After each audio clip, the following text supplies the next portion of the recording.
Outwardly, she's just an ordinary girl, forced into a loveless marriage with a cold, domineering CEO. But no one would have guessed that behind that weak facade lies an identity that makes the entire elite society wary. While the male lead thinks he holds the upper hand, step by step, he falls into a love trap set by his own mysterious wife. Their married life, seemingly just a transaction, gradually transforms into an unbreakable relationship, full of drama, misunderstandings, and earth-shattering secrets. This modern romance novel, with a touch of angst, humor, and indispensable mind-bending twists, will be reviewed below. The gentle sunlight visited each window of the hospital. But inside the ward, the sound of arguing constantly broke the peace. The car is downstairs, I'll take my mom to the city hospital. You take Chin Ran. Why should I take Chin Ran? Han Xiao pointed directly at his wife, scoffing, you married someone rich. Can't you even support one daughter? She's no pushover, so she explained with all her might. I've already brought Yuer into the Lin family. Do you want me to bring another burden? A group of patients passing by the noisy room couldn't help but comment on the person leaning against the door. That girl standing over there looks so pretty. Indeed. The constant bickering reached Chin Ran's ears. Chin Hanqiu, my mom helped you raise your daughter for over a decade. Now she's busy and can't take care of her. If you don't, who will? At first, you insisted on fighting for Yuer's custody.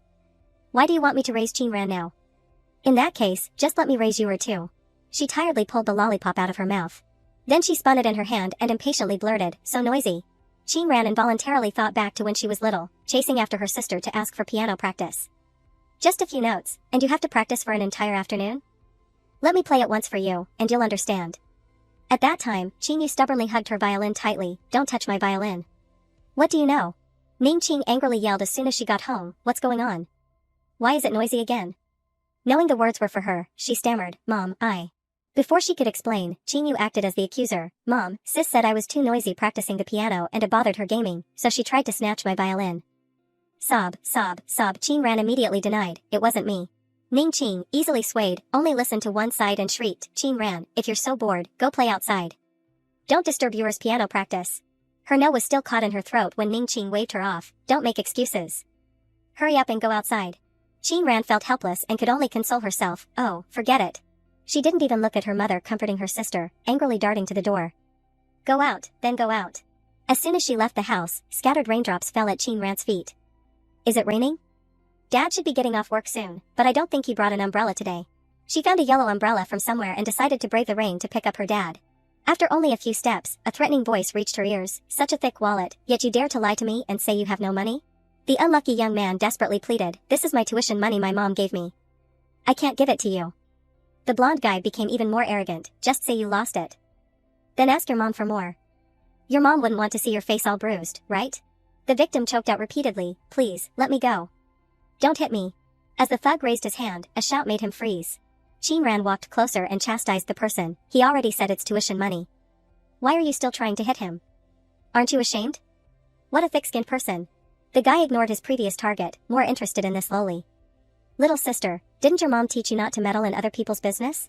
Qing Ran fearlessly stared at him. The umbrella in her hand was suddenly knocked to the ground.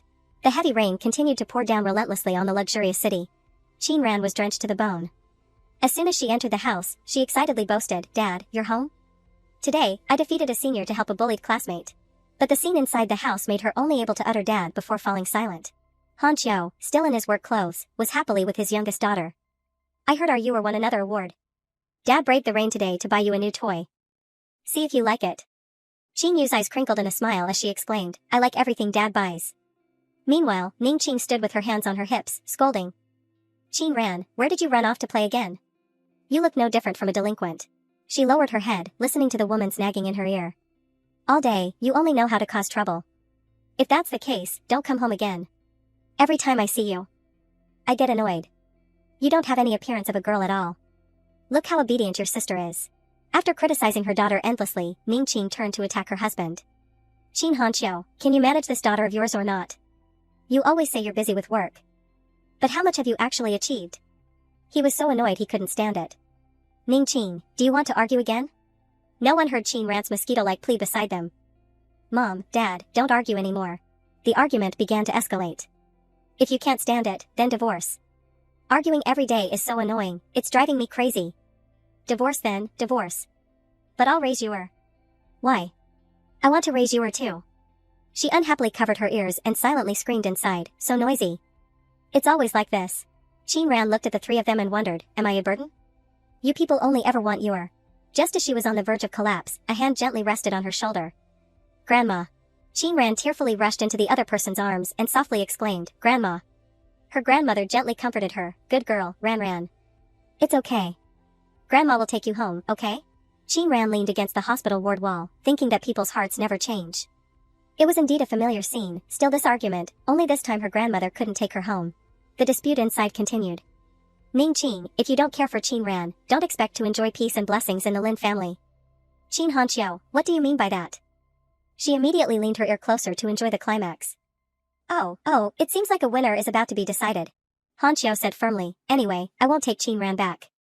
She also didn't want to make a big deal out of it. Ning Qin was stunned by his shamelessness.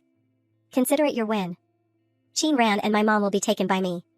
Are you satisfied now? Qin Ran turned and walked straight away after hearing this. She had already grasped the outcome in her heart. The winner has been decided. She cheerfully crushed the candy and sighed to herself, truly, I'm bringing trouble to Grandma again, my mother. They quickly arrived at the Lin family's large house in Yunqing. As the maid rushed out to greet them, she's brought people back, Ning Qin quickly instructed, Aunt Zhang, this is my mother and my eldest daughter. Please arrange rooms for them first.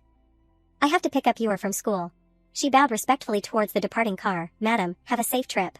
Aunt Zhang quietly clasped her hands, secretly disparaging Qin Ran and her grandmother, just one look and you know they're country bumpkins. Qin Ran's grandmother was oblivious to this malice and still marveled, this house is really beautiful. After pondering, she walked ahead to lead the way, Old Madam, Miss Qin Ran, please follow me. She politely said, thank you, Aunt Zhang. At the same time, a voice from the balcony rang out. That's Qin Ran. Lin Qi, as the head of the Lin family, continued to analyze, I heard that child was severely disciplined at her old school, a troublemaker. It's very difficult to get into know. One high school. Lin family's eldest son, Lin Jinqian, asked in surprise, Qin Ran? Is she Aunt Ning's other daughter? He didn't answer but led the way back to the living room. Let's go. Let's go meet Old Madam and Miss Qin. He agreed without hesitation, yes, father. The luxurious chandelier radiated dazzling light throughout the villa. Lin Qi stood at the entrance and asked, Aunt Zhang, do we have guests? She respectfully replied, guests, yes sir, while constantly wondering, is his mother-in-law considered a guest? Aunt Zhang dutifully introduced everyone to each other, this is Mr. Lin Qi and young Master Lin Jinqian. Her grandmother replied very formally, I apologize for troubling you too. Meanwhile, Qin Ran secretly assessed the father and son in front of her. Is this mother's new husband? At the same time, Jinqian also had his own judgment in his heart. She is. He didn't hesitate to label her, the troublemaker Qin Ran. Lin Qi smiled with narrowed eyes, displaying a friendly demeanor, Old Madam, you must be tired after such a long journey. Please sit down and have some tea. As he raised his cup, he got straight to the point. Ning Qing has told me about Xiao Ran's matter. Please rest assured, I have already arranged her school matter. Her grandmother expressed her gratitude even more formally, you're too kind, sir. Qin Ran felt the need to clarify boundaries with this family. Uncle Lin, you don't need to worry about the school matter. But before she could finish, the servant interrupted. Madam, miss, you're back. Ning Qing, upon entering, immediately instructed the servant, Aunt Zhang, is dinner ready? If so, serve it. Yuer is back. Qin Yu, next to her, handed her handbag to the woman and asked. Are big sister and grandma here? Aunt Zhang quickly replied, yes, they're in the living room having tea with master and young master. Although Qin Yu was Qin Ran's biological sister, as soon as she arrived, she only cared about her stepbrother. Brother is back too? That's great. She clearly had a big plan in mind. Brother Jinqian rarely comes home. I must perform well today. Qin Yu chattered as she ran towards her target, brother, you're back. Jinqian quickly stood up to greet her, Yuer. She casually hugged his arm and whined, you're usually so busy, why are you home today? He didn't hide it, coincidentally, I have a project here. Jinqian continued to show concern for his sister, Yuer, why are you home so late today? Qin Yu took the opportunity to complain, I had to practice a new song for the school's anniversary performance. It was tough, but I had fun. Lin Qi seized the joyful atmosphere to interject, Yuer's playing is truly getting better and better. If you need anything, just tell Dad. She smiled brightly and sweetly replied, yes, thank you, Dad. After their happy moment, Qin Yu feigned surprise and blurted, ah, big sister. Qin Ran sat with her arms crossed on the sofa, staring at her with an expressionless gaze. Qin Yu adopted a host's posture and said a few sarcastic words, I'm so happy to see you again, sister. Welcome to the Lin family. Not only that, she also whispered a promise, let's live in harmony like before, big sister. Qin Ran didn't respond to the provocation, but mentally she politely greeted, long time no see, Qin Yu. Night quickly covered the villa. Qin Ran tiredly rested her hand on her forehead due to interrupted sleep. Phew, I'm having insomnia again. Just thinking about the past, it's annoying. Her mind was filled with Qing Yu's deceitful green tea words. Dad, I think sis hates me, doesn't she? Did I do something wrong? I'll go outside. She doesn't like me around when she's gaming. Mom, I think I made sis angry again. She sat up, rubbed her aching forehead, and irritably sighed. Before, it really was harmonious and happy. Qin Ran looked at the empty medicine bottle on the bedside table and started to plan. The sleeping pills are all gone. Tomorrow, I'll have to figure out a way to get some more. The next day, as the sun's rays just reached the treetops, Lin Chi's voice echoed in the house. Xiao Ran, I'm sorry. He apologized but with an air of superiority. Getting you into #1 high school isn't possible. I'll ask other schools. Just wait at home for a few days. Ning Qing stood beside him. No different from a wicked stepmother, Yu got into #1 high school by her own ability back then. We didn't need to worry at all. Qing Yu seized this opportunity to add fuel to the fire. That's right, #1 high school is the best school in Yunqing. It's not that easy to get in. I also had a hard time getting in. On the surface, it sounded like advice, but her tone revealed a lot of bragging. Principal Su of #1 high school is a person of extraordinary status. To get into #1 high school, it's not just about good grades, you also need. Qin Ran was tired of listening to their meaningless words. She pulled an envelope from her bag and interrupted. Actually. She held up the white envelope and frankly slapped it in their faces. If it's #1 high school, I have a letter of recommendation from the principal. Ning Qing, as if blinded, shrieked, Enough. How dare you lie with such blatant eyes? Aren't you ashamed? I'm ashamed. Qing Yu beside her fanned the flames. Oh. Mom, don't be angry. What if she's talking about a different #1 high school? Provoked by these words, she spoke even more excessively. Qin Ran, if you've come to the Lin family, then throw away your bad habits from before. She sighed wearily. Secretly sneering in her heart, after all these years, still playing the same old charades. Qin Ran couldn't reason with such an unreasonable person, so she adjusted her hat and walked straight away. If there's nothing else, I'm going to school now. Ning Qing was still agitated beside her. How could you possibly have a letter of recommendation from the principal? It's a miracle if it's not a disciplinary report. She looked at Qin Ran's retreating back and spoke harshly. Going to school? You're probably going to an internet cafe. You're infuriating me. Qin Yu, of course. Took this chance to step on her even more. It's alright, Mom, don't be angry anymore. Sis didn't mean to lie. As Qin Ran walked past, Jing Qian's expression suddenly changed. He stared at the letter in her hand and wondered, this seal. Jing Qian was confident in his eyesight, so he spoke to confirm, that letter has Principal Su's personal seal on it. She wasn't lying. Lin Qi blurted out in surprise, what? He was afraid everyone wouldn't understand, so he emphasized again, the letter of recommendation is real. At Hanchuan #1 middle school, a group of female students excitedly called out to each other, running in one direction. I heard there's a new, very handsome doctor in the infirmary. What are we waiting for? Let's go see. They crowded around the door, each eager to get a spot at the window. Wow, so handsome. Even more handsome than my idol. Where? Where? Let me see. Behind the curtain. Don't push. Inside the room, Zhaoing looked at the female student in front of him and frankly asked, Student, are you here for medicine or a checkup? The girl, with a blushing face, stammered, I'm here for medicine. Just one bottle of vitamin C, thank you. But the attention of the infatuated crowd outside was on someone else. Those eyebrows. They sketched every feature on Qing Xian's face. Those lips. After admiring him enough, they all excitedly embraced each other and shrieked, he's perfect. As they were admiring the handsome man, the ringing of the bell rang out, interrupting them. The girls stomped their feet in annoyance. Darn it, is it time for class already? Then we'll come back at lunch break. After the group left, Zhaoing comfortably stretched on his chair. Finally, peace. He looked at the person next to him and voiced his question. I say, Master Xian, why aren't you acting like a young master from the capital, but instead came here to be a doctor? In his heart, he silently screamed, always dumping things on me. I'm exhausted. Qing Xian gave him a glare and took the work upon himself. Then I'll do it. Zhaoing wouldn't dare let such a great Buddha get involved, so he quickly corrected himself. Okay, you're the boss. Just let me do it. His small head couldn't help but say a few bad things. These people offer high prices to schedule surgery with you. They'd die of anger if they saw you giving free checkups to these students. As he was deep in thought, a knock-knock on the door brought Zhaoing back to the present. Qin Ran stood outside the door and hesitantly spoke, Excuse me for disturbing you. Do you two sell sleeping pills? As he glanced at her, his eyes lit up. Spring feelings stirred in his heart. Damn, she's so pretty. Qing Xian's gaze was also drawn by the sound outside. Zhaoing finally remembered his profession after admiring her. Student, sleeping pills are prescription only. You can't just buy them. He felt embarrassed by his thoughts. Didn't she come to see handsome guys? Qin Ran immediately pulled down her hat and prepared to leave after hearing that. I was just asking. If you don't have them, then never mind. However, Qingxian suddenly stood up. Wait a moment, I'll get them for you. Jiaoying quickly yelled, Master. He leaned into the other person's ear and reminded him, Master, what she needs are sleeping pills. You can't just give them out casually. He twisted open the bottle cap and asked back. Do you think I would casually give medicine to a patient? Qingxian quickly handed the medicine to Qin Ran. Here's the medicine you need. The dosage is for 3 days. Come back when you've finished it. Although her goal was achieved, she stared at the medicine for a long time.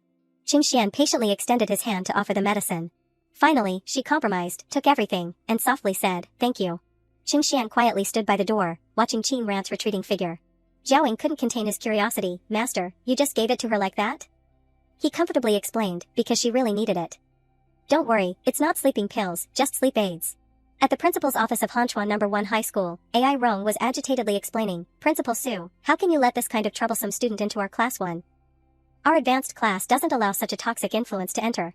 Although she was only the homeroom teacher of class 1, grade 3, she was more arrogant than the leader sitting in front of her. Look at this file. Arguments, fights. Truancy, not a single criticism or punishment is missing. I even feel my hands are getting dirty holding it. Gao Yang, the homeroom teacher of class 9, grade 3, next to her, awkwardly tried to calm his colleague. Ms. Li, as teachers, we cannot choose our students. Ai Rong, seeing someone trying to contradict her, immediately launched into a tirade. Mr. Gao can stand there and talk without feeling any pain, can't he? It turns out this student isn't from your class. He immediately retorted, if she were my student, I would naturally take responsibility.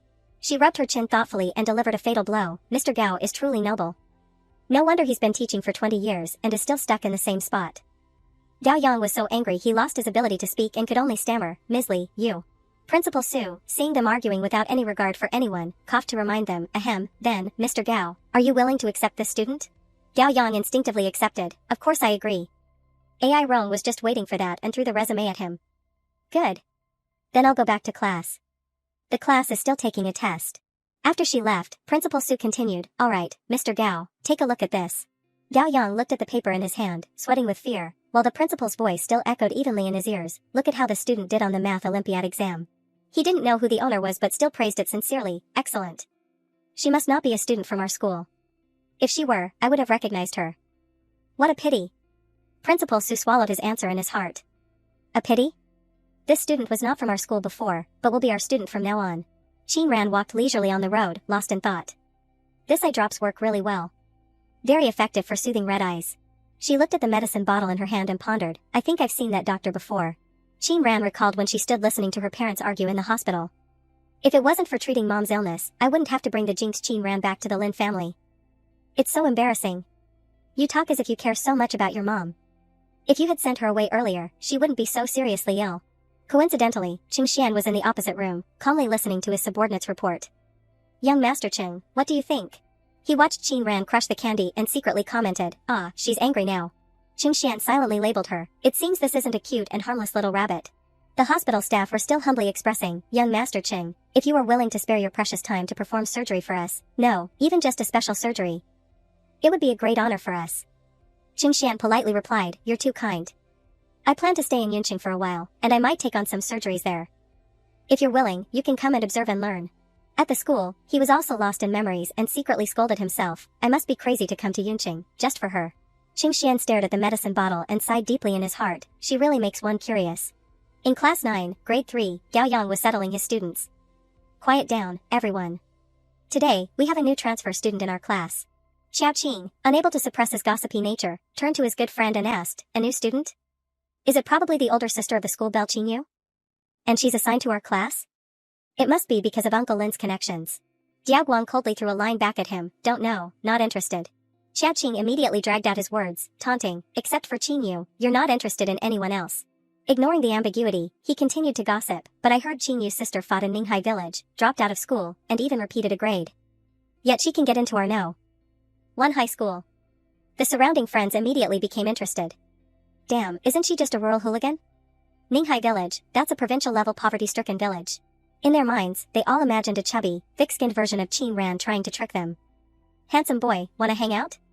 The talkative ones all chimed in, I can imagine it already. Diao Guang impatiently stood up. Boring. Let's go. Chia Qing asked in confusion, where are you going? Jiao Guang walked to the door and casually dropped a line. Qing Yu is practicing violin in the auditorium. I'm going to watch. Xia Qing let out a jealous sigh. So admirable. I want to go watch the school flower play violin too, because in his heart, he thought, what's so beautiful about a new student? As Diao Guang stepped into the hallway, she also reached the front door at Gao Yang's call. Qin ran, come into the classroom. As soon as the rural girl appeared, the entire class fell into a deathly silence.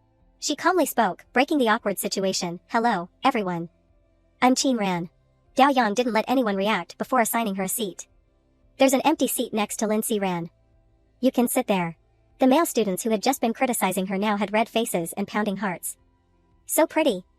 So classy. They used their shining eyes emitting pink bubbles to envy each other. Don't fight me for her. This rural hooligan girl is mine. Not so easy, brother. Everyone loves beauty. Her desk mate shyly greeted Qin Ran, hello. My name is Lin Si Ran. She simply replied, hello. Xiao Qing mumbled to himself blankly, this doesn't look like the rural girl they talked about. Meanwhile, the surrounding male students began to plan how to pursue the new goddess. It's a pity young Master Su didn't see this transfer student. I think she's no less pretty than Qin Yu. That's right, let's go get to know her after school. You guys understand? Right? The school bell rang, signaling the end of class. Siren eagerly suggested, then I'll give you a tour of the school. After all, you're new and not familiar with this place. Qin Ran quickly packed her belongings and declined, I have something to do today, so I have to go home first. She was rejected and immediately shed 2 lines of self-pitying tears. Boo-hoo, I was rejected. It's normal for a beautiful girl to be a little cold. But then Qin Ran gave her a new promise, thank you. You can give me the tour next time. Siren immediately blushed and recovered. Okay, student Qin Ran. Go home quickly. In her heart, she constantly blamed herself, boo-hoo-hoo, it's my fault. The beautiful girl isn't cold at all, her smile is so pretty. The 2 male students who intended to get to know her signaled to each other as soon as they saw her leave, she's gone. Let's follow. Qin Ran calmly immersed herself in calculations, unaware that someone was following her. Going back to the Lin family, I'll have to see those people again. What a bother. Suddenly, a voice called out from behind, pulling her attention back. Hey, new friend, don't walk so fast. The leading male student opened with a boring greeting, you seem to be in a bad mood. Do you want us to help cheer you up? He waved his hand in front of Qin Ran, speaking flirtatiously, we've carefully prepared a welcome party for you. You definitely have to give us face and attend. At the same time, Zhao Ying was glued to his phone across the street. What's wrong with this GPS? Where's the hotel that old Su mentioned? Attracted by the noise, he reminded the person next to him, Master Xian, isn't that the student who came for sleeping pills this morning? Qing Xian followed his gaze and confirmed, she seems to be in trouble. Go help her. Zhao Ying quickly rolled up his sleeves, ready to rush forward. You're giving me the chance to be a hero saving the beauty? Alright, Master Xian, watch me. The leading male student was now leaning close to Qin Ran's face, saying some useless words, it's because you're too pretty, I couldn't control myself on the road. She said nothing, coldly gripping his hand tightly. Qin Ran looked directly into his eyes and warned, you guys started this. He was startled by this unexpected action, dumbfounded. What's going on? Her answer was a 180-degree twist of his arm. He cried out in pain, his face turning ashen. Damn it, it hurts, it hurts, it hurts. Why are you all just standing there? Hurry up and help me. She didn't stop there but continued with an extra knee kick. He only managed an ouch before his subordinates shouted, Big brother, we're here to help you. One eager guy threw a punch to protect him but was blocked by Qin Ran. This damn girl, dares to hit our brothers? Do you want to die? With just a few simple arm twists, she easily defeated these half-baked thugs. Qin Ran surveyed her triumph and casually adjusted the hat on her head. Zhao Ying was so startled by the scene in front of him that he stammered, Xian, master, I didn't see wrong, did I? In less than a minute, she beat those guys flat. Is this girl even normal? Qin Xian watched her retreating figure and didn't answer him. He kept his praise to himself. Interesting. She's more interesting than I thought. Qin Ran had noticed their presence long ago. She walked past Qin Xian and left a single word, thanks. Zhao Ying was heartbroken and questioned him relentlessly, hey, I clearly wanted to save her. Why did she thank him? Qin Xian saw his friend getting too deep into character and immediately urged, let's go. Old Su is waiting for us. Zhao Ying still looked back one more time and noted. Those 3 guys seem to be students from number 1 high school. Qin Xian, without a second thought, gave the order to clean up. Is such trash worthy of staying in number 1 high school? Deal with them. Zhao Ying and the other person quickly arrived at the private suite. They exchanged words very casually. Qin Xian raised his cup and asked the person opposite him, Old Su, you've been the principal of Yunqing number 1 high school for 3 years and haven't returned to the capital. Why do you suddenly want to resign and go back to the capital? He didn't mind sharing his plan. I've chosen my successor. It was hard to wait for her. Zhao Ying's eyes widened, shining with curiosity. Who is it? He shook his head, looking helpless. She doesn't want to succeed me. Qin Ran's image clearly appeared in Principal Su's mind.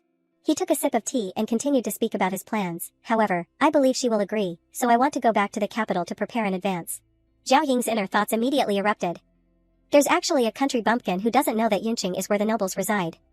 Just talking takes 3 days and 3 nights to get. Resources that ordinary people can hardly obtain.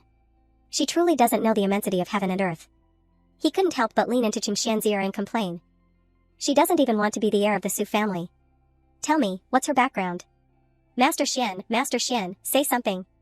Aren't you curious? A new day began at the music building. Qin Ran silently opened the door to the music room and quietly stepped inside. She walked straight towards her target, the violin lying on the wooden table. Qin Ran gently held it with both hands. After gazing at it to her heart's content, she placed the violin on her shoulder and played an improvised piece. Xiao Qing, walking shoulder to shoulder with his good friend, continuously chattered, "Young Master Su, you didn't see that transfer student. She's really pretty." Jin Qian impatiently cut him off, "Talk less and walk faster. I still have to go deliver bubble tea to Qinyu." As soon as he finished speaking, his ears caught an important sound. Jin Qian's heart immediately stirred. This music. He ran off without a word, leaving Xiao Qing standing there babbling, young Master Su, what are you rushing for? The person playing isn't running away." He scratched his head in confusion. This guy is having his violin obsession again. Qinyu also plays the violin. Otherwise, how would she be worthy of our young Master Su? Soon, Jin Qian rushed to the staircase inside the music building, his heart still wildly guessing. It's a melody I've never heard before. As he got closer, his steps involuntarily slowed down. This is an advanced technique that can only be heard at master performances in the capital. Qin Ran was still immersed in her shower of music. Jin Qian was mesmerized by these melodies, and the skill was even more important. In his heart, there were now countless waves rising, and the surge of emotion had hit him directly and almost swallowed his soul. The more he listened, the more Jin Qian was swirling in self-doubt. Lonely, fervent, can there be such a contradictory person in the world? But when he flung open the door, the music stopped abruptly. Jin Qian, dazed, scanned the room. Within his sight, only the wide-open window remained. Xiao Qing, after desperately chasing, also became bewildered. Where's the person? Did she really run away? Did she jump from the second floor? Jin Qian sighed in frustration. Forget it, let's go first. His mind still couldn't stop wondering, could it be that besides Qinyu, there's someone else in this school who can play the violin? In a corner on the side of the building, Qin Ran was also panting heavily. She recalled the difficult situation just now and felt a sense of relief. That was dangerous. I almost got caught. But just a second later, Qin Ran excitedly waved her hand. Playing the violin feels much better now. It seems I'll have to find opportunities to play it to calm myself down in the future. She leisurely left the music building, a doubt arising in her mind. I always feel like I forgot something. Oh well, it's not important. Inside the classroom, Siren quickly cleared up her earlier doubt. Student Qin Ran, the math homework the teacher assigned earlier is due. Have you finished it? She clutched the problem sheet in her hand, full of chagrin. I knew I forgot something. Qin Ran shamelessly suggested, can I not turn it in? Siren stammered, this. Without waiting for her reply, Qin Ran turned back to scribble. Siren stared in astonishment. So, she's left-handed. She quickly returned the results to the study monitor. My grades aren't good, and I don't know how to do any of the problems. Please be lenient. Siran was dumbfounded by the situation. Oh, alright. She immediately recovered and smiled brightly, nominating herself. I'm the class committee member. If you have any difficulties, you can come find me.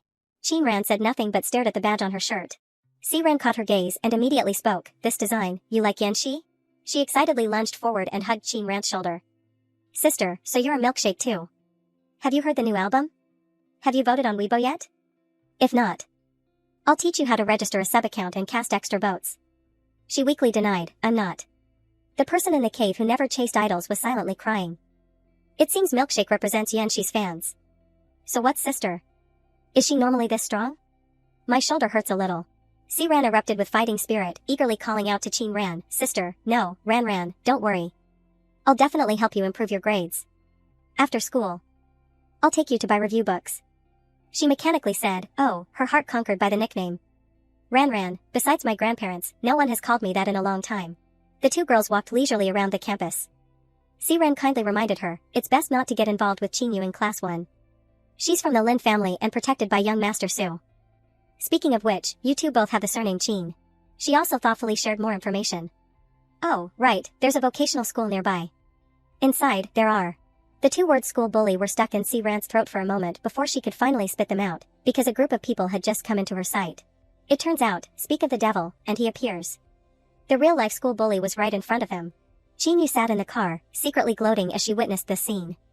School bully, Zihong Vocational School. It seems big sister is out of luck today.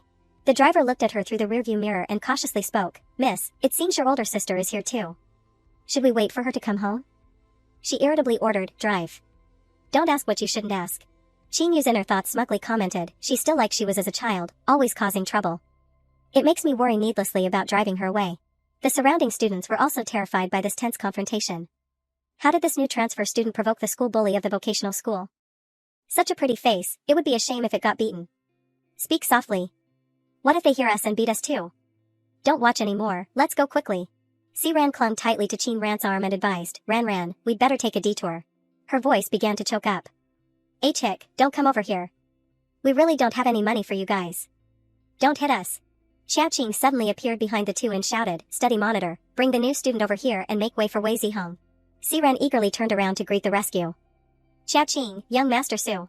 She pulled Chin Ran's hand and urged, Ran, I'll explain to you later. Let's go to Xiao Qing and young Master Su first. Zihong, who had been listening to them whisper to each other, impatiently spoke, wait a moment. He slowly extended his hand and approached his target. Zihong and Chin Ran stood face to face, close enough to see each other's pores. She looked at the claws about to reach her and irritably blurted, get your paws off. As soon as she finished speaking, a deathly silence enveloped the entire space. Si Ran was so scared that her soul flew out, her whole body went limp, collapsing into Chin Ran's arms. She held the useless damsel in distress but didn't forget to turn and question, didn't you hear what I said? Chin Ran called out the school bully's full name and ordered, Wei Zihong, quickly tell your subordinates to hurry up. You've scared my deskmate. He quickly retracted his hand and flashed a smile as bright as spring sunshine, Sister Ran, it's truly you. Zihong changed his attitude faster than turning a page, delivering a kick that sent his subordinate flying. Get out of the way. Don't block Sister Ran's path. What's with that menacing look? He acted like a fawning dog, wagging his tail furiously. Sister Ran, why didn't you tell me you were coming to Yunqing? She didn't bother to hide it. It was sudden. I just arrived yesterday. Si Ran trembled all over, fearfully covering her mouth to prevent her true feelings from escaping. Ran and the vocational school bully are close?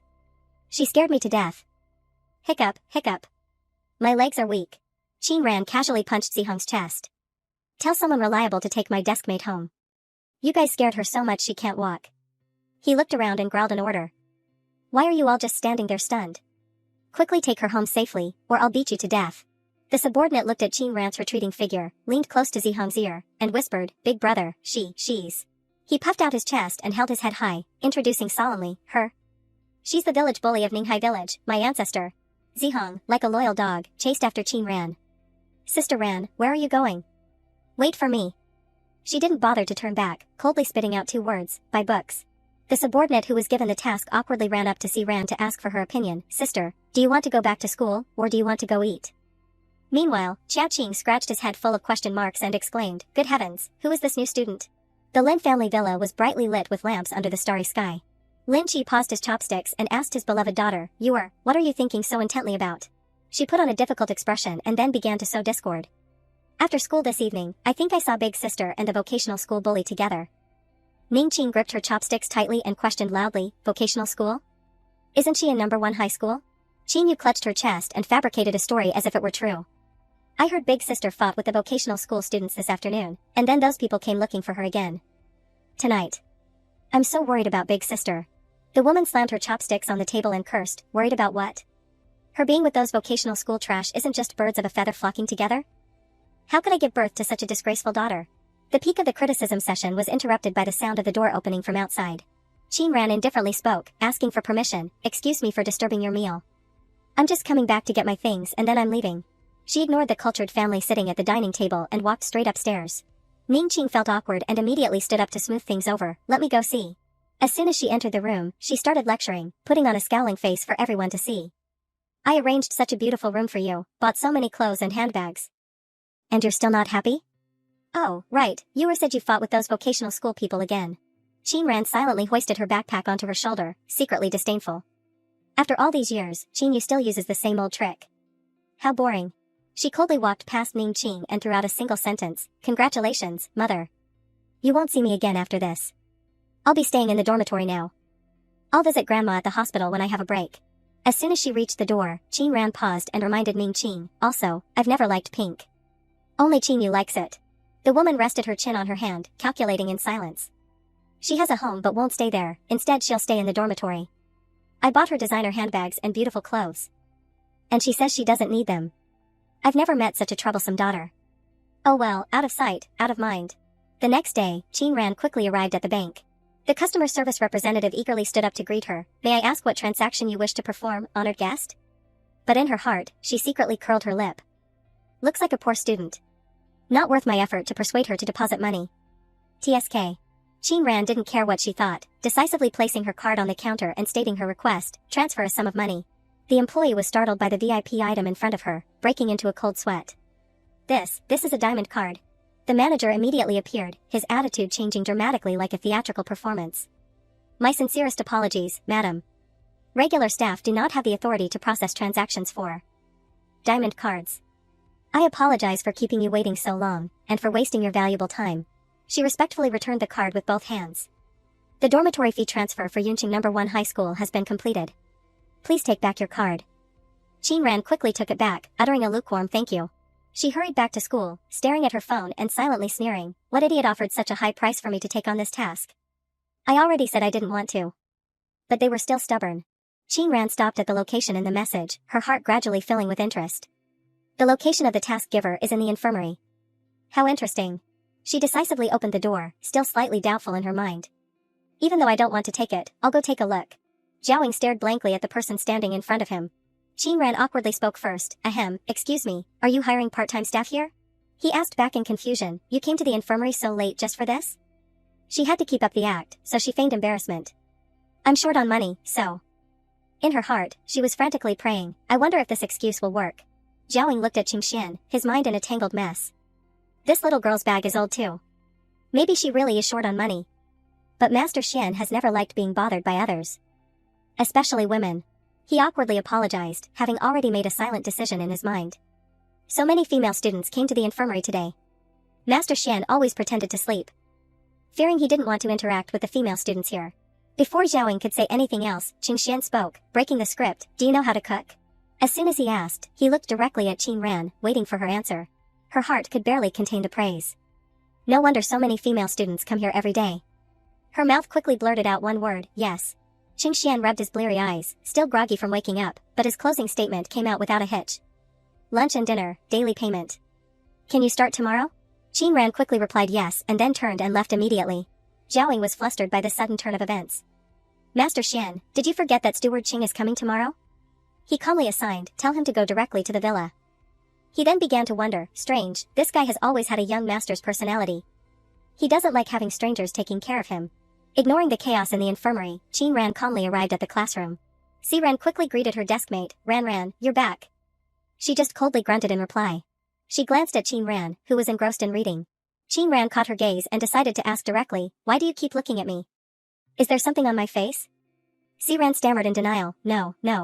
Finally, she couldn't win against her curiosity and bravely asked, Ran, last night, why did that school bully listen to you so obediently? Qing Ran half-jokingly, half-seriously explained, because I used to be very famous.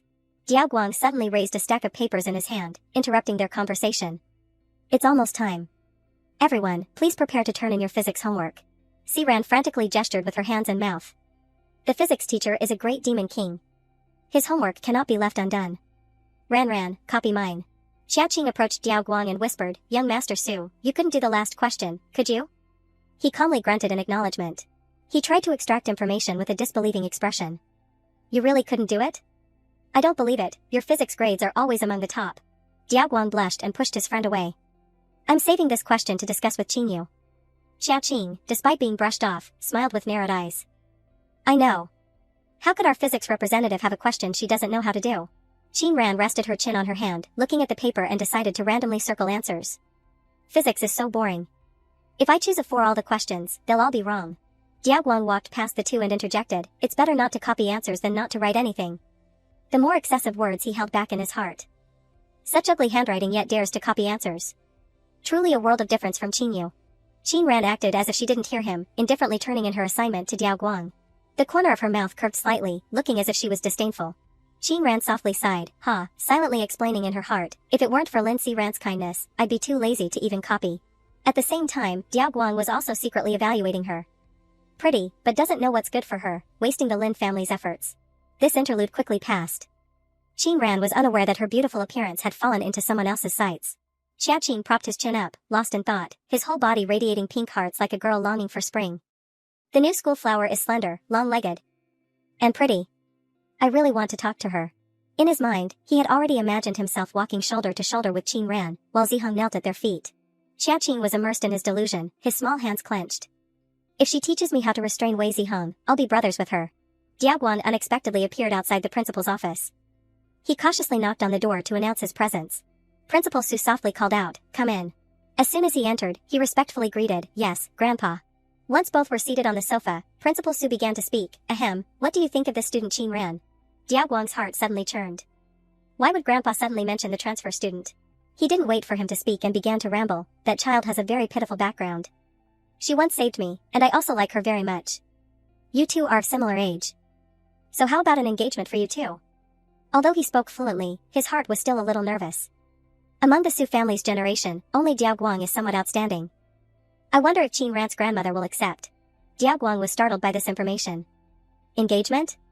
No, did you say she once saved Grandpa? He couldn't stop worrying, imagining her rough appearance. How could that be? Grandpa's standards are always very high. Even if Qin Ran once saved him, how could he take a liking to someone who doesn't study, who quarrels and fights? He decided to blame Qin Ran for this incident. 8 out of 10, she asked for it herself, wanting to climb high and fall into the Su family. Meanwhile, Principal Su continued to share. When I went to Minghai village to help the poor, I ran into some trouble, and that child helped me. Diao Guang unhappily refused. She once saved Grandpa. The Su family can use other methods to repay her. Even if you want an engagement, there are more outstanding people in the Qin family. In his mind, he already had the image of the brown-haired girl, and every word he spoke was high praise. Qin Yu in class 1 is her younger sister. She studies well, especially physics, and she's also very pretty. Her violin playing sounds very good too. Principal Su, unaware of the image in his grandson's mind, successfully misunderstood.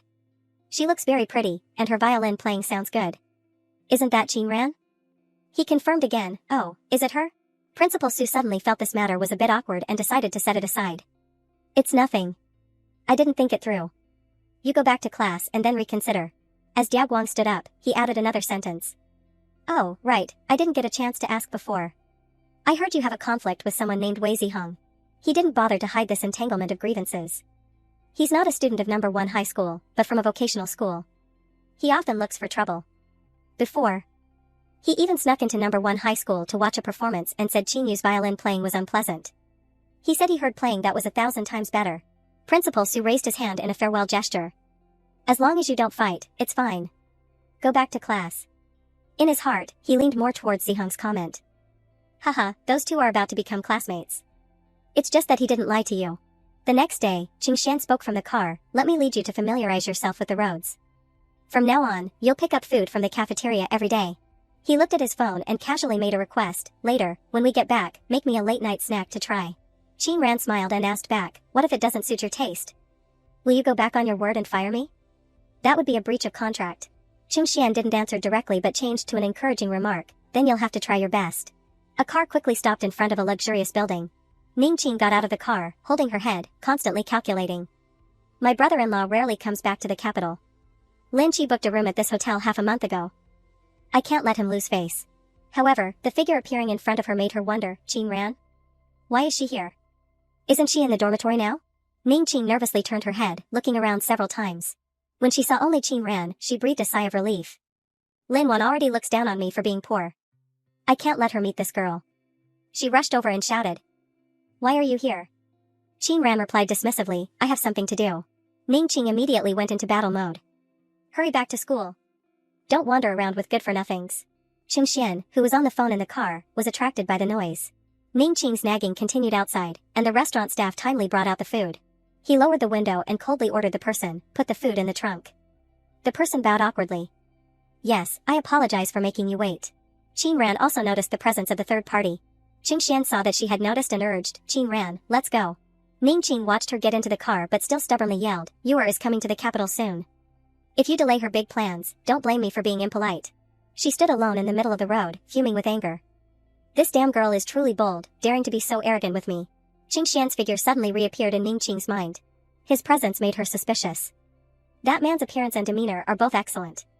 How could Qin Ran know someone like that? After a moment of idle thoughts, Ning Qing reassured herself, but his car is very ordinary, not like someone with money. As she giggled, another car pulled up beside her, making her flustered. It's Lin Wan's car.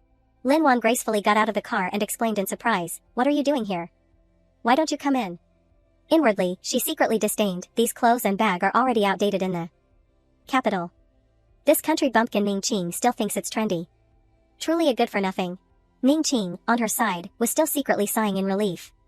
Luckily, she didn't meet Qin Ran. Outwardly, she giggled and replied, "Nothing, I just arrived."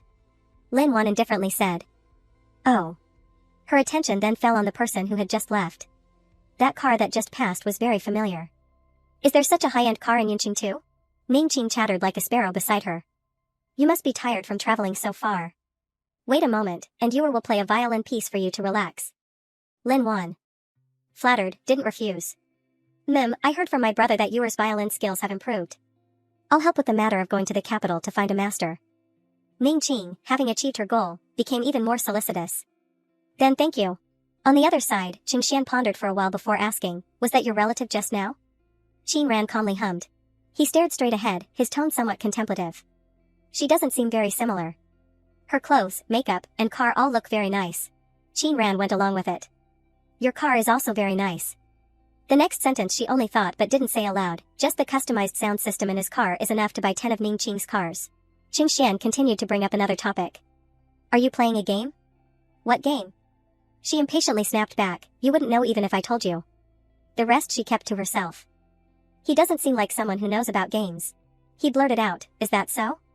His mind sinking into thought. Game, huh? How many years has it been?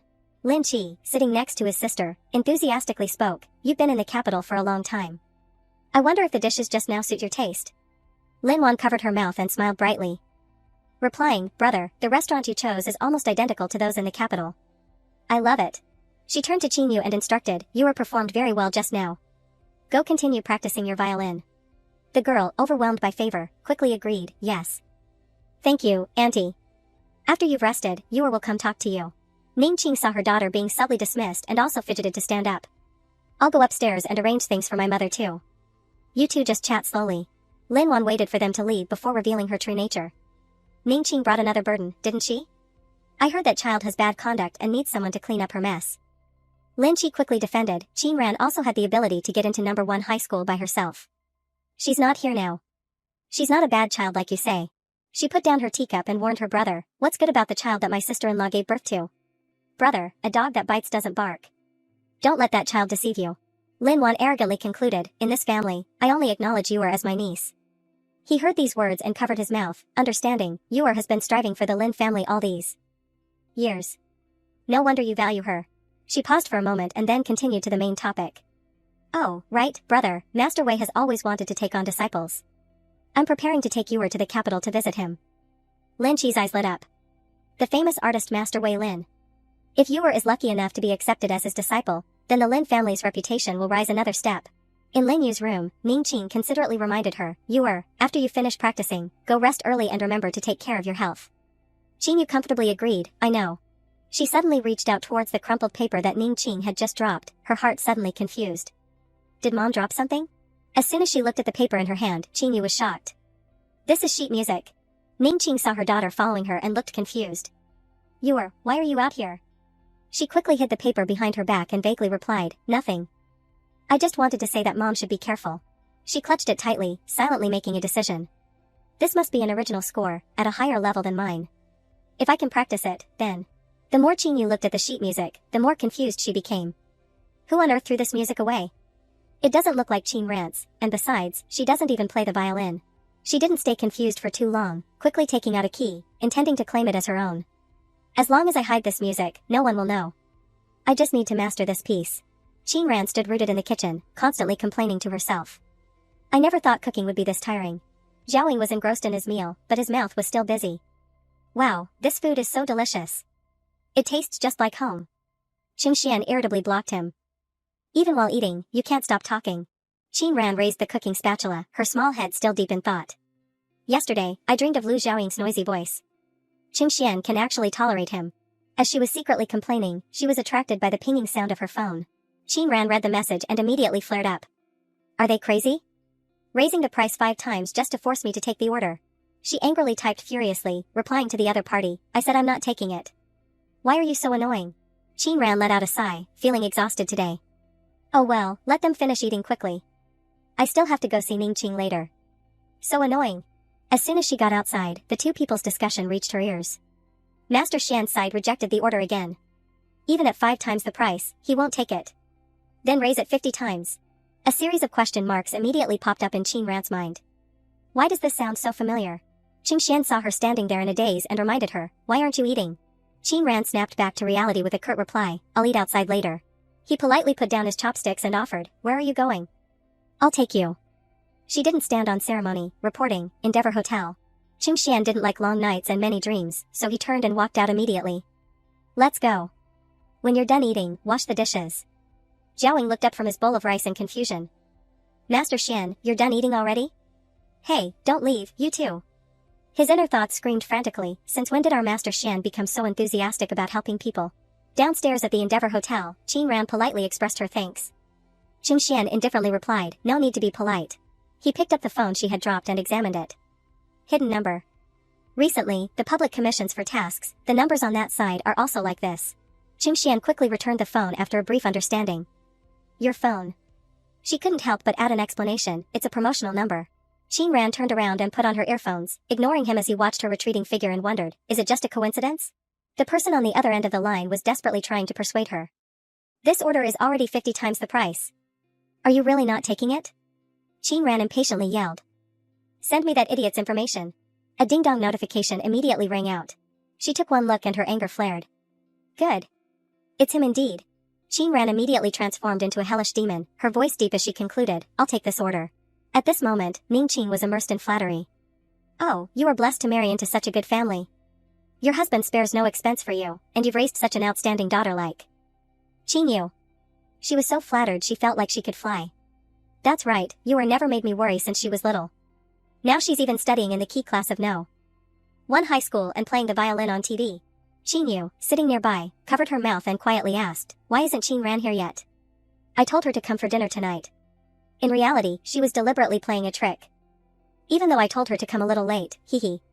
Ning Qing, despite being unhappy, had to restrain herself and appease her beloved daughter. It's okay, it has nothing to do with you. As soon as she finished speaking, a creaking sound echoed as the door was pushed open from outside. The woman with her back to the door was still sparing no words in flattery. You're getting prettier and prettier as you grow up. Do you still remember this old woman? Qin Ran looked at the trap banquet in front of her and seemed to understand the situation. As expected, they came for Ning Qing and Qing Yu, huh? Qing Yu secretly sneered, who remembers you? Didn't you just see that Mom and I are rich, so you came to cozy up? But her mouth still smiled sweetly, of course I remember. Grandma Jiao has been very kind to Yu since I was little. Yu misses you very much. Qin Ran ignored the chattering crowd, her attention falling on the mother and daughter standing awkwardly beside them. Auntie, why aren't you sitting? The aunt awkwardly pulled her daughter closer and introduced, there's no seat. I can stand. Mooing, this is your cousin Ran Ran. The little girl timidly called out cousin twice and then fell silent. Qin Ran gritted her teeth in anger, a storm brewing in her heart. Letting auntie stand here? Truly, you, Ning Qing. Her attention fell on the empty chair not far away. She strode towards it without hesitation. But before she could touch it, Aunt Zhang cried out in alarm, don't touch that violin. It's 580,000. She frantically ran to stop her. Miss Qin specifically told me to guard this violin. The surrounding guests suddenly buzzed with excitement. 580,000? We could buy 2 houses with that. Oh my god, is that violin really worth so much? Ning Qing and her daughter looked at the crowd's reaction with satisfaction, each smiling knowingly. The youngest aunt awkwardly approached Qin Ran and pleaded, Ran, I'm fine. You don't need to get a chair. She let out an impatient ah. Then she turned to the crowd and asked, 580,000 is a lot of money, isn't it? Ning Qing saw her pick up the violin and angrily shrieked, Qin Ran, you. Qin Ran didn't let her say a second sentence, immediately slamming the violin down with a thud. After venting her anger, she turned back and questioned, what about me? Qin Ran quickly pulled out a chair. Auntie, sit down. The aunt hesitated and quietly asked, then that violin. Aunt Zhang angrily rushed forward to accuse her. You actually dared to touch Mrs. Violin. Qin Ran spun around and retorted, violin what violin? If it's broken, I'll compensate her with 100 of them. She tossed her hair and walked past the woman, not forgetting to throw in a disdainful remark, and a nanny has the right to speak? The 7 or 8 ants in the room were silenced by this domineering act. Qin Ran ignored them and spoke, reminding the 2 women next to her, Auntie, you and Mooing must be hungry. I'll take you 2 to eat and then visit Grandma. The aunt quickly pulled her daughter's hand. Let's go. The little girl asked in panic, Mom, Auntie Second and Cousin Qin, you invited guests. Are we just leaving like this? The aunt understood in her heart, Ning Qing and Qin, you clearly don't want to be related to us. This child still doesn't understand. But she replied vaguely, don't think about it anymore. Let's go. Aunt Zhang said in fear, Miss, Qin, you still calmly commanded in return, it's okay, Aunt Zhang. Go call someone to clean up the dishes. She stood up like a hostess and raised her glass. I apologize on behalf of my sister. The group of ants continued to fawn, oh, it's nothing. Everyone knows what kind of person that child is. She's been hot-tempered and fighting outside since she was little. Everyone can finally eat in peace after she's gone, otherwise, we'd be so worried. The entire room began to echo with clinking glasses, a joyful clinking. Qin Ran slammed the door shut and then apologetically told her aunt next to the hospital corridor, Grandma needs rest. I'll take you 2 home. Her aunt felt apologetic about Qin Ran's actions. Ran, tonight, you. Qin Ran didn't let her finish, cutting her off. What about me tonight? That year, Auntie's leg was injured because of Ning Qing's tuition fees, so she couldn't stand for long. Doesn't she know? After venting her frustration, Qin Ran raised her hand to rub her forehead. Auntie, I'm sorry. I didn't mean to get angry at you. Her aunt kindly stroked her hair and instructed, Auntie knows you do all this for my own good, but your mother doesn't owe me. I hope your relationship with your mother gets better. Qin Ran felt a heartache upon hearing these words. Ning Qing doesn't even want me. And she still hopes to cut off family ties, afraid that they'll bother the Lin family. How can I heartlessly tell Auntie these things? She quickly pulled out a wad of cash and handed it to her aunt. Mooing and Moonan are also going to number 1 high school soon. This is money I earned from my part-time job. Take it. Her aunt quickly waved her hand, refusing, I won't take this money. You keep it and buy some nice clothes. Her aunt kept persuading her, Ran is truly sensible. Auntie is happy that you have such a heart. Qin Ran also yielded upon hearing this. Yes, I know. She looked at her phone and secretly made a decision. Auntie is too stubborn. The money I transferred to her card before hasn't been touched yet. It's all saved for my dowry later. In a few days, it'll be a holiday. I'll go to Auntie's house and take a look. I'll use this money to buy an air conditioner.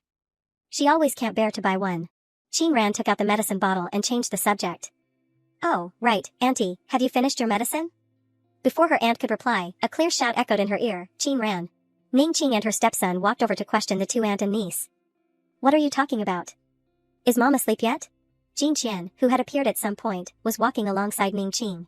Mooing innocently and quickly spoke first, Auntie second, Grandma is asleep. Cousin Ran is giving medicine to my mom. Ning Qing immediately flared up upon hearing this. Qin Ran, are you still researching your maternal grandfather's bizarre objects? Ning Qing childishly shrieked, ignoring the people around who were turning to stone. He killed himself harming himself, and you're turning yourself into a lunatic too. Jin Qian stood by, listening to his stepmother's accusations pound into his ears. Now you're even harming your aunt? Qin Ran burst out with an imposing aura, showing no respect, calling her biological mother by her full name, Ning Qing. The other 4 people all turned to stone. The hallway, which had just been noisy, suddenly became eerily silent. Her aunt found her voice first. She stammered, questioning Ning Qing, Sister second, what are you saying? Ning Qing frantically clutched her handbag strap, desperately denying. I was a bit hot just now. She was so ashamed that she turned angry, blaming Qin Ran. But mother is also doing this for your own good, so you don't follow in your maternal grandfather's footsteps. Jin Qian suddenly looked suspicious. Ning Qing's father, before she married into the Lin family, I investigated thoroughly, and there was nothing unusual. She angrily cut her off. Shut up. Are you even worthy of mentioning my maternal grandfather? And besides, Qin Ran stared directly into Ning Qing's eyes, hissing out each word, I am not crazy. Ning Qing was scared back a few steps by her aura. Ran, I was wrong just now, but you're in Yinqing now. If I don't manage you, who will? Qin Ran unhappily yelled. Don't call me Ran. We're not close. I don't need you to manage me. You're not worthy. She leaned close to Ning Qing's face, emphasizing, from now on, whatever I do, it has nothing to do with you. Remember that? Qin Ran walked past Ning Qing, not forgetting to throw in one more sentence, also, the medicine I gave Auntie was from the National Drug Testing Laboratory. Jin Qian caught the crucial keyword and suddenly spun around. She can get medicine from the lab? Even the young lady who marries into a prominent family in the capital doesn't have such ability. He clearly heard every word Qin Ran said right beside him. Auntie, let's go. I'll take you and Muing home. Jin Qian's heart was shaken. Still the same as the first time I met her, still such a tough person. He decided to separate himself from this mess. Auntie Ning, I shouldn't interfere in your family matters, but you truly spoke a bit too harshly. I have something else to do. So I'll be going first. Ning Qing was dumbfounded by the situation. This. He strode after the three. Qin Ran, let me take everyone home as an apology on behalf of Auntie Ning. She didn't even turn back, coldly throwing out 2 words, no need. Jin Qian, having embarrassed himself, awkwardly added, then everyone, please be careful. In his heart, he was endlessly vexed. She's indeed cold. At first, I wanted to probe what kind of medicine that was. It seems I'll have to talk about it later. Ning Qing stood alone in the hospital hallway, her mouth still cursing. That damn Qin Ran ruined the party today and made me lose face in front of Lin Jinqian. Just you wait, I'll deal with her later. As soon as she finished speaking, footsteps from behind startled her. Who is it? What are you doing? Zhao feigned innocence and turned to the person next to him, asking, Master Xian, she's asking what we're doing. Ning Qing regained her composure, placing her hands on her hips, and questioned, Sir, do I know you? I haven't offended you in any way. Qing Xian pulled out a surgical knife, shooting a deadly glare. Just now, who did you say was a lunatic? She turned pale and stammered, confirming, you are Qin Ran's friend? In her heart, she had already remembered who he was. The person I met earlier at the private restaurant. Wearing a white lab coat, quite scary. Qing Xian silently confirmed, but his gaze towards her remained unfriendly. Ning Qing regained her confidence and began to speak patronizingly, tell her early on, to socialize less with good-for-nothings. This is a VIP room. Don't disturb me visiting patients. Zhao heard this vague remark and rubbed his chin, scoffing, good-for-nothings? Did I mishear? Master Xian, is she talking about you or me? Qing Xian held the scalpel in his hand, his voice low. Apologize to her immediately. Ning Qing was not afraid, pointing directly at his face and rattling off, apologize to her? She's my daughter. How I scold her is my right. What are you to speak to me like that? Zhao was enraged by these crude words. Master Xian. But before anyone could react, the nearby elevator suddenly opened. Ning Qing quickly yelled, Director Jiang. She did a complete 180-degree turn, beaming as she carried her bag and latched onto the official's leg. Director Jiang, you've arrived at just the right time. Director Jiang walked past her like a gust of wind, a bright smile on his face as he greeted the person behind him. Master Xian, are you done with your business? Everyone is waiting for you. Ning Qing's face turned ashen with fear, her mind constantly worrying. Even Director Jiang, who exactly is this person? Did I make a big mistake? Qing Xian looked directly at her and emphasized again, remember to apologize to her. Ning Qing, this time, was quick-witted and frantically agreed, yes, yes. He shot her a sharp gaze and added a warning, from now on, if I hear you say those 3 words to her again, you'll bear the consequences yourself. Understand? Zhao put his arm around his friend's shoulder and cheerfully blurted out 2 words, get out. Director Jiang, who had been standing in the background, finally dared to speak, Master Xian, this month's surgical schedule, please take a look. Qing Xian indifferently threw the matter to the person next to him, arrange the details and let Lu Zhaoying explain it to them. I have to go first. Although surprised, he quickly agreed, let me discuss it. Qing Xian smiled with narrowed eyes and asked, otherwise, who? Zhaoying, understanding his position, repeatedly agreed, okay, I know. The 3 aunt and niece waited for the car under the eaves. Muing looked down the road and sighed, the car is here, but it's not the bus. We'll have to wait a long time again. Yet, this car deliberately honked to draw Qin Ran's attention. Qing Xian lowered the car window and offered, where are you going? I'll take you. She looked up, dazed, and wondered, why is it him? They quickly arrived at the old apartment building. Her aunt's voice rang in her ear, thank you for bringing us back, dear. Muing couldn't contain her curiosity and blurted out, cousin, was that handsome brother just now your friend? Her aunt also joined in the praise, Ran finally has new friends. Qin Ran couldn't bear to deny it. You could say that. I'm working for him. Her aunt stepped forward and held her hand, instructing, Ran, you don't need to see us downstairs. Go home quickly. Take good care of yourself, don't get too tired. She gripped the other person's hand, reminding her in return, yes, when Muing and Munan enter number 1 high school, if anything happens, find me. Muing was also full of hope for the future. When I get into number 1 high school, can I also be like my cousins? The little girl's heart kept fluttering. My 2 cousins' friends are both rich and handsome. So admirable. Her aunt patted her daughter's shoulder and promised, tomorrow, Mom will take you and Munan to buy new clothes. Just focus on starting school. Qing Xian, standing nearby, interrupted, let's go. Pick up Lu Zhaoying, then go back to school. Qin Ran was stunned by the suggestion.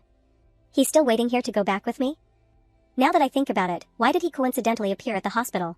As soon as Zhao got in the car, he started talking. Gangster, no, Qin Ran, are you here too? Ha ha ha ha. He enthusiastically took out his phone and boasted, Qin Ran, I see you're also playing 9 provinces. Let's team up and rank up. But before she could reply, the screen showed a notification, you have a new message. Zhao read the message and his mouth began to stammer, Xian, Master Xian, that Grandmaster, he accepted the order. He excitedly shouted, making Qin Ran shoot him a disgusted look. Xian, I know you'll be excited after hearing this, right? Aren't you surprised? Zhao kept babbling, but when he remembered the third person's presence, he immediately changed his tone. Master Xian, why did he suddenly accept our order? I'm a bit unaccustomed. Is the boss, the moon is beautiful tonight, ha ha ha ha ha ha. Qin Xian silently drove, his heart also filled with immense curiosity. Why did he suddenly change his mind and accept the order? Did that person discover something? Qin Ran glanced at him, silently asking, so surprising? Each carrying their own thoughts, they quickly arrived at the school. Qin Ran sat on the bunk bed in the dormitory, concentrating on typing. She constantly moved her hands on the computer, oblivious to everything around her. After operating for a while, Qin Ran wondered, the computer in the infirmary seems normal. So why did Qin Xian place an order to investigate Gu Shiji's whereabouts? She picked up her phone and read a message from Haha, where are you these days? Someone in the country is investigating you. Qin Ran secretly scoffed. Now you have time to come see me? Isn't this guy afraid Jiang Dongye will catch him? Qin Ran pondered for a moment and then tossed her phone aside. Forget it. Anyway, I've already accepted the order. I'll occasionally give them some mixed true and false information. They won't find Gu Shiji anytime soon. She focused her attention on the computer screen. Conversely, I've had some inspiration for the previous code recently. This time, let's see if I can complete it. Qin Ran focused on her work, completely unaware that she had fallen into the gaze of the person opposite her. The other girl gritted her teeth, secretly disdaining, what's with the pretense? She never greets anyone, just sits there tapping on her old computer. It annoys me just looking at her. Her phone was in a chat with Qinyu. Yanran, my sister has a strange personality. I'm afraid she won't adapt to university life. Can you tell me about her life in the dormitory? She casually said what she observed. Today, she just kept playing on the computer. Before that, she even pretended to read a book. Does she even understand it? Haha. Just then, Siran entered with an unfamiliar girl. I brought a student here to get 2 reference books. Oh, Ran, you're back? Qin Ran softly hummed, her eyes constantly following the other person. Siran seemed to read her thoughts and quickly introduced, Pan Mingyue, this is my desk mate. Doesn't she look beautiful? Mingyue looked at Qin Ran and silently thought, found her. Meanwhile, Siran continued to babble, you don't need to rush to return the reference books to me. Take your time reading them. Mingyue waited for her to finish speaking and immediately held out her hand. Lin Siran, can you take this back to your desk mate? Siran asked in a daze, my desk mate is so cold, would she eat this? Mingyue stated with certainty, yes, she would. Night quickly enveloped the dormitory. Mingyue tilted her body and fell asleep. A dream, without warning, pulled her back to her happy past with Qin Ran.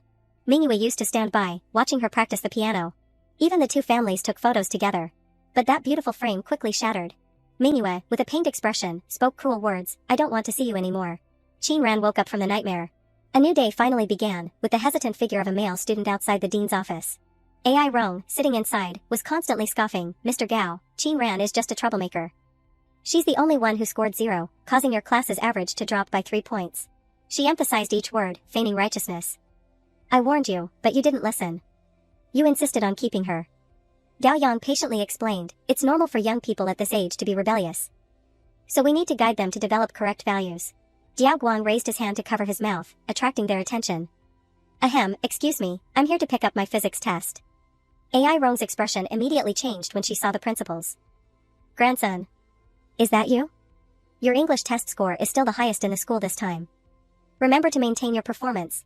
The female student next to him also took the opportunity to withdraw, Ms. Li, then I'll excuse myself to go back to the classroom first. Along the way, she kept muttering to herself, Su Diaoguang is so handsome. I really envy Qin Yu. After a few steps, Diaoguang suddenly suggested, can you show me Qin Ran's test paper?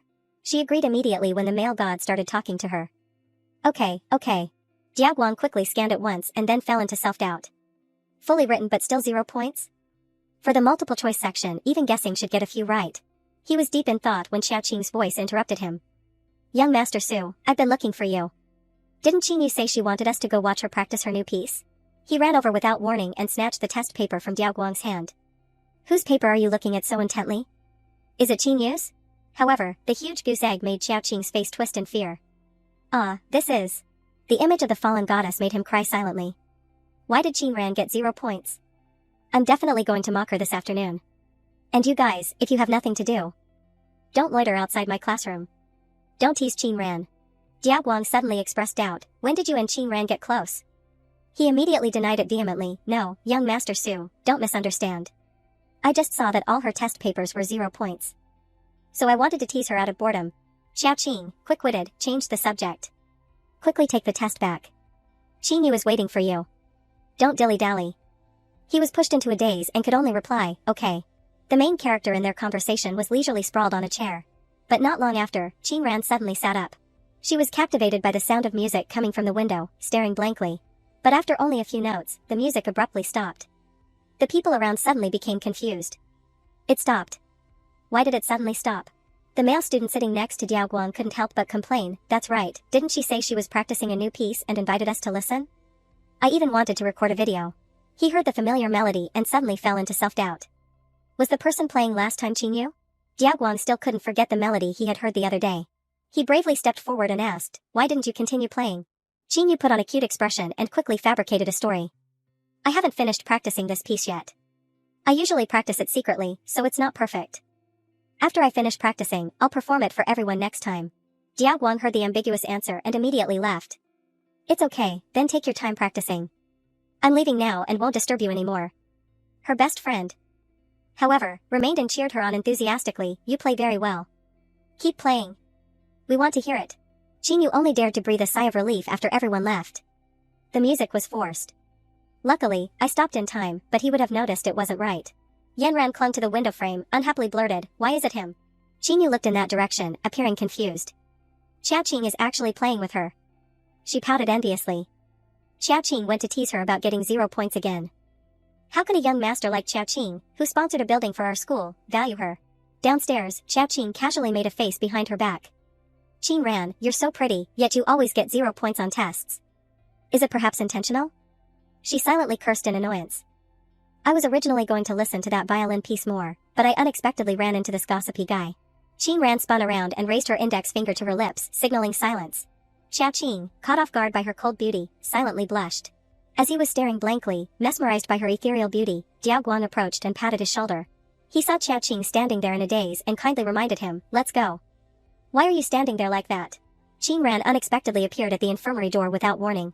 Qing Xian remembered their earlier conversation in surprise. Master Xian, that grandmaster hasn't taken an order in over a year. Why now? Oh, this dish is delicious. He calmly asked, why are you here at this hour? Didn't you already come to cook at noon? Qin Ran said nothing, just looked around the room once. He watched her walk straight inside and hesitantly voiced his suspicion. Did you finish all the sleeping pills? Qin Ran softly hummed, her eyes still glued to the medicine shelf. Qing Xian silently reached out from behind her. The close proximity made Qin Ran's heart suddenly race. Her eyes were fixed on the hand holding the medicine bottle from the cabinet. Both his hand and the medicine passed by Qin Ran's face. Qing Xian poured out a few pills, quickly calculating in his mind, can't give her too many. Must control the dosage. He saw her unusual attitude and blurted out, what's wrong? Qin Ran awkwardly pulled down her hat. Nothing. Her mind was racing like 1,000 horses. Was that too close just now? She closed her eyes and took a deep breath to regain her composure. Finally, Qin Ran snatched the medicine from Qing Xian's hand and vaguely said 2 words, thank you. She looked directly at him and stated her main purpose. I have something to do tonight and need to go out. I'll cook now. You two just need to warm it up when it's time to eat. Is that okay?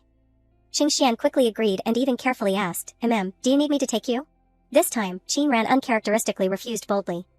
No need to trouble you. I can go back by myself. As soon as she finished speaking, Zhao Ying rushed in frantically.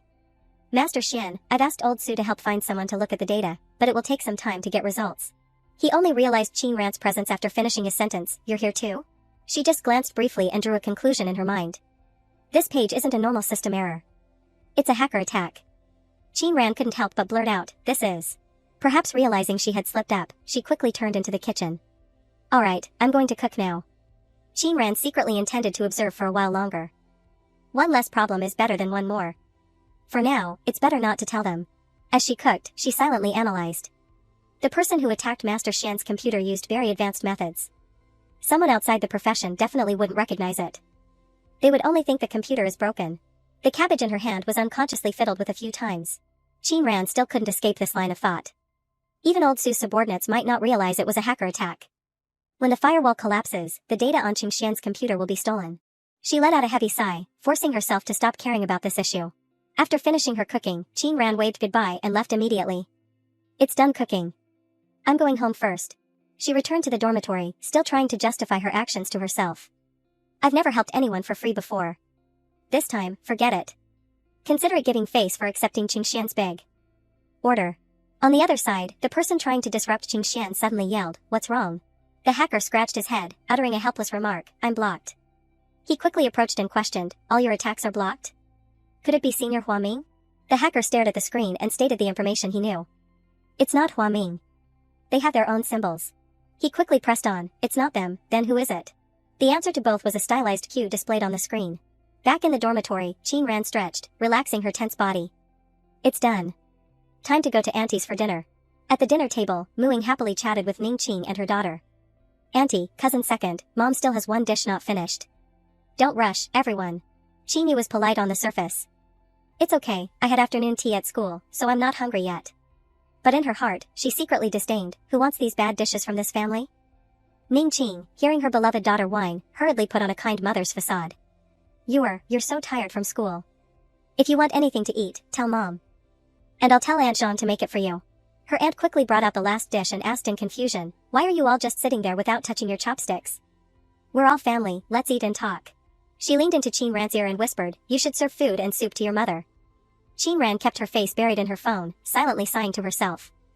"Auntie wants me and Ning Qing to improve our relationship, but unfortunately, it turned out Qingyu had already quickly performed her duty as a good daughter.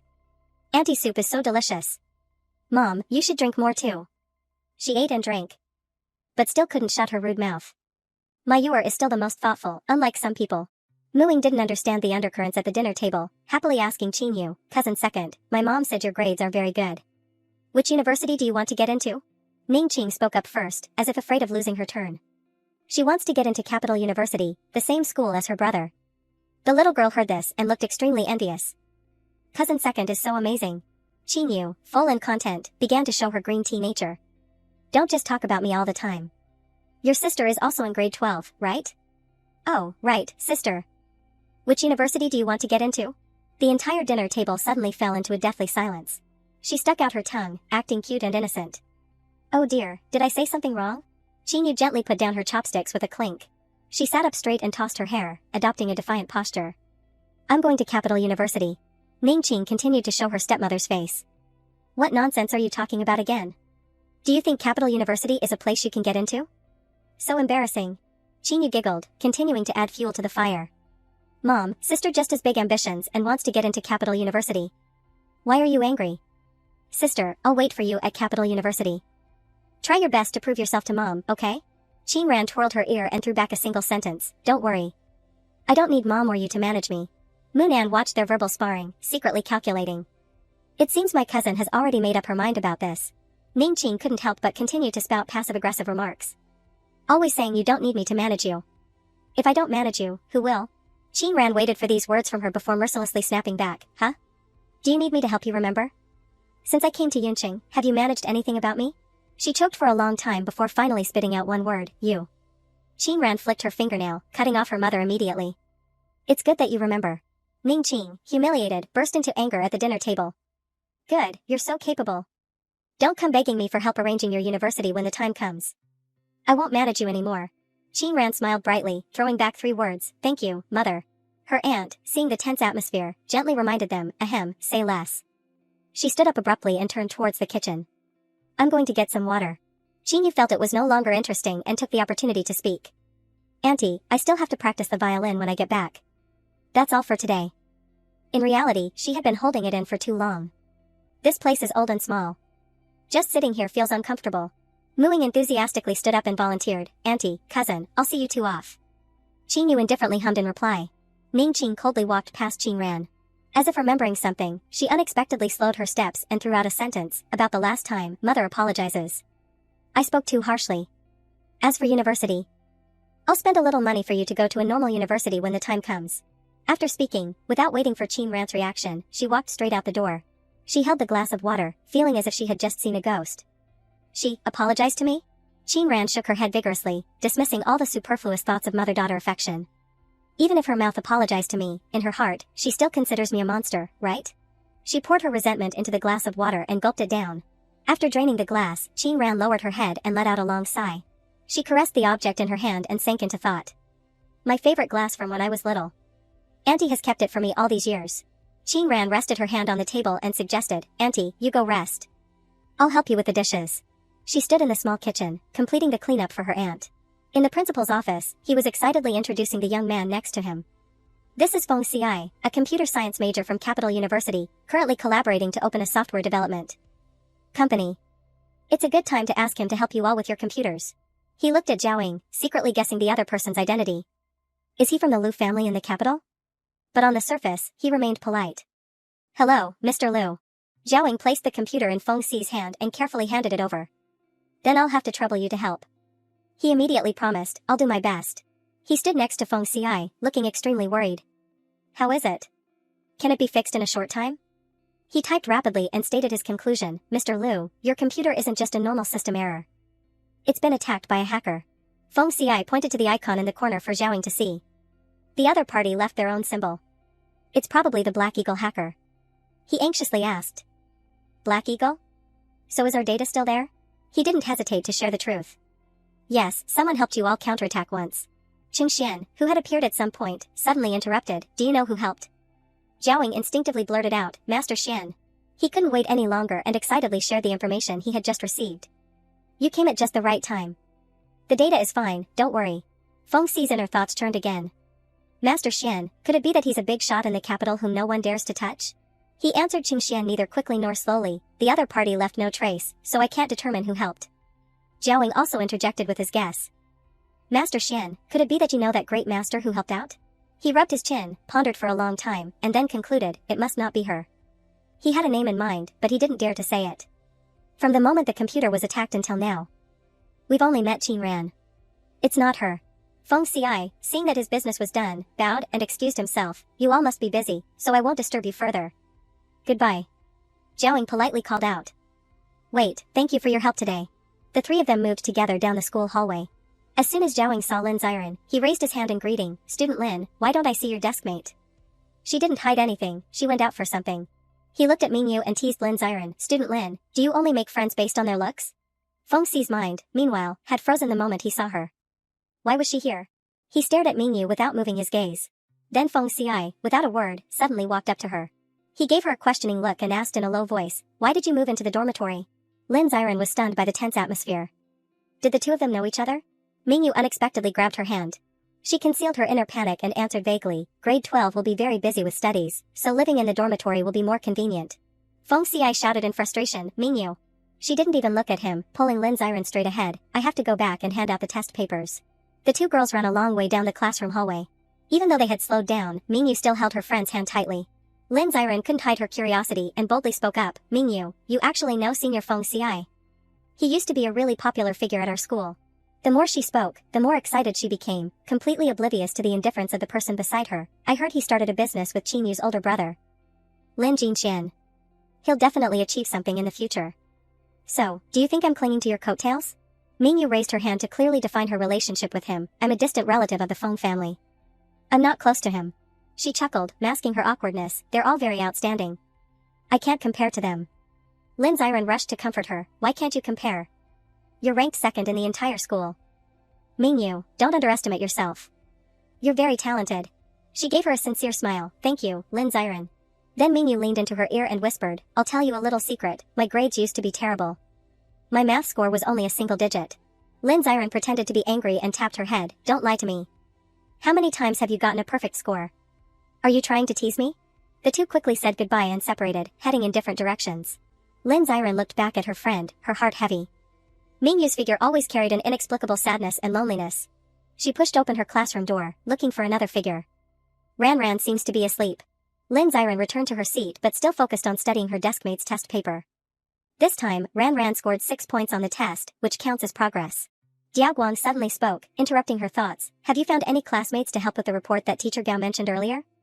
Lin Xiren quickly put her index finger to her lips. Gesturing, Shu, speak softly. Ran is sleeping. She came home very late from work yesterday. Diaoguang looked puzzled, working? Lin Ziren kindly explained, at the milk tea shop in front of the school. Ran helps out on the night shift and comes back even if it rains heavily. After saying that, she answered the previous question. It's almost exam season, so no one wants to help with the report. If I really can't find anyone, I'll do it myself. Diaguang didn't forget to remind her, just don't delay the progress. This time, the grade level report will be voted on. You, wake her up. She's been sleeping all morning. Qin Ran had opened her eyes long ago, lamenting inwardly, so much talking, it's so annoying. Only a deskmate with such a good temper would let him boss them around like this. Lin Ziren sat down beside her and shook her awake. Ran, I left your test paper on the desk. Remember to review the wrong answers when you wake up. Qin Ran drowsily rubbed her head and gave a faint in agreement. She observed her for a long time and then wondered, why is your face so red? Did you catch a cold from the rain? Qin Ran sluggishly denied, I'm fine. Lin Ziren persistently asked again, are you really okay? Let me go ask if anyone has cold medicine. You should take some. Qin Ran decisively stood up, no need. What time is it now? She honestly replied, lunch break has already started. Do you want me to buy you something to eat? She pulled up her collar, preparing to leave, no need, thank you. I'm going out for a bit. Lin Ziren watched her friends retreating back, unable to help but sigh inwardly. Ran is working overtime again? It's too hard. I wish someone could convince her to stop. Qin Ran quickly arrived at the infirmary. She stood leaning against the door for a long time without entering. Inside the room, Zhao was casually complaining, Xian family, big shot, no, Qin Ran, why isn't she here yet? I'm a little hungry. However, the sudden change on the computer made him change his tone immediately. Xian family. Qing Xian indifferently spoke, what's there to panic about? Speak. Zhao dull-wittedly exclaimed, the person who helped us fight back against the hacker, it seems there's a clue. He quickly blurted out the information he had just gathered, that person's alias is Q. No sooner had he finished speaking than the ding-dong of the doorbell interrupted their conversation. Qin Ran gently pushed the door open and entered. She leaned tiredly against the door without speaking. Zhao, not noticing anything unusual, continued to chatter, you're finally here. I'm almost starving to death. But why are you pulling your collar up so high when the weather is so hot? Qin Ran awkwardly concealed her illness, it's nothing. I'll go cook right away. Qing Xian, without a word, suddenly stood up. He walked towards her, observing her from head to toe. Qing Xian's eyes swept over her like x-rays, missing no corner. Under this pressure, Qin Ran could only remain silent and endure. Qing Xian asked worriedly, are you sick? Qin Ran softly confirmed, just a little. Zhao hastily jumped up from his chair, Qin Xiaoran, why are you sick? Xian family, quickly take her to my seat to rest. I'll get the thermometer. She covered her mouth, intending to make a vague excuse, it's a small matter. I'm going to cook now. Qing Xian stood blocking her way, impatiently speaking, you're already sick, what are you trying to accomplish? Go rest on the sofa, quickly. Do you want me to carry you there? Qin Ran was silent for a long time, her face flushed red with embarrassment. Finally, unable to bear the oppressive silence, she compromised and walked towards the sofa. Qing Xian quickly took the thermometer out of the medicine cabinet. He didn't turn his head as he instructed the person beside him, Lu Zhaoying, order food from menu and drive back with it. He gave 2 sounds in agreement. The thermometer beeped continuously as soon as it touched Qin Ran's forehead. Qing Xian looked at the nearly 40-degree reading on the screen, stunned with fear. You're already running such a high fever, and you said you were fine. He laid the patient on the sofa, even carefully covering her with a blanket. Lie down. I'll give you in 4. Qin Ran couldn't resist and only gave a faint Qing Xian quickly pulled the 4-pull towards himself. His movements, though hurried, were still incredibly gentle. Qing Xian even gently held Qin Ran's hand. Her face suddenly flushed red, unsure if it was due to the fever or the touch of his hand. But that feeling didn't last long, as Qing Xian had already turned her hand over, preparing to insert the 4 needle. Seeing her somewhat tense expression, he gently reassured her, don't be afraid, it won't hurt. Qin Ran, of course, wasn't afraid of pain. She awkwardly turned her face away to hide her emotions. After finishing the procedure, Qing Xian lowered his voice and announced, it's done. I told you it wouldn't hurt. She put her hand on her forehead and vaguely replied, it doesn't hurt. He quickly stood upright, not forgetting to add, I'll get you some water to drink. Qing Xian walked towards the small kitchen counter in the office. His movements as he poured water were very fluid. He even thoughtfully added 2 sugar cubes to the cup. Qing Xian's gaze suddenly fell upon the jar of colorful candies on the shelf. In his mind, he recalled the first time he saw Qin Ran. He didn't understand why he suddenly bought this pile of candy, but in the end, Qing Xian stood in a daze for a while before remembering to bring the glass of water to her. But what met his eyes was Qin Ran peacefully asleep on her side. He quietly sat in front of her and silently commented, normally like a little hedgehog, but when she's sick, she's a little more obedient. Qing Xian gently placed the red candy into her hand. Even in her sleep, Qin Ran instinctively curled her hand. Qing Xian looked at this action with a satisfied smile. His mind continued to recall the moment he saw her at the hospital. Qin Ran, in his eyes then, was beautiful but very cold, just standing to one side, sucking on candy and scrolling on her phone. The person he was talking to saw Qingxian staring blankly and curiously prompted, "What are you looking at?" That question made him retract his gaze. Even though his eyes weren't on Qin Ran, he still secretly praised, "Her waist is really small." Qin Ran suddenly woke up from her muddled sleep. As soon as she sat up, she hugged her chest and wondered, "I can't believe I slept for so long. I feel much better now." Suddenly, Qingxian's voice saying, "You're awake?" pulled her out of her thoughts. He looked directly at Qin Ran and carefully suggested, "I ordered food from menu. Eat before you go home." This thoughtfulness surprised her, and she automatically uttered 3 words, "Thank you." At the Lin family's side, Chen Qi sat at the dining table and asked, "Has Feng Ci returned?" His father is the mayor, and the Feng family is a prominent noble family. You must seize this opportunity. Lin Jingxian turned and pledged, "Father, rest assured. Our project this time is in Yunqing. I will definitely do well." Lin Wan picked up more food for him and added, "The Feng family has deep roots. When the two of you cooperate, nothing big will happen." He understood clearly and quickly replied, "Yes, I know." She then turned to Qin Yu, how did you do on the exam this time?" She excitedly boasted, "I only ranked 9th in the entire school. It was just a normal test. Nothing special." Ning Ting also quickly chimed in, "Our Yuer is always so humble." Interrupted by her, Lin Wan muttered under her breath, annoyed, "Nosy." She quickly brushed aside her displeasure and changed the subject, "Yuer, your sister is also at first high. How did she do on her test?" Ning Ting, being ignored and hearing Qin Ran's name mentioned, became stiff all over. Qin Yu remained unfazed and continued to beam, "We're not in the same class. I only saw that her English test score wasn't great.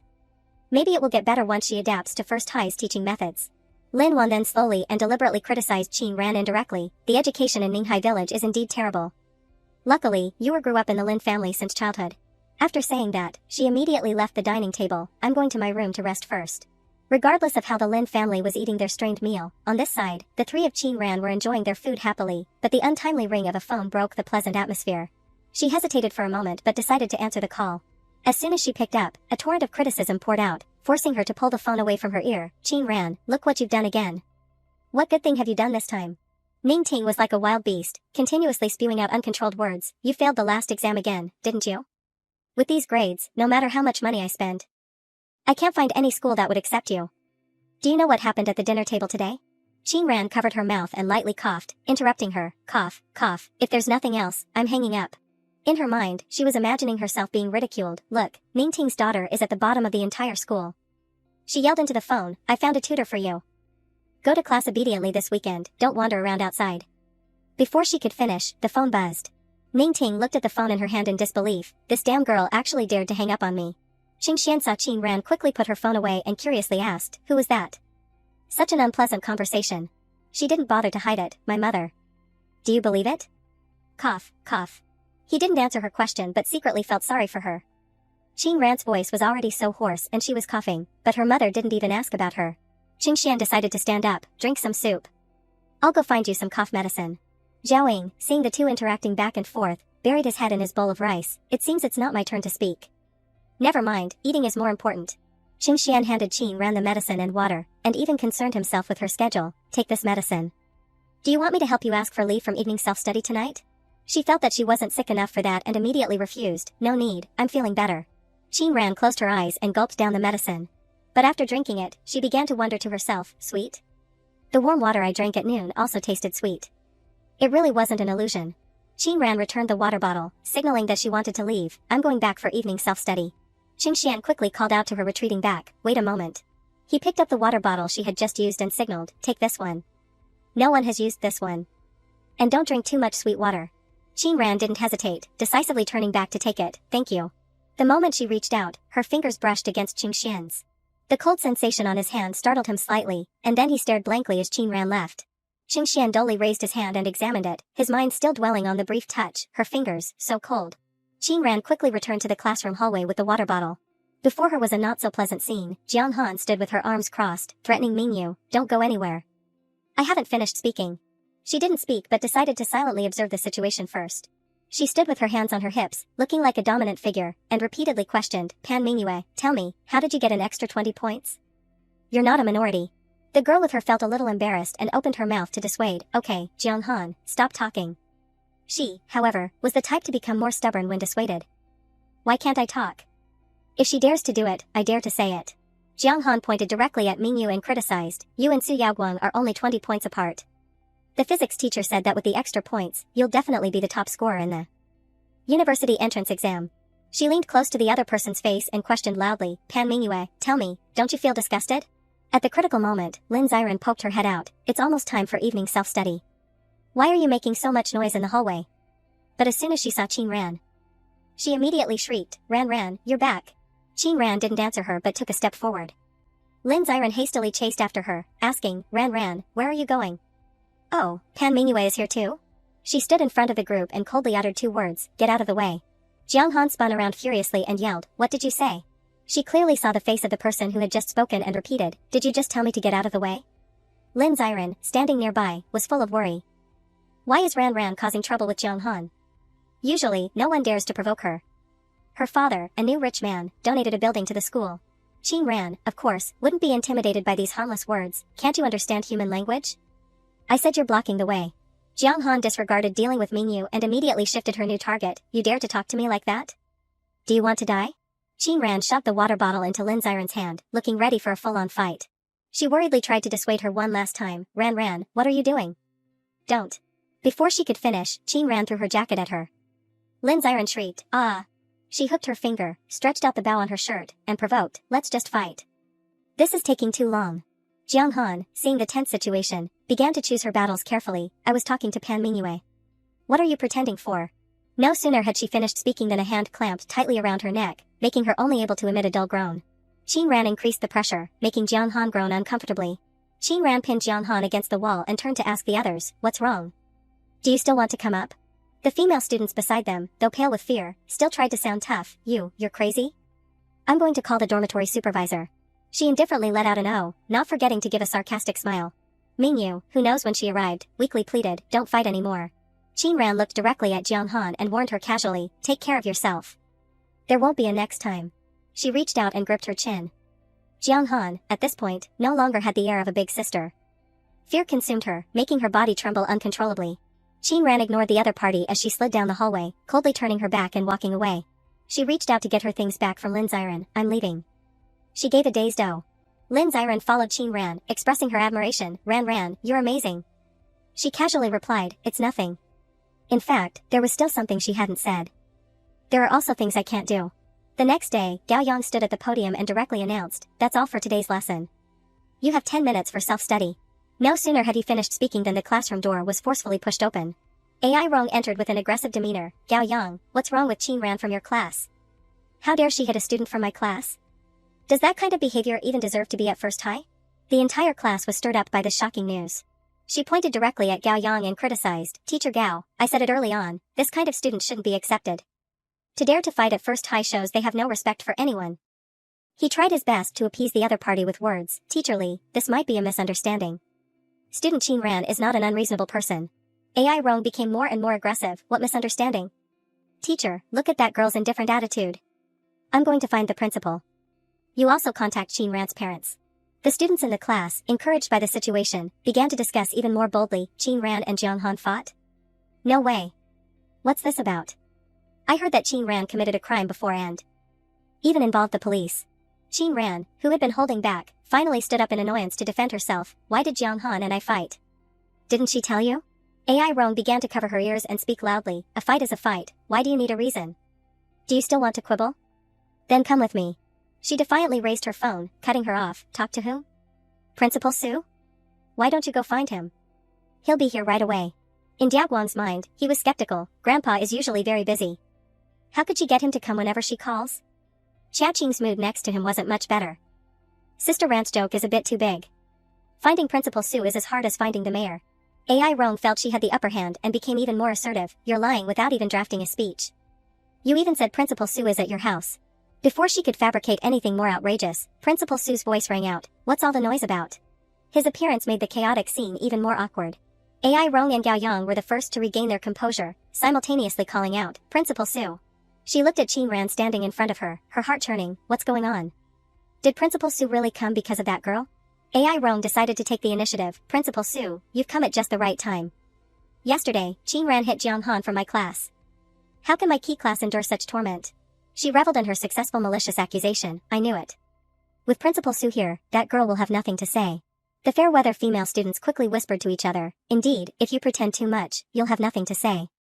Jiang Han's family is also rich. And her grades are good. Where did she get the courage to provoke her? They're both surnamed Qin, but she and Qin Yu are worlds apart. Diao Guang and Xiao Qing silently listened to the buzzing in their ears. Qin Ran, however, remained calm, even offering a faint, sarcastic smile. She didn't hesitate to expose the truth. Teacher Li, if you care so much about your students, why don't you know that Pan Mingyue was bullied and threatened by Jiang Han? Ai Rong stammered a teacher and then fell silent. Qin Ran pressed her advantage, no need to refute. There are surveillance cameras in the girls' dormitory hallway. You can go check. She frankly exposed the distortion in her thinking. Why don't you care that Jiang Han humiliated Pan Mingyue by saying she used underhanded methods to get high scores on the university entrance exam?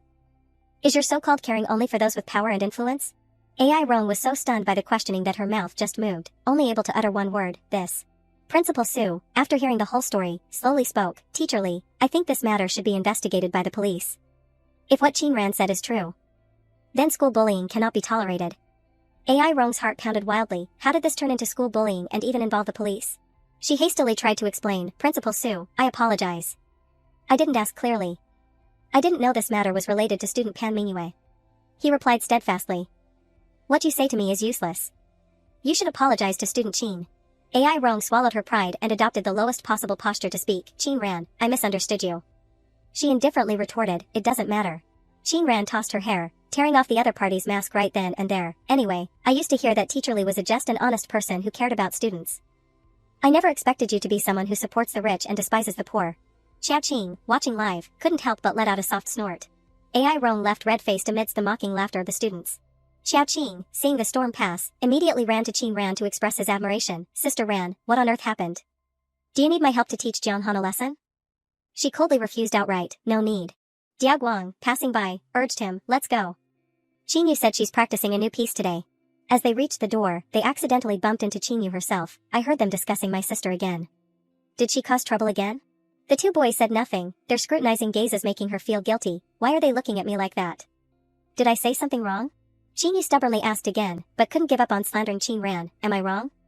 All those rumors are true. She fights all the time. Luckily, Principal Su took pity on her and accepted her into first high. Xiao Qing couldn't take it anymore and retorted directly to her face, why do you have such a big prejudice against her? She's not like you all say. What happened today was Jiang Han's own doing. Qin Yu was so frightened that she secretly thought Xiao Qing actually spoke up for Qin Ran. After venting his anger, he instructed Diao Guang, I'm not going to the art building today. I'm going to the football field. Xiao Qing, ignoring what everyone else thought, enthusiastically called out to his friends, let's go. You guys get the ball out. When only the two of them remained, Diao Guang slowly spoke, Principal Su isn't a sympathetic person.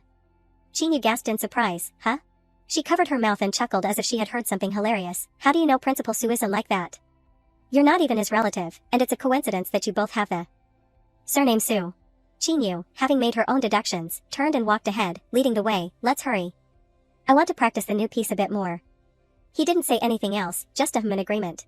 As she walked alongside him, she curiously asked, oh, by the way, Su Daiguang, who is in charge of the bulletin board for your class this time? Is it you? He didn't hide anything. No, Niefei is in charge of drawing, and Lin Ziren is in charge of writing. Qin Yu thought of the close relationship between Lin Ziren and Qin Ran. Outwardly, she casually replied, is that so? But her smile seemed to be brewing something sinister.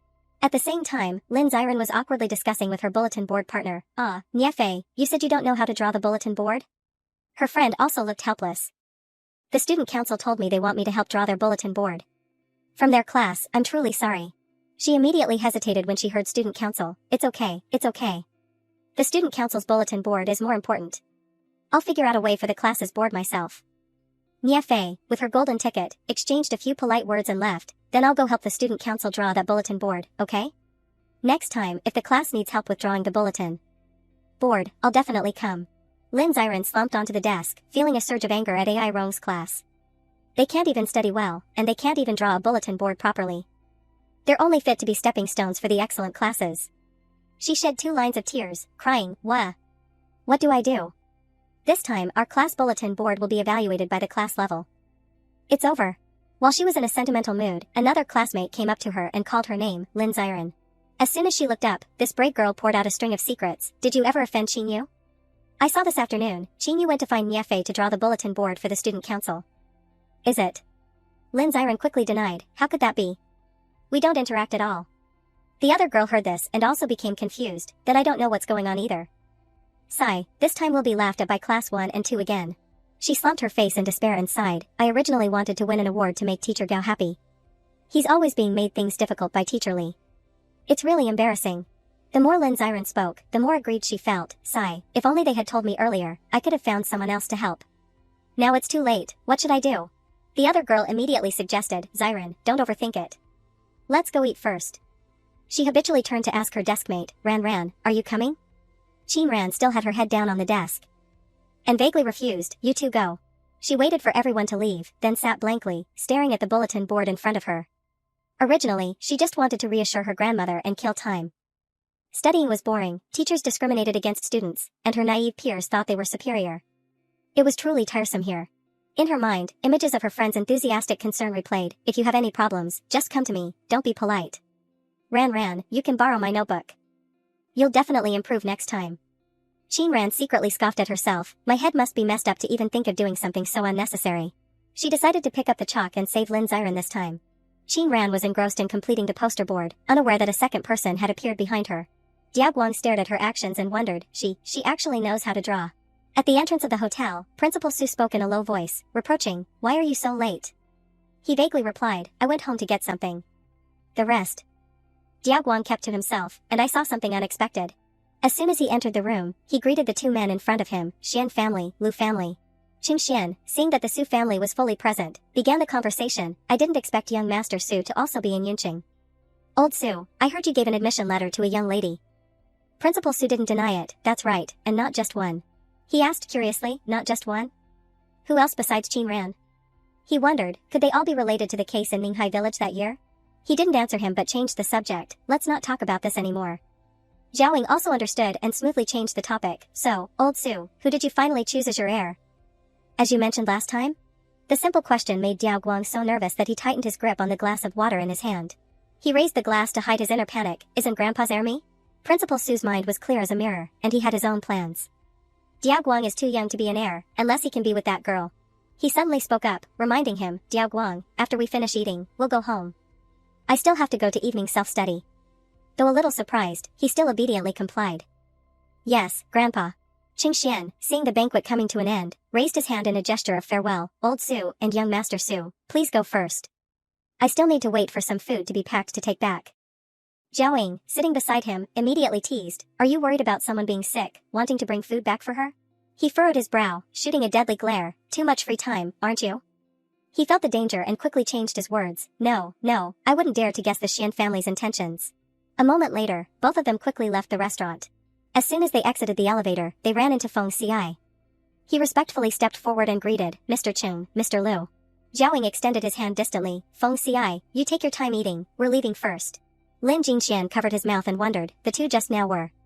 He immediately lowered his voice and explained, the Qing and Lu families from the capital. He heard the prominent place name and immediately thought of clinging to a powerful figure. Of course, they are big families in the capital. The Lin family in the capital is not worth mentioning. So we can build a good relationship with them. Ignoring the small interlude, Feng Xi immediately greeted the woman in front of him, Mother. She seriously questioned her son, why are you only just arriving?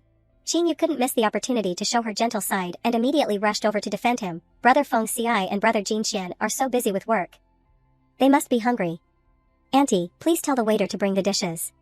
She was so pleased by the flattery that she didn't skimp on praise, indeed, only our Yuer is so thoughtful.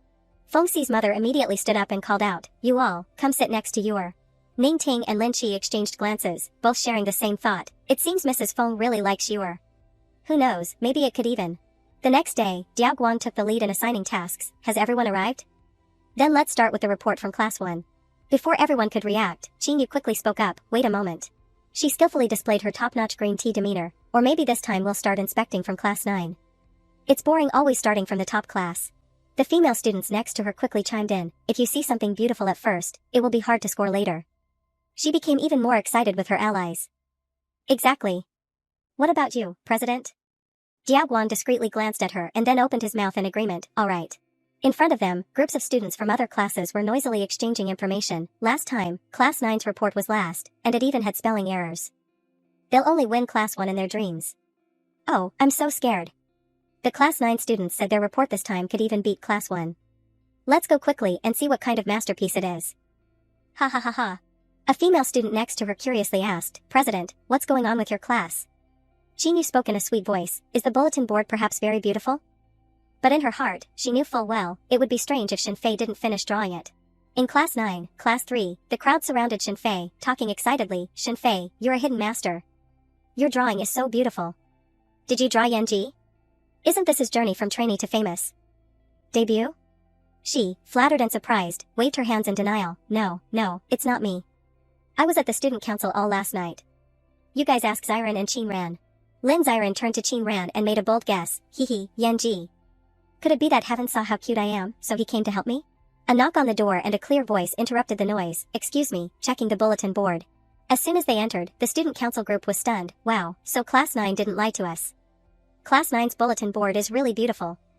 Chinyu knew Class 9's bulletin board was extremely beautiful. So she specifically brought us to see it first. I never expected Class 9 to be able to draw like that.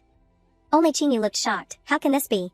The exclamations as they looked at the bulletin board became even more exaggerated, wow, this is Yanji from when he was a trainee to becoming a star. Just looking at it makes my blood boil. So touching. Right, the details of his injured arm and determined expression are also too beautiful. A master, definitely a master. The group of female students eagerly asked Diao Guang, President, how many points did you give it? This is too impressive. In 3 years of high school, I've never seen such a beautifully drawn bulletin board. He slowly and surely concluded, full marks. Chinyu was furious at this unexpected turn of events. She stared at Qin Ran as if she wanted to drill holes into the other person's body. Qin Ran didn't flinch, twirling the pen in her hand and tilting her head in provocation. Chinyu gritted her teeth, unable to accept this truth, no way. I know her so well, she's never learned to draw. It can't be her drawing.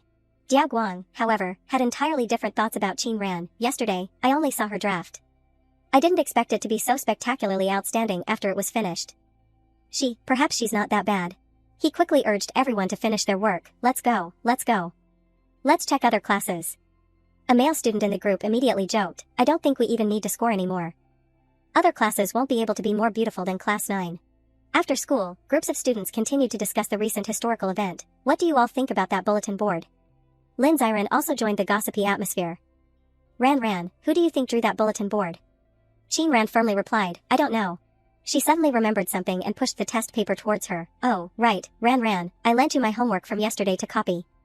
Qin Ran, though not really needing it, still said Diao Guang continued to observe Qin Ran, his heart stirring. I looked very closely. She drew with her right hand yesterday.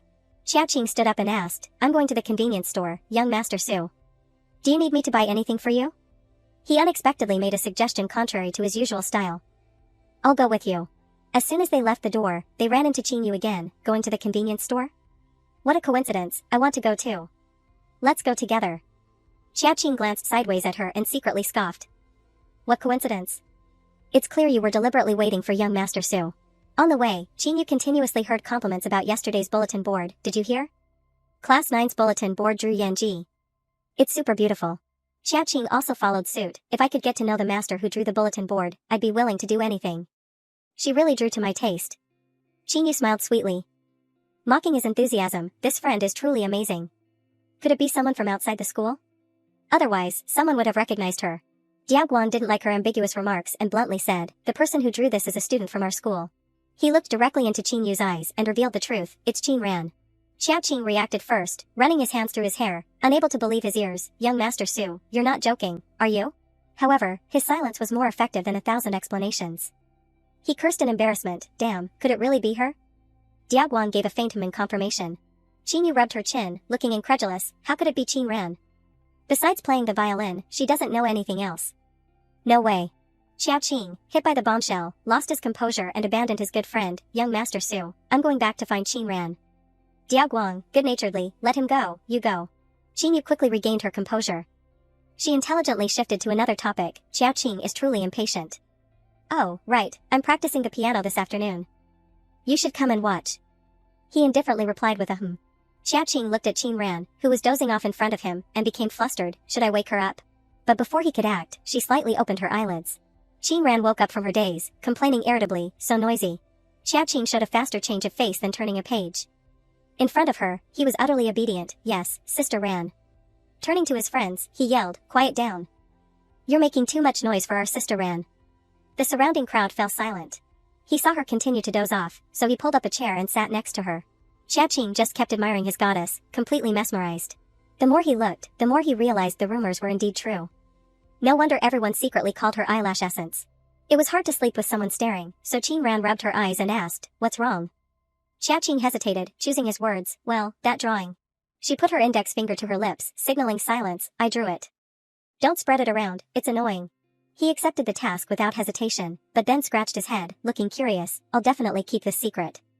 "But Sister Ran, why did you draw Yanji? Do you like him?" Qing Ran, without thinking, blurted out, "Who likes that name?" "It's Lin Xiren." Xiaoqing was stunned by the truth, calling a famous idol what's his name, and it turned out she still helped her friend draw the bulletin board. The new school beauty is truly an honest and straightforward person. Out loud, he cheered, "Got it." Jiaoying, not too bored, began to tease. Recently, quite a few male students have been secretly peeking at the infirmary door. Could it be that young Master Cheng's charm has increased, making male students unable to resist? Qingxian looked out the door.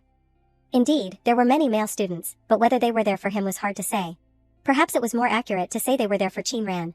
Jiaoying immediately understood and looked at Qingxian, teasing, "So it's for Miss Qing. I finally met someone with charm equal to yours." He decisively stood up and walked towards her. As soon as Qing Ran saw his figure, she asked in confusion, "What's wrong? Is there anything inappropriate?" Qingxian, in the manner of an experienced person, reminded her, "Grade 12 is very important. I feel that studies should be the top priority. There's no need to be distracted by other things." Qing Ran rarely shared his view. "Thank you, I think so too." Qingxian, just waiting for this, happily ordered, "Lu Xiaoying, close the door." The three quickly sat down at the dining table, but Qing Ran's gloomy expression puzzled him. Qingxian saw her sighing heavily and couldn't help but ask, "What's wrong?" Qing Ran didn't hide her awkwardness. "Parent-teacher conference is this Saturday, but my grandmother is still in the hospital." Qingxian quickly pointed out the key point. "Your teacher doesn't know your parents." Jiaoying picked up on it extremely quickly and eagerly offered himself, "Qing Xiaoran, then I can be your father." Qing Ran witnessed this action and secretly chastised herself. "Forget it, why am I telling them these things? After finishing up, I should just go home." She rubbed her chin and delivered a verdict to him, "You're a bit too young to be my father. An older brother would make more sense." The meal quickly ended. She didn't linger, grabbing her bag and standing up, "I'm leaving. Bye-bye." Qingxian then expressed his attitude, "Why have I never heard someone as decisive and ruthless as young Master Lu be so enthusiastic?" Jiaoying smelled danger and quickly defended himself. "Stop, Xian family, it's a misunderstanding. No matter how beautiful Qing Xiaoran is, I have no intentions towards her. I just said it because the atmosphere felt a bit stifling earlier." He, of course, believed his friend. Prompted by Jiaoying, he sighed softly, her family situation, sigh. Even his heart sank a little. Although she said it so casually. "I feel very uncomfortable inside." Qingxian suddenly looked out the window and exclaimed in surprise, "Is it raining?" Jiaoying once again ran ahead of himself, "Xian family, do you need me to go give an umbrella to Qing Xiaoran?" "Oh, that's..." It turned out that Mingyu had already walked up to Qing Ran with an umbrella. But her actions couldn't help but make others overthink. This girl looked like a small bookworm, only caring about covering her books while her own thin clothes were drenched by the rain. Qing Ran stepped forward and took the umbrella from her hand. "I'll hold it." "Did Lin Xiren tell you I was working in the infirmary?" Mingyu awkwardly replied mechanically. I went to the library, and I was afraid you didn't bring an umbrella." The two stood under one umbrella, each with their own thoughts. It had been many years since they walked side by side like this. Being with Ran, it's great. When they reached the dormitory entrance, Qing Ran said goodbye, "I'm going in now. You, don't stay too late at the library either." Mingyu only gave a faint in agreement. As soon as she disappeared, Mingyu's phone rang. She stared at the screen for a long time. Mingyu followed the message content and walked in front of Feng Xi. As soon as he met her, he immediately questioned, "Why did you move out of the Feng family's house?" Mingyu still had the same old reason, "It's grade 12, so I want to study hard." Feng Xi, of course, knew this wasn't the truth. Studying hard? "If you don't want to say it, don't force yourself to answer me." Mingyu tightened her grip on the umbrella handle and awkwardly excused herself, "I have to go back now." After saying that, she decisively turned and walked away. Feng Xi said nothing but unexpectedly pulled her hand back. The unfortunate umbrella fell to the ground. Feng Xi hugged Mingyu tightly from behind, and in the rain, he lowered his voice and questioned, "We haven't seen each other for months. I just came back with difficulty. And yet you're so indifferent to me." The more he spoke, the more agitated he became. "You're avoiding me like this. Could it be because of my father?" Feng Xi stubbornly turned Mingyu's face towards him and pressed, "What exactly is your relationship with my father? Don't tell me you're my father's illegitimate daughter." Her whole body began to tremble, her fingers curled tightly in front of her chest from fear. Feng Xiai looked at her condition, and his agitation or interest completely dissipated. He released her hand, indifferently explaining his previous action. Just kidding. You go back.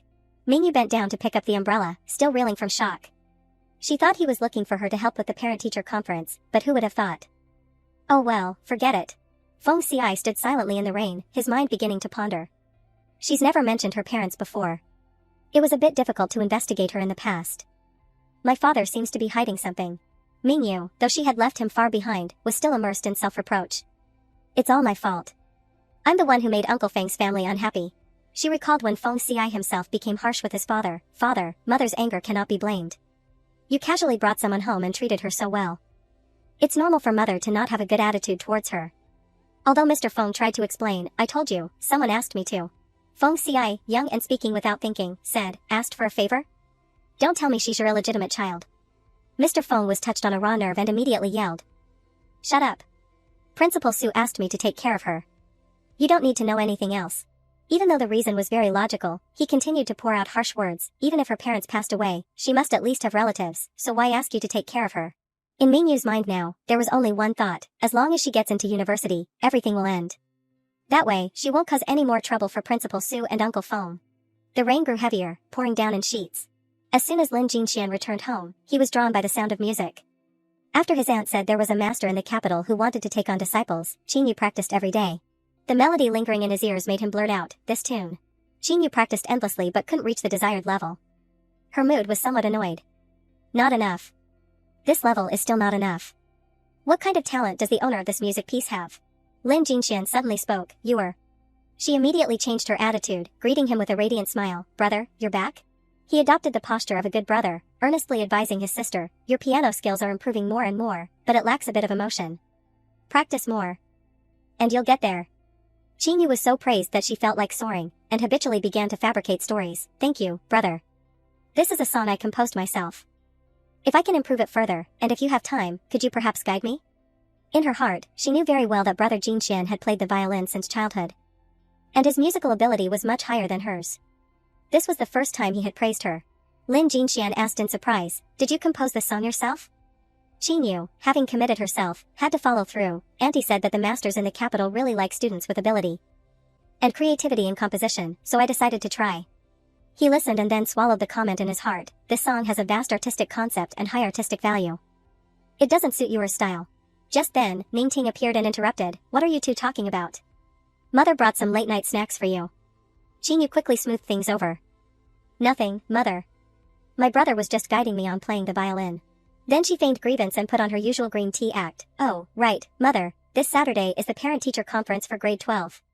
Mother, you'll go to sister's conference, right? Qingyu smiled gleefully and threw herself into Lin Jinxuan's arms. Then let my brother or father go to my parent-teacher conference, okay? In her heart, she had calculated very carefully. Having her brother or father attend her parent-teacher conference would be much more prestigious. However, this time, the opinions of the mother and daughter did not align. Ningting indifferently dismissed her eldest daughter. They're both so busy. Never mind. I'll ask your younger aunt to go to your sister's parent-teacher conference. As for you, I'll go. She, of course, had just as many thoughts as her daughter. Qin Ran will definitely be criticized by the homeroom teacher. Going there would truly be a loss of face. Only hearing the teacher praise Yuer would be prestigious. The next day, the school gate was bustling with both students and parents. As soon as Ning Ting and her daughter entered, they attracted a continuous stream of exclamations. Qingyu is in the top 10 of the entire grade again this time. Mrs. Lin really raised a good daughter. Some parents even used it as an example to teach their children. Qingyu is in the top 10 of the entire grade again this time. Mrs. Lin really raised a good daughter. Qingyu grew up beautiful and knows how to play the violin, and she studies so well. Look at you, doing nothing worthwhile. Sigh. Xiao Qing also joined the atmosphere of comparison and quickly suggested, let me take mother to see my goddess. Who knows, she might become your daughter-in-law in the future. Let me tell you, mother, she's amazing. She drew the most beautiful bulletin board in the grade, and she even helped someone who was being bullied at school.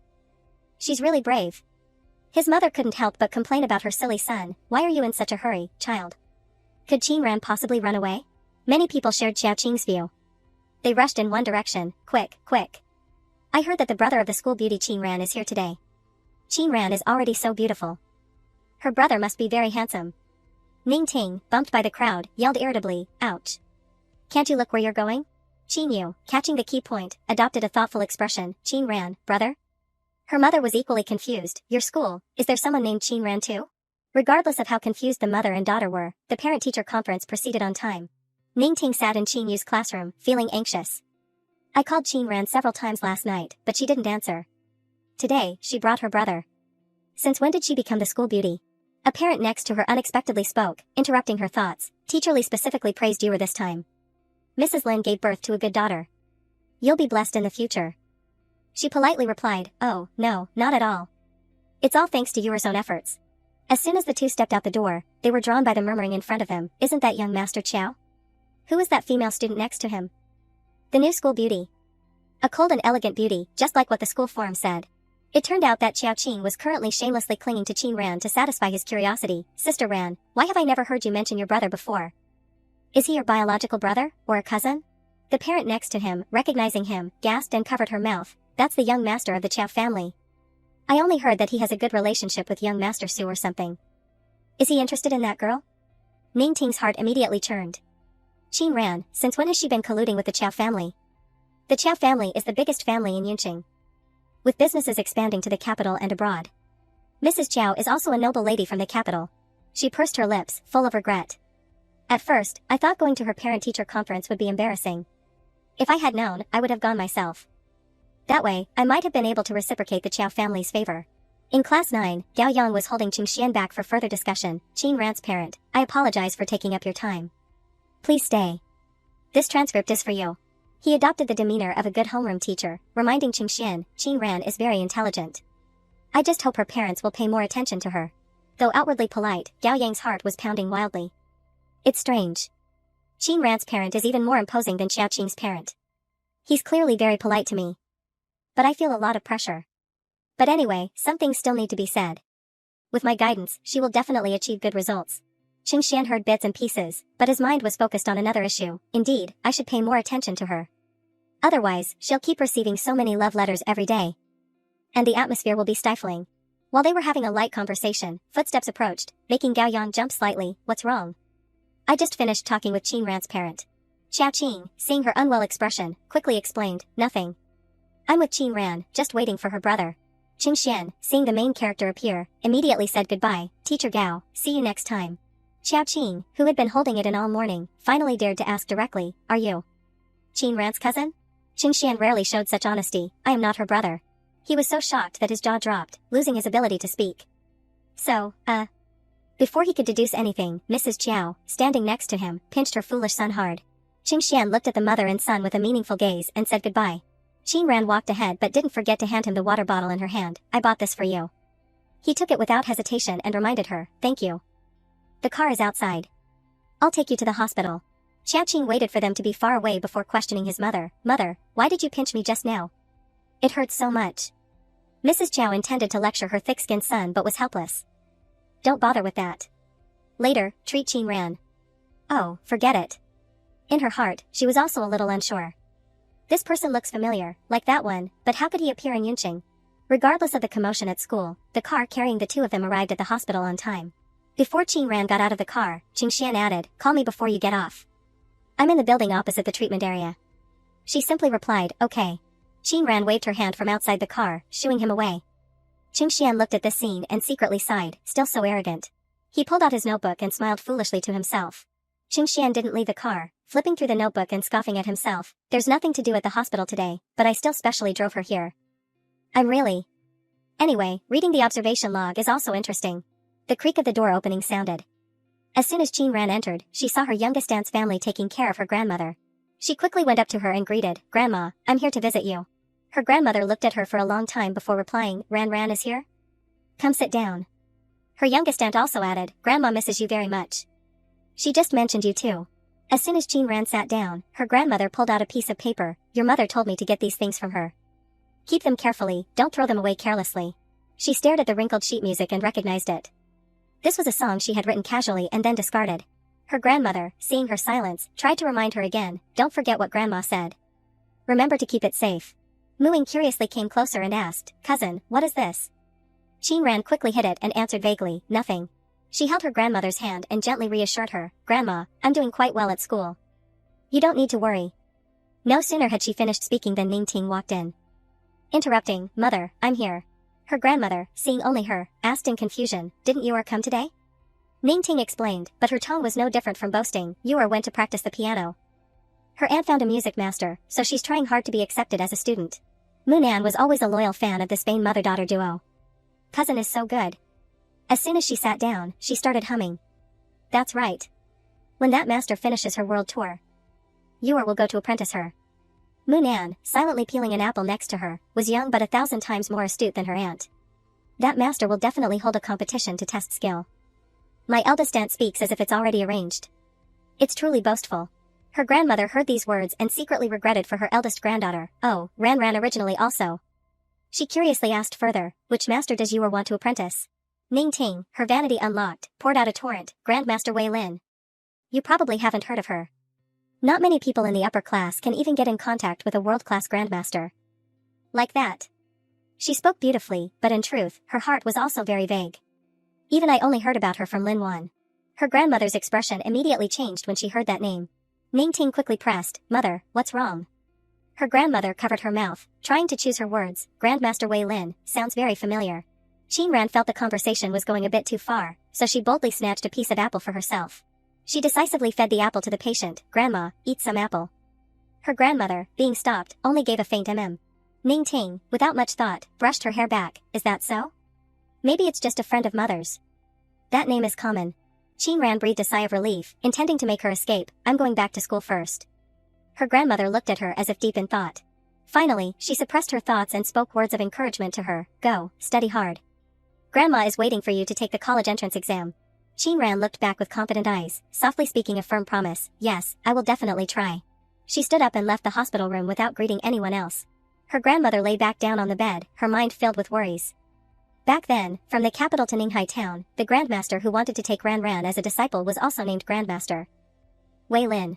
Ning Ting noisily chased after Qin Ran to question her. "Why didn't you let your youngest aunt go to your parent-teacher conference today?" She indifferently replied with a short sentence. "Youngest aunt is busy." "Anything else?" Contrary to usual, her attitude today was especially patient. "So, how are you getting along with your friends at school? I heard that young Master Chiao has a good relationship with you." Qin Ran vaguely replied with a few words. "It's all right. Nothing else. I'm going first." "Mother, you go back to your room." In her heart, she secretly scorned, "It's been so long since I started school. And now she's asking about things at school. Ridiculous."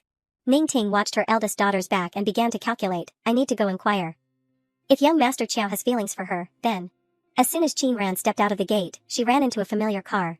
She smiled meaningfully, but still silently brushed her hair, doing nothing else. As soon as the car stopped, Qing Xian rolled down the window and said, "Get in." She, just waiting for this, walked right over. The car quickly carried the two away from the hospital. As soon as they arrived, Qing Mu enthusiastically greeted them.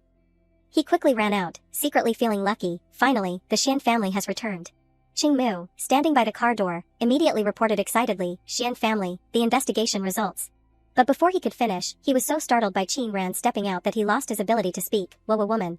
Qing Mu looked at the beautiful girl in front of him, his mind immediately spinning. For the first time in his life, a woman stepped out of the Xian family's car. Qin Ran ignored his stunned state, coldly throwing back a sentence. "Thank you. I'll be back to cook tonight." Qing Xian surprisingly agreed immediately. "Okay. See you tonight." "Qing Mu, did you bring what I told you to bring?" He stammered in reply. I did. But in his heart, he was screaming wildly, "Oh my god. Who is this girl? She's so arrogant, she doesn't even care about the Xian family." Qin Ran returned to her familiar dormitory corner. She sat on her bed, chatting with a friend via email. The other person started the conversation. "You finally contacted me. Are you stable enough to take orders now? I remember you just took a 10 million order a few days ago, but that was an exception. Next month, you should be able to take more orders." "Really? You've been missing for over a year. I thought you were really going to withdraw from the 129 Detective Agency. You're our old brand, the Lone Wolf. You're overthinking it. I'm short on money. As long as you come back and take tasks, the money will just pour in. Speaking of which, you said you wanted to go to the capital before. When will you arrive?" "Something happened. I can only go next year." This chat mentioned important information, the 129 Detective Agency, headquartered in the capital. The 129 Detective Agency, rumored to be linked to the dark web. Regardless of cross-border or domestic cases, as long as the bounty is high enough, any case or information will be thoroughly investigated. Joining was extremely difficult, even top experts rushed to participate. LW, the lone wolf, a veteran member of the 129 Detective Agency, joined 4 years ago. All tasks she undertook were completed 100%. LW's true identity remained a mystery. Qing Ran quickly shut down her computer, letting out a sigh as she prepared for her side job. She had to go to the school infirmary to cook for them. As soon as she arrived, she saw Zhao engrossed in playing a game. While he was busy battling, Qing Ran was bustling in the kitchen. Qing Mu, who knows when he appeared, came up to Zhao and asked, "Where's brother Qing?" He didn't even look up as he vaguely replied, "Went to find Principal Su." Qing Mu, acting mysteriously, leaned into Zhao Ying's ear and whispered, "There's news from the Changjiang team." But he showed no interest, no need to investigate further. He explained in a daze, "Why?" Qing Xian suddenly walked in, answering the question, "We found LW." No sooner had he finished speaking than the sound of a bowl shattering rang out. Qing Ran stared blankly at the mess at her feet. Qing Xian quickly rushed over to take over. "Don't move. Let me clean it up." She awkwardly brushed him off. "It's nothing." Qing Ran had something on her conscience, so she sat stunned for a long time. At the dinner table, as soon as she put down her chopsticks, Qing Xian preempted, "Qing Ran, don't leave in a hurry. I have something to give you." He took out a stack of practice papers as a gift. "Teacher Gao asked me to supervise your studies, so I prepared some workbooks for you." Qing Ran immediately refused in fear. I don't need them." Qing Xian looked directly into her eyes, his tone not allowing refusal. "No, you must. I promised Teacher Gao I would take good care of you." Qing Ran, forced to accept the gift, looked dejected. "I know." Zhao Ying looked at the two in front of him performing the back and forth act and couldn't help but laugh. "Ha ha ha ha. Qin Xiaoran, you're not just copying all the answers because you're lazy. Are you?" However, when both main characters shot him a glinting look, he became much more sensible. "I was wrong. I'll shut up now." Zhao Ying, isolated, pouted in a corner, sulking to himself. Who would have thought that young Master Qing would make such a fuss over a few reference books? People in the capital would probably think he's risking his life for some important document. Qing Mu couldn't help but be nosy. "Young Master Lu, who is this girl?" He immediately cut off the other person. "Don't bother her if there's nothing wrong. Your prince is interested." He was silenced, so he propped his chin on his hand and analyzed in his head. "There are many women pursuing the Qing family in the capital, even my goddess. But he lost to a high school student. But it's true that no one is as beautiful as her." Back in the classroom, Lin Ziren hurriedly urged her, Ran, let's hurry. That reference book is really popular. If we're late, we won't be able to buy it." Qin Ran just indifferently replied, "Okay," and followed her.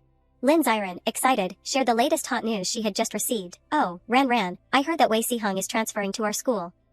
She only gave an "oh" and then fell silent, rummaging through her memories. "I think I received a message from that kid recently talking about this." The two had only walked a few steps when they heard Qin Yu's voice. "Auntie, are you here to visit Principal Su?" Lin Wan was feeling disappointed in her heart. Even in the capital, many people line up to see old Su. It's normal for me not to be able to see him. But she still tried to save face. But I only got to see his assistant." As soon as she reached the gate, she saw Qing Xian's car parked to one side. A capital license plate. "Is this Principal Su's car?" Before they could get an answer, they heard Qin Ran's voice echoing, "Principal Su, stop the car." Both of them exclaimed in unison, in astonishment, "Is that really Principal Su?" Principal Su rolled down the window and extended a friendly invitation, "Are you going out to eat? Get in the car, let's go together." Qin Ran was not going in the same direction as him, so she politely refused. "Thank you, Principal Su, but my deskmate and I still have to buy reference books. See you next time, teacher." He wasn't persistent, quickly driving away. "All right then. Remember to go back to the dormitory early." Lin Ziren, her soul returning to her body, found her voice. Ran, that was Principal Su. "Aren't you worried at all?" Qin Ran, speechless, used 2 words to snap her best friend out of it. "He's gone." Qin Yu gritted her teeth and casually said, "Auntie, let's go back. Principal Su might just be casually caring about a transfer student." As soon as Lin Wan gave an jealousy flared up in Qin Yu's heart. I must have been overthinking it. Someone of Principal Su's caliber, why would he care about a troublemaker? As soon as they left the bookstore, Lin Ziren was overjoyed. "Luckily we came quickly. We got the last 2 books. So lucky." But as they chatted excitedly, an unfriendly voice broke the atmosphere. "Long time no see, Student Pan. Looking at this uniform, you must be studying at school number 1, right?" Qin Ran's face hardened, and she coldly looked at the group of male students. Lin Ziren timidly tugged at her shirt and suggested, Ran, let's go back first, then call the security guard." The male student leader, pulling a knife from who knows where, waved it menacingly in front of her. "Pan Mingyue, you ruined me like this, and you're still shameless enough to study at first high as if nothing happened?" His younger followers laughed and chimed in, "Haha, Brother Su, be careful not to scratch this pretty girl's face." Lin Ziren finally saw clearly who the victim was. She shrieked in alarm, "That's Mingyu. Lin Ziren was flustered when Qin ran threw the reference book into her hand. Ran, you. She didn't hesitate, stepping forward, not forgetting to throw back a sentence. Hold this for me. Lin Ziren gritted her teeth, gathering more courage. Then she decided to run in the opposite direction. Ran, don't mess around. I'll go back to school to find the security guard and be right back.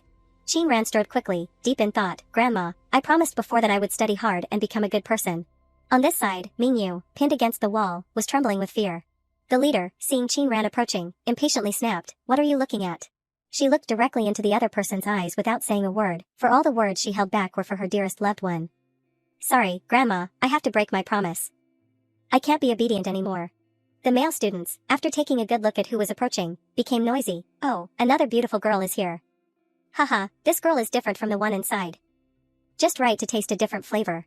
Qin ran slowly and deliberately called out the other person's name. Su Shen, do you remember I told you to stay away from me later? The younger thugs deliberately ignored the danger and crowded closer. You know our brother Su? Perfect timing, let's all play. Is this not brother Su's ex-girlfriend? Is she jealous? The spiky-haired guy laughed lewdly and reached out to touch Qin Ran. But before he could even touch a strand of her hair, he got a full punch to the face. The spiky-haired guy cursed in pain. Damn it.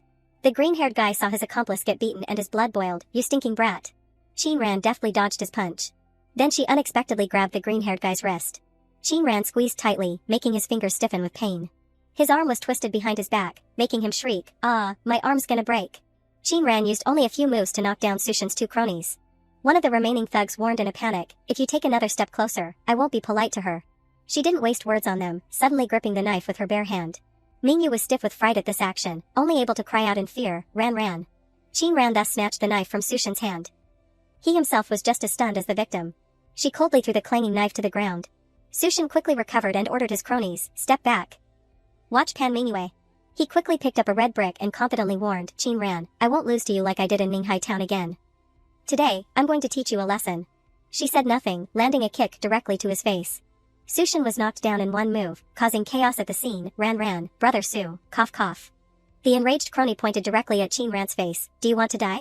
She would, of course, grant the wish of those who sought death like this. Qin Ran reached out and slapped him directly in the face. Then she used her long legs to kick and subdue the other one. Su Shen, who had been lying on the ground, struggled to crawl to her feet. Qin Ran. She didn't let the other party express his feelings, casually grinding his hand with her foot.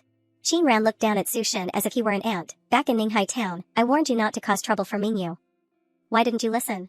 Before she could hear an answer, the wailing of a siren made her heart pound. Someone called the police. Qin Yu frantically pushed open Ning Ting's room door and reported worriedly, Mother, a classmate sent me a message saying that sister seems to have fought someone and was taken to the police station. Qin Yu covered her mouth to hide the smile that was about to spill across her face. Qin Ran, I knew you'd cause trouble. Hee. Ning Ting, who was doing a face mask, also shrieked in panic. What? This child really doesn't know how to worry. Let me go to the police station first. Don't tell your father and aunt. She grabbed her bag and flew out, still cursing inwardly, this damn child. To cause trouble to the point of being taken to the police station. Inside the Yunqing Public Security Bureau, the police officer sitting in front patiently gathered information. Qin Ran, right? Tell me, your parents' contact information and why you hit someone like that. She flicked her fingernails, indifferently replying, he was an eyesore. He angrily held up the file in his hand. The injury assessment results are out. You seriously injured someone, and you're still proud of it? As he spoke in a raised voice, a female police officer pushed the door open and interrupted, Officer Lee, the victim's family has arrived, but... The person hadn't even appeared yet, but their booming voice paved the way. Who on earth hit my precious grandson? Where is he? While the other police officers were trying their best to calm her down, Madam, we haven't finished the procedures yet, please don't worry, she defiantly yelled, I don't care. Old Lady Sue pointed at the public official and ordered, hurry up. Call the person who hit my grandson out here. At the same time, Ning Ting also arrived to report, hello, officer. I am Qin Ran's mother. Where is my daughter? Officer Lee, already frustrated, immediately unleashed his anger on her. She's currently being interrogated. What kind of mother are you? How do you raise your children? Ning Ting, slapped directly in the face, nervously bit her fingernails, so embarrassing. I really don't want to deal with this anymore. Not stopping there, he also revealed more shocking information. Your daughter isn't cooperating and won't admit fault. If this continues, the only option is to detain her at the police station. She turned pale with fear at the mention of detention. This won't do. Let me go in and talk to her a bit.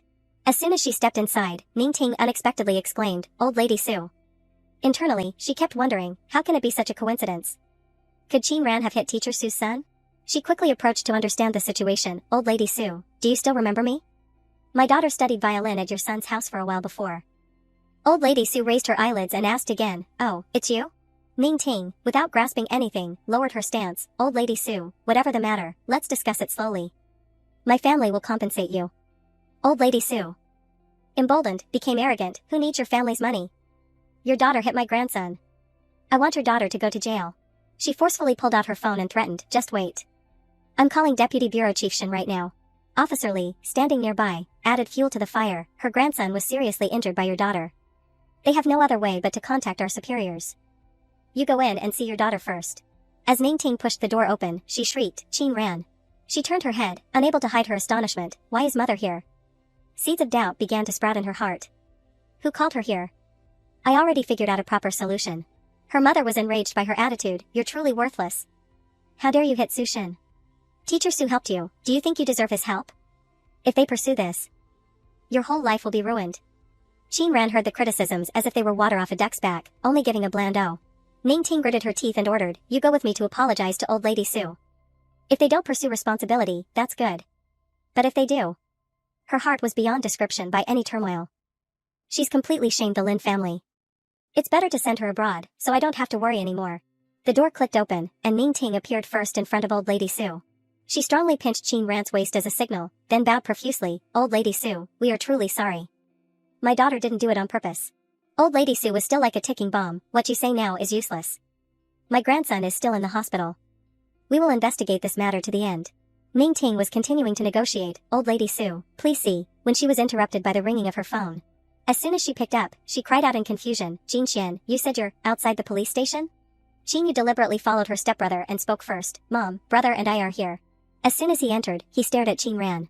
She, without flinching, returned his unfriendly gaze. Jin Xian walked up to Ning Ting and asked, "Aunt, what happened?" She had only heard one side of the story but answered fluently as if she had been there herself. "Qin Ran hit someone. I think we should find a way to resolve this. They are all students, so it's not good to make a big deal out of it." Ning Ting secretly breathed a sigh of relief. Thank goodness, a savior has arrived. Old Madame Su, seeing the reinforcements, immediately cried out, "You are all Qin Ran's family, right? Let me tell you, this matter cannot be resolved privately. She must go to jail." The 3 aunts and 8 sisters next to her chimed in. "Look at that girl, so seductive. Can she be a good person? You must give us an explanation for this." Qin Yu, not afraid of the commotion, stepped forward to perform her tea art. "Aunties and uncles, my sister is not an unreasonable person. There must be a hidden reason behind this." She grabbed Jin Xian's hand and made a suggestion that benefited herself and harmed her sister. "Brother, mom, if they don't want to resolve this privately, we'll have to follow the law." Qin Yu vaguely uttered a few provocative words. "My sister doesn't want to cause trouble for the family either. If grandma finds out about this..." In her heart, she quickly concluded, "Qin Ran, this time you're dead for sure." Qin Ran silently watched as both sides put on a show. Old Madame Su was provoked by Qin Yu's words and jumped up. "If her grandma loves her, then I love my grandson too." The female police officer next to her frantically pulled her back. "Madame Su, don't get excited." Ming Yu, who had been standing in the background, clenched her fists tightly as she witnessed the chaotic scene. She took a deep breath, gathered her courage, and then spoke. "There really is something hidden in this matter." Qin Ran suddenly turned her head and shouted, "Didn't you say you didn't want to, Fan Mingyue? Go home." Ming Yu ignored her words and stubbornly moved forward. "If everyone wants to deal with this according to the law, then I also want to deal with it according to the law."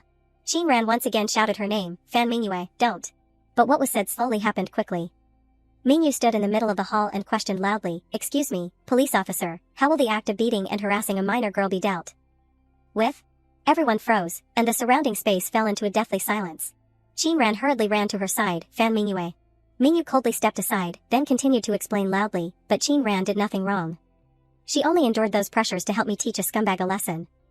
She is not wrong and doesn't need to apologize to anyone." Old Madame Su's side immediately flared up. "What nonsense are you talking about? How can a girl be so shameless? Do you mean my grandson isn't that kind of person?" Ming Yu fearlessly exposed them. "There are surveillance cameras at the corner of the bookstore.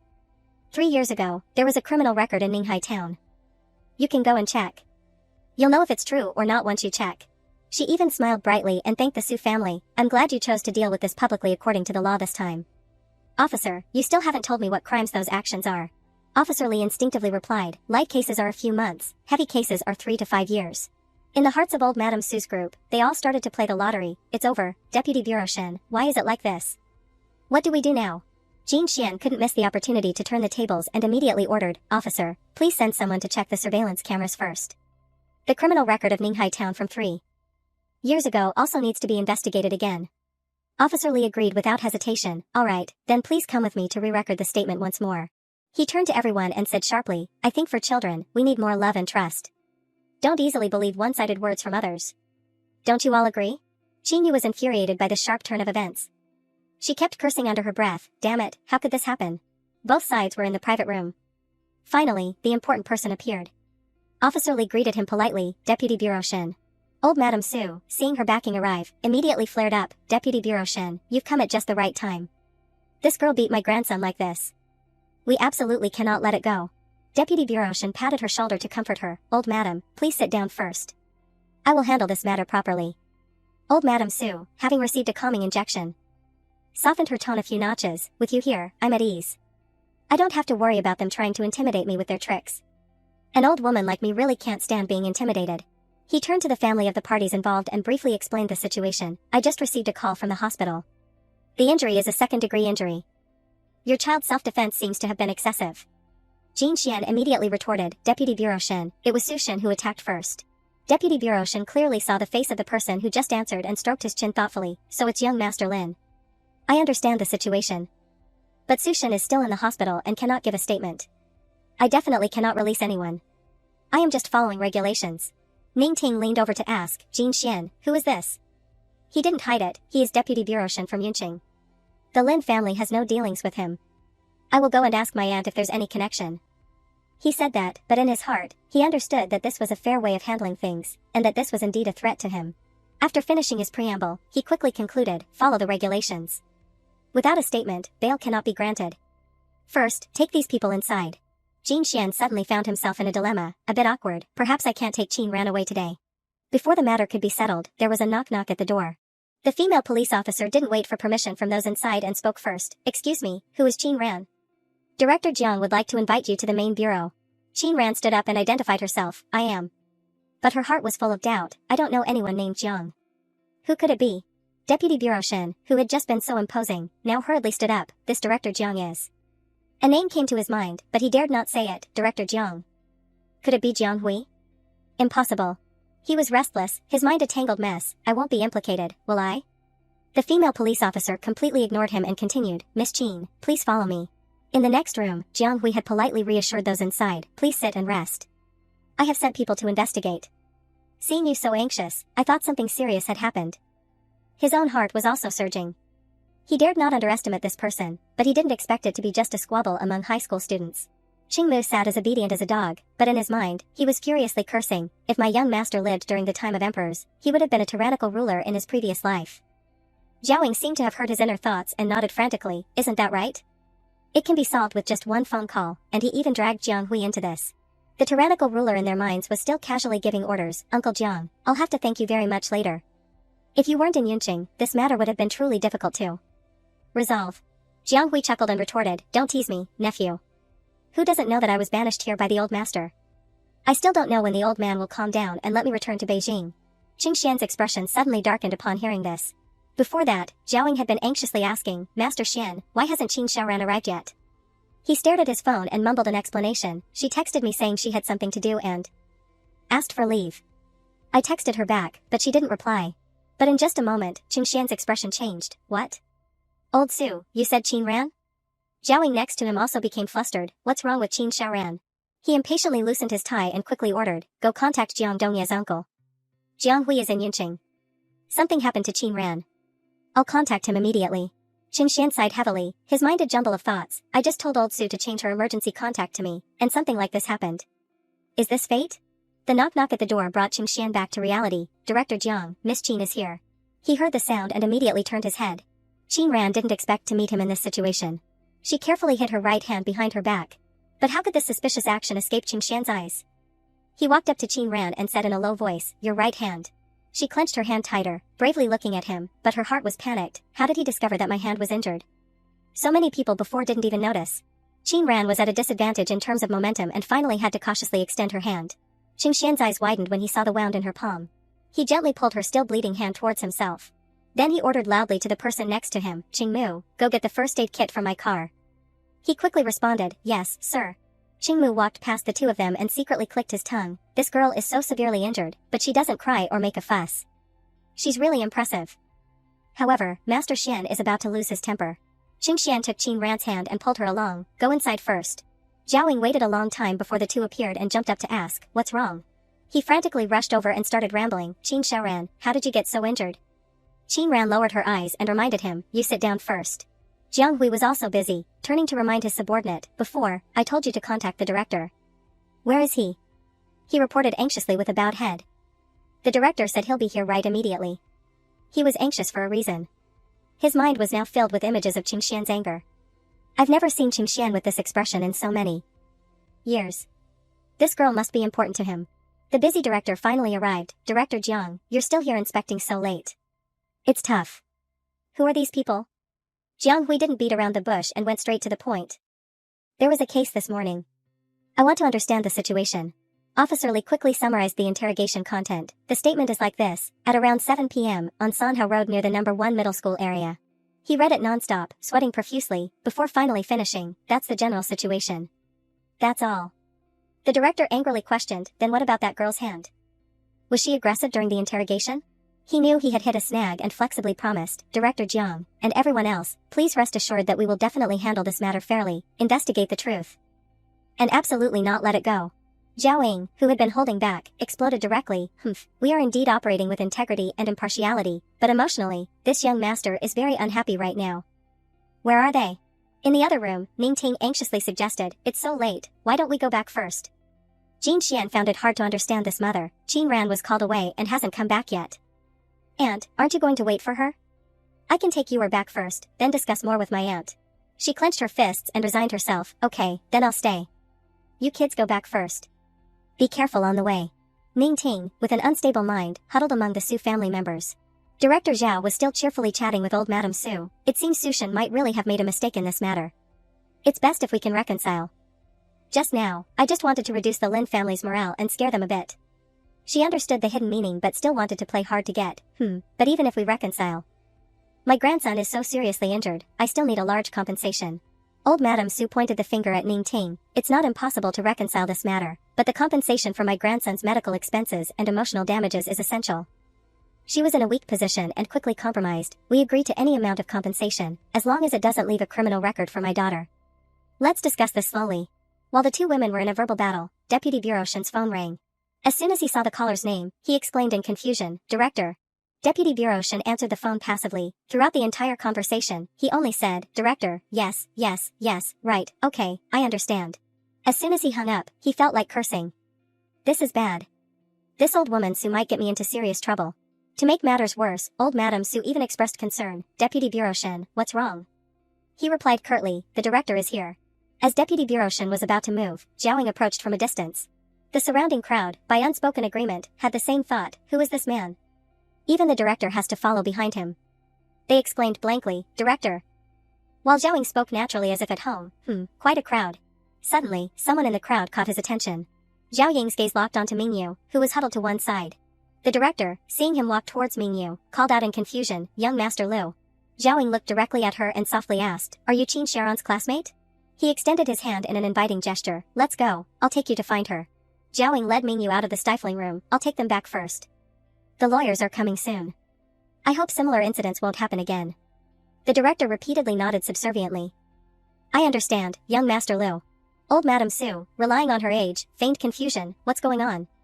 Who was that person? When did the Lin family invite someone to compensate me for my damages? The director, furious, snapped back at her. You still want compensation? You should be grateful if they're willing to reconcile after you've brought all your family assets out. Old Madame Su's face changed colors like a palette, and she gaped. What? The director didn't want to talk much with commoners, so he turned to instruct Deputy Bureau Shen. Director Jiang is very concerned about this case. It must be handled appropriately. He bowed his head and respectfully agreed, yes, I will definitely do my best. Old Madame Su saw something was amiss and leaned in to whisper, Deputy Bureau Shen, who was that person the director just mentioned? At this point, he blurted it out. Director Jiang, Jiang Hui, the one who is often in the news in Yunqing.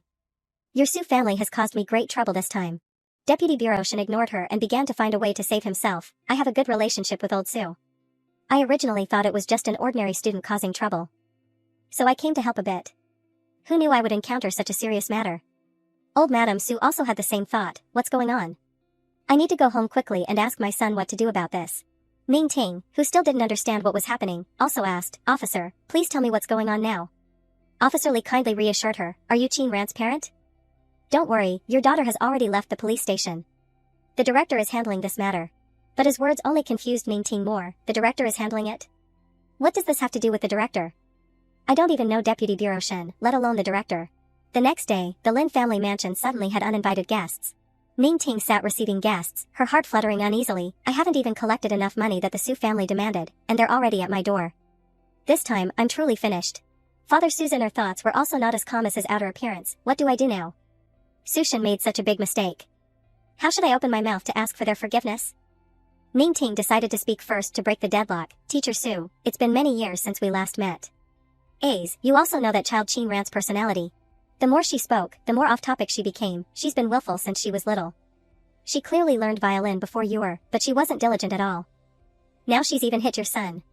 It's truly shameful to say. Father Su listened for a while and realized the other party was getting off-topic. Wait, Madam Lin. At this critical moment, he still tried to defend Qin Ran a few words. Who says Qin Ran isn't good at playing the violin? She clearly. But before he could finish, Father Su swallowed the rest of his words. She has clearly reached a professional level. She is my favorite student. Whether in the past, present, or future, I will never meet a student with more talent than her. He ignored that issue and moved on to the more urgent matter. I just want to resolve this privately. It's all my son's fault. Please tell the director not to pursue it anymore. I have already disciplined him. Father Su took out a check to express his sincerity. I heard that Qin Ran's hand was injured. Please transfer this 1 million yuan to her. She definitely doesn't want to see me. I'm truly sorry. Ning Ting was so startled by this new script that she was dumbfounded. What? His heart was also filled with immense guilt. I hope there's nothing wrong with Ran's hand. For the first time, Ning Ting felt regret, so Qin Ran really wasn't at fault, and I didn't listen to her explanation. I only criticized her. I didn't even know she was injured. After conveying his sincerity, Father Su immediately stood up. Madam Lin, I have something else to do. Please excuse me. You must apologize to Ran for me. Thank you. She no longer had the mood to entertain guests and replied immediately, Teacher, take care. In the empty corridor, the distinct knock-knock of the door echoed particularly harshly. Aunt Zhang bowed her head and reported the situation downstairs to Lin Wan. Just now, the Su family came to see Madam, and they also mentioned something about the director. She saw her sister-in-law fall into a pit of fire and smiled contentedly. She even provoked the director? Ning Ting really gave birth to a good daughter. I really want to see how this ends. Although she said that, Lin Wan still had a backup plan. Although I say that, for the sake of the Lin family's reputation, I still have to ask Mayor Feng for help. Qin Ran suddenly woke up from her stupor. Where am I? Oh, I'm in the school infirmary. Qin Xian seemed to have been waiting for a long time.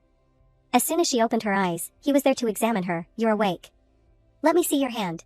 Qin ran as she sat up, her mind was spinning with questions. This person, yesterday he insisted that I stay in the school infirmary to monitor my injury. But did he stay up all night to take care of me? Qin Xian gently spoke as he applied medicine to her. I've applied for leave for you.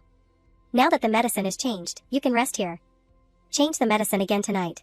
Qin Ran politely said, thank you. Qin Xian felt she was a bit distant like this. No need to be so polite. I promised your homeroom teacher that I would take good care of you. His inner self kept screaming, when will she stop using these excuses and directly accept my good intentions? The examination process was very quick. She planned to leave immediately. I'll go back to class for a bit and see how my deskmate is doing. They must be very scared. Oh right, Fan Mingyue, they. He immediately interrupted. Fan Mingyue is fine. Lu Zhaoying took her back to the dorm safely yesterday. Qin Xian shifted her attention to another matter. I've had your bloody uniform dry cleaned. Wear this for now. Qin Ran had nothing to say but 2 words, thank you. In the classroom, Xiao Qing was curiously asking for information. Qin Ran took leave today? Yao Guang was as clueless as him and honestly replied, not sure. Qin Yu appeared at the right time to spread false rumors. You guys don't know yet? My sister, she caused trouble and was even detained at the police station. Xiao Qing asked in a daze, what? The students behind immediately stirred. Qin Ran committed a fault. Qin Yu, how do you know? Damn, what kind of trouble? And she was even arrested? She clasped her hands together, feigning a difficult expression. It's a criminal case. It'll probably take a long time to get out. Oh, you guys don't ask anymore. I don't want to talk about it. While she was engrossed in her performance, a bottle of water fell with a thud at her feet. Qin Yu turned around furiously and shouted, ah, who was that? But as soon as she saw the other party clearly, her face changed to 7 different colors. How can this be? The person who was supposedly involved in a criminal case, according to her words, stood tall and unharmed before everyone. Xiao Qing found his voice first and shouted her name, Qin Ran. Qin Ran coldly asked back, "What's wrong?" He ran past Qin Yu and eagerly offered his goodwill. "Nothing, I just heard you were temporarily detained at the police station. I was preparing to go help you get out." She was driven mad by the slap of reality. "How did you get out, sister?" Qin Ran didn't answer, only let out a soft and gave her younger sister a meaningful look. Xiao Qing, seeing her suddenly turn away, frantically chased after her. "Sister Ran, wait for me. Why didn't you come to class today? Lin Ziren even mentioned you. He's at the cafeteria. I'll go with you to find him." Qin Yu, having been humiliated, twisted inside. Damn it. Didn't the Su family come to the door? How could Qin Ran get out? The students around her kept mocking. Didn't he say Qin Ran committed a fault and would be detained for a few days? How could she get out so quickly after being detained? He wouldn't be, deliberately trying to defame the school. Beauty, would he? Yet, she quickly adjusted her attitude. "Su Yaoguang, I." Before the other party could finish, she interrupted and advised, "You go back to class first." Qin Yu was stunned by this coldness. She walked away, her heart restless. Su Yaoguang has never looked at me like that before. On this side, Xiao Qing was still clinging to her like glue. "Sister Ran, what's going on exactly?" Qin Ran impatiently replied, "I'm fine. Oh right, I took leave for something today. Could you help me pick up a package this afternoon? I bought something for Lin Ziren." He was immediately delighted to be assigned a task. "I guarantee it will be completed." She secretly thought full in her heart when she saw how enthusiastic he was. A luxury car suddenly parked in front of the luxurious building. Lu Qing looked at the surrounding space and concluded, "We've arrived." As soon as he got out of the car, he politely extended his hand. "Miss Qin." Qin Ran looked directly into his eyes and replied, "Uncle Feng, just call me by my name." After agreeing on the form of address, she led the way. "Let's go into the room and talk." At the same time, another car braked suddenly on the road. Lin Wan leaned forward and asked, "What's wrong?" Jin Xian looked out and reminded, "Little miss, look, isn't that Qin Ran opposite?" She looked in the direction he pointed, but her attention fell on the person next to him. "No way, isn't that man Feng Luqing? This morning, when we went to the Feng family. He just said a few words and then excused himself, saying he had to leave early. How could a big shot like him know Qin Ran?"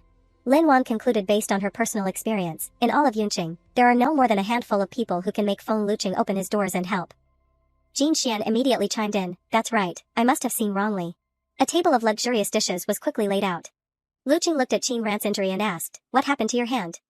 She casually covered her hand and replied, "Why worry so much? It won't kill me." He was angered by her attitude. "Nonsense. Do you know how much these hands are worth? Come with me to the hospital immediately." Qin Ran helplessly pulled him back to the main topic. "It's really nothing. Someone already took care of it for me. Uncle Feng, I came to talk to you about Mingyue."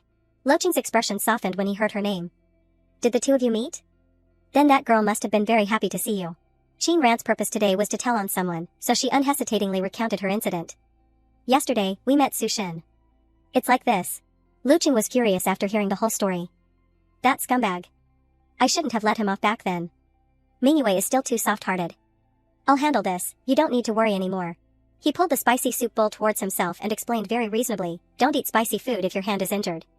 I'll order some light nourishing dishes for you to recuperate." But in reality, he was worried that if people knew she was injured on his territory, he would be skinned alive.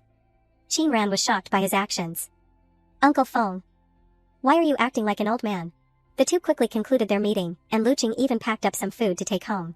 He handed the food box to Qin Ran with instructions, "I specially asked the kitchen to make this for you. Heat it up and drink it tonight, it will be good for your wound recovery." She reluctantly accepted it.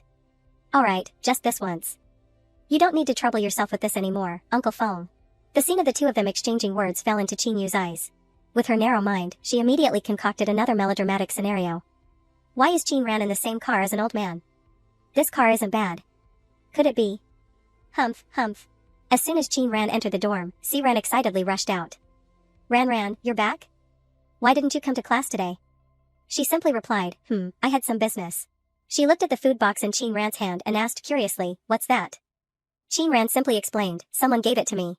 At the same time, the female student on the opposite bed was chatting enviously with Qin Yu, the content being nothing but gossip. Yan, guess what I just saw?"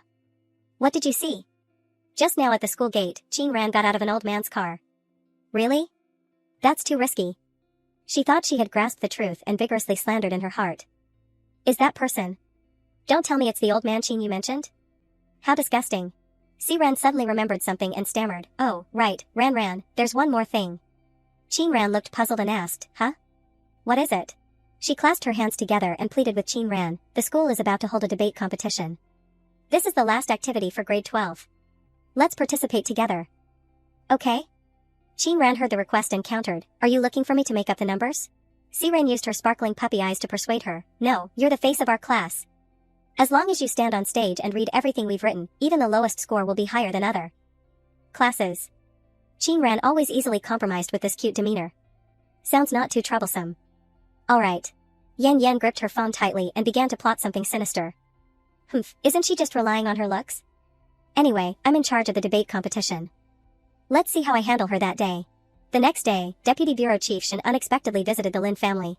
Lin Chi politely spoke first, Deputy Bureau Chief Shin, are you looking for me because of my illegitimate daughter? He raised his teacup to hide his fatigue. I have no other choice but to come to you. That night was a misunderstanding.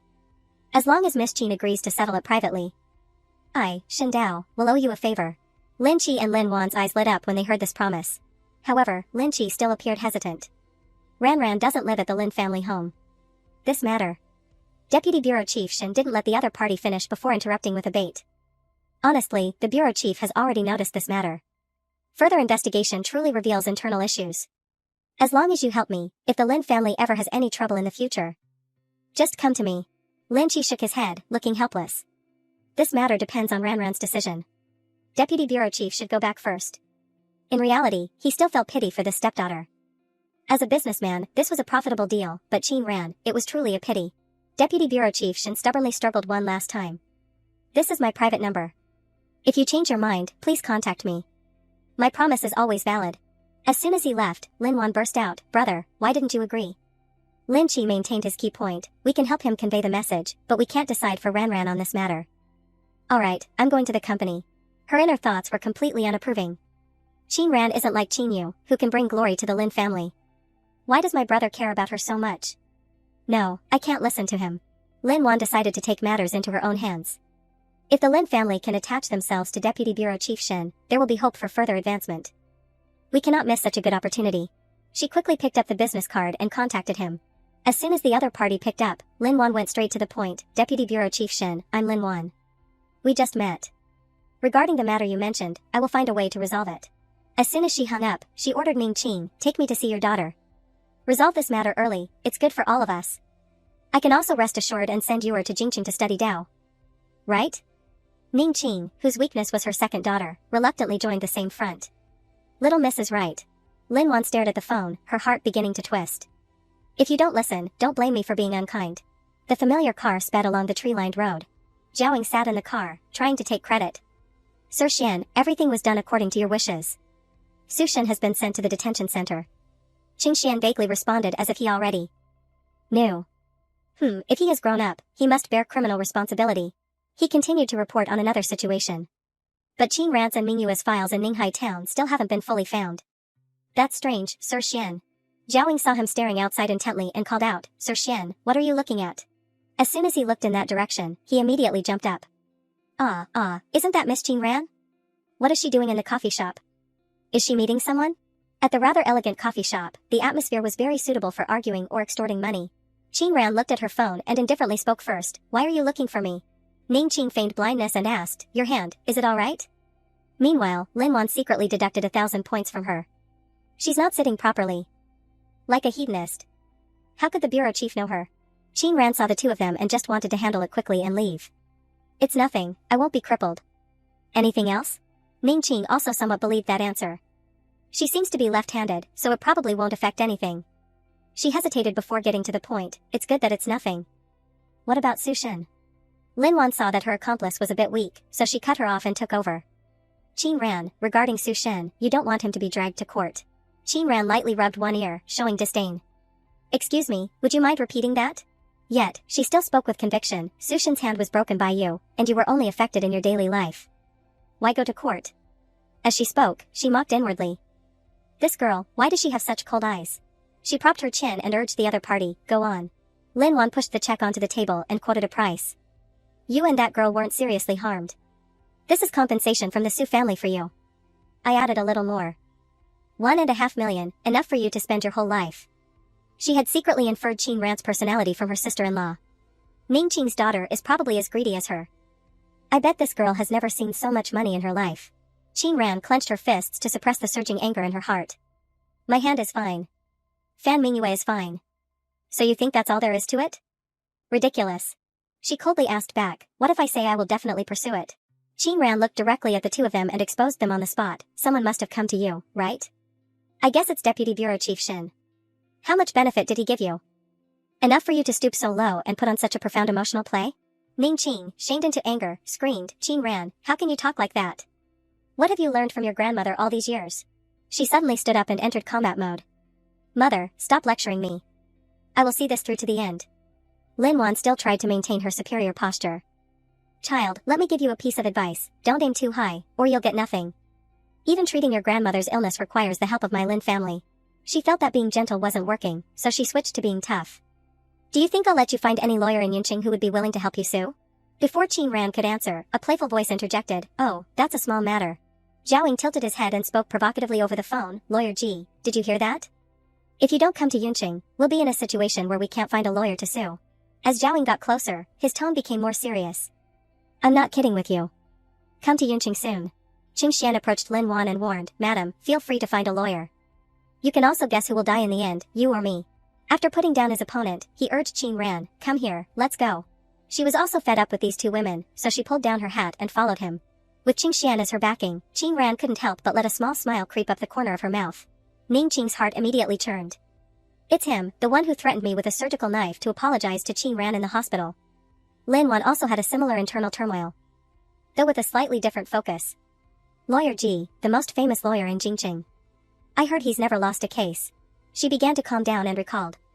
My husband's family was involved in an economic dispute before that was almost impossible to resolve, but that person owed my grandfather a favor. He's very capable, but also very difficult to invite. They definitely can't invite him. Lin Wan made her judgment and immediately regained her confidence. Those two must be from Jingqing too, but they're using Lawyer Ji to scare me. Do they think I've never heard of Ji Qingjun? Want to scare me? No way. Ning Qing secretly rolled her eyes. If it were really as easy as you say, that would be great. Qing Xian returned to his role as a doctor, changing the bandage while warning the patient, don't put any force on this hand. How many times have I told you? He sighed inwardly at the marks on her hand. It's bleeding again. Yet, Qing Ran remained nonchalant. Anyway, it's my right hand. I'm left-handed, so it's fine. Qing Xian's face suddenly turned serious. Is your right hand not your hand? You'd better not use it anymore. She immediately corrected herself. I was just kidding. She secretly pouted. Is he angry? He gently applied the medicine while emphasizing again, the wound is very deep.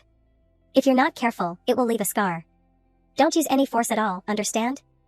Qing Ran obediently hummed in understanding. She pondered for a while and then decided to comfort Qing Xian, don't be angry. I momentarily forgot about the wound. Anyway, if it bleeds, I'll come to you. So it's fine, right? He was taken aback by this tenderness and froze. Finally, Qing Xian lowered his head to hide his turbulent emotions. I'm always here anytime. After sitting for a while, Qing Ran's mind suddenly brought up a question. Strange, last night I took sleeping pills in the dorm but still couldn't sleep. Now I suddenly feel sleepy. Qing Xian saw her dazed expression and suggested, are you tired? Then rest here for a bit. She yawned and hummed softly. Qing Ran quickly fell asleep, while he pulled up a chair and read a book beside her. Zhaoing pushed the door open and called out his name, Sir Xian. Qing Xian raised his index finger to his lips, making a shushing motion. He understood and covered his mouth. The two went outside to talk. He hurriedly asked, has Ji Qingjun arrived? Zhaoing estimated the time and replied, he should be landing soon. Oh, right, Qingmu checked. And it turns out Lin Wan is from the Shen family in Jingqing. Qing Xian rolled his eyes in disdain. The Shen family? Which one? Never heard of them. He awkwardly scratched his head. Ahem, I'm not sure either. Anyway, dealing with them is the end of it. He set aside the unfamiliar Shen family and focused on the main character. And that's Su Shen, I want one of his arms. Zhaoing worriedly confirmed, is that okay? I heard that Su family member used to be Miss Rant's teacher. Qing Xian arrogantly retorted, so what? The grandmother saw Ning Qing's sudden visit and asked, why are you here today? Don't you usually only come on Saturdays? Ning Qing had no choice but to seek her mother's plea. Actually, it's about Ran Ran. She had a conflict with the Su family's son, and they're suing her. Ning Qing deliberately twisted the story to persuade her. Mother, Ran Ran only listens to you. Please talk to her. She only has a minor hand injury, but the other person's two hands were broken by her. We can't offend the people behind them. However, the grandmother's focus was elsewhere. What did you say? Qin Ran's hand is injured? She lacked consideration and replied casually, it's just her right hand that's injured, a few stitches. She's left-handed, so it's nothing. The grandmother was startled and repeated. It's just her right hand, a few stitches? The grandmother was so angry that her chest hurt. Who told you Qin Ran is left-handed? Do you know how important her right hand is? Finally, she was so furious that she almost fainted, caused by her own daughter. Ning Qing was terrified by this incident. Mother, are you okay? Nurse, doctor, hurry here. The grandmother, in a daze, suddenly found the strength to grasp her hand tightly. She tried to suppress her trembling and whispered a few words. Do you really dislike Qin Ran that much? Ning Qing was stunned by the question, her mouth moving to say I before falling silent. A nurse quickly arrived to help her assist the grandmother to sit up. Ning Qing, with a guilty conscience, was unusually attentive. Mother, drink some water first. I admit I favor Yor, but Qin Ran is also my biological daughter. How could I treat her badly? She turned her face away, gasping for breath, trying to salvage one more sentence. Then tell me honestly, what exactly happened to Qin Ran's hand? She used all her vocabulary to guarantee, her hand really has no big problem. She's still attending school now. You can rest assured. The grandmother didn't let go and continued to question. Then let me ask you, if this happened to Yor, would you also advise her to let it go like that? Ning Qing nervously fiddled with her bow, this matter. She had an answer in her heart but didn't dare to say it. How can this matter be the same? Yor is favored by the Lin family and is also very skilled at playing the violin. If anything happened to Yor, the Lin family definitely wouldn't let Sushin off. The grandmother seemed to read her thoughts and coughed, indicating to see her out. You see, that's the difference. Qin Ran needs someone to take care of her. I originally thought I would entrust her to you before I die. Ning Qing cried out in fear, Mother. But this time, she resolutely didn't let her daughter touch her. You go back first. Let me have some peace. When I'm better, I'll go visit Qin Ran myself. She left the hospital room awkwardly, feeling more flustered than ever. Or maybe, with little miss, just let this matter go. The ringing of the phone interrupted Ning Qing's thoughts. Sure enough, speak of the devil and he shall appear. Little miss, I was just about to call you. My mother just mentioned Qin Ran's right hand. Lin Wan impatiently screamed. What right hand? Do you know what good thing your daughter has done again? Her voice pounded in Ning Qing's ears through the phone. Deputy Bureau Chief Shin just called me. He said the court summons has been sent out, and he's been suspended from work by his superiors for investigation. Ning Qing stammered in denial, how can this be? Not stopping there, Lin Wan had even more shocking news. He also said that Sushin had an accident on the way to court. Ning Qing, if it weren't for your good daughter. How could there be so many troubles like this? Hurry up and come to court with me now. But even a dying duck still has a strong mouth. Lin Wan still harbored a foolish hope. Oh, right, there's a court session today. Guess if that girl can find a lawyer? In the preliminary hearing, the murmurs were incessant. The plaintiff isn't here and there's no lawyer either? Who knows? Isn't it just a joke? Ning Qing tightly clutched her phone, continuously muttering, Qin Ran, this damned girl, why isn't she answering the phone? In desperation, she secretly made a bold decision. I can only call Lin Qi for help. After all, she's still my daughter. The long series of beeps made Ning Qing even more anxious. But as soon as he picked up, the phone was snatched away. Lin Wan successfully seized the line and said concisely, Brother, it's nothing, don't worry. She hung up abruptly and then turned to taunt Ning Qing, I told you, no one would dare to take your daughter's case. But no sooner had she finished speaking than the presence of a distinguished man caused the entire room to become noisy. Ji Qingjun, holding a stack of documents, leisurely introduced himself. I am Miss Qing's lawyer. I hope I'm not too late. Without waiting for anyone to answer, he answered himself, 9 o'clock, just in time. Everyone was silenced by this series of actions. Ji Qingjun stood upright in his position and then urged back, Judge, we can begin. As the invitation for the defendant to begin was made, Lin Wan started to feel confused again. This man, he looks a little familiar. The defense lawyer spoke first, initiating the debate. The plaintiff's self-defense was excessive, causing the defendant to suffer a second-degree injury. I asked the judge to consider the injury assessment. The defendant should not be held responsible for this. Even while arguing, he observed his opponent. This young man is quite calm. Does he truly believe it or is he pretending not to know? Ji Qingjun responded to the other party with a calm demeanor, by special authorization from Miss Qin, I will fully represent this lawsuit. Regarding the basis presented by the defendant's side, I have 3 questions. He calmly presented each point. First, according to legal regulations, in cases of self-defense against serious violent acts threatening life, such as assault, murder, robbery, kidnapping, causing injury or death to the aggressor does not fall within the scope of excessive self-defense. The defendant's actions are inappropriate. Second, Lin Wan's heart started pounding just hearing that. This person speaks clearly, argues precisely, and has clearly prepared very well. He's not easy to deal with. Ji Qingjun spoke without pause and then returned the matter to the jury. Your Honor, I believe you will definitely make the most accurate and fair judgment. The judge immediately hammered down the gavel after hearing him. Ji Qingjuan's argumentation skills made even the opposing lawyer tip his hat in admiration. I am truly not as good as you. May I ask who you are? He tilted his head and introduced himself more thoroughly. The Jun Fan Law Office in Jingqing, Ji Qingjun. Lin Wan turned pale at the name. Ji Qingjun, it's really him. Her heart immediately churned. How could Qin Ran really invite Ji Qingjun? If my in-laws find out about this, everything will be ruined. I've really messed up this time. In court, the air was thick with tension, but in the medical room, it was surprisingly relaxed. Zhao read the news on his phone and immediately boasted to Qing Xian, Sir Xian, we won the case. Your facial muscles relaxed a bit too. The trial opened today. Uncle Jiang acted really fast. Both he and Qingmu had the same thought without prior discussion. How could Jiang Hui not be fast? If he wasn't fast, wouldn't you have turned all of Yunqing upside down? Qing Xian, rarely in a good mood, assigned kitchen duties to the person next to him. Qingmu, go warm up that bowl of goji berry porridge in the kitchen and bring me a bowl. He was still in a daze, humming. Zhao quickly urged, hurry up. Sir Qing must be preparing it for Qin Ran.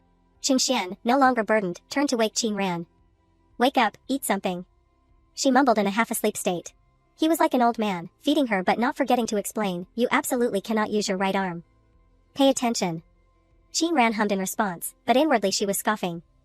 Why is he so long-winded? I've never seen him talk so much to other patients, but the porridge is quite good. The phone rang, interrupting their meal. Qin Ran picked up and sweetly greeted, Grandma, are you calling me because you miss me? It seemed like there was something important on the other end, so she quickly agreed, you want to see me? Yes, Grandma, I'll visit you after school. As soon as Qin Ran hung up the phone, she immediately dropped her act.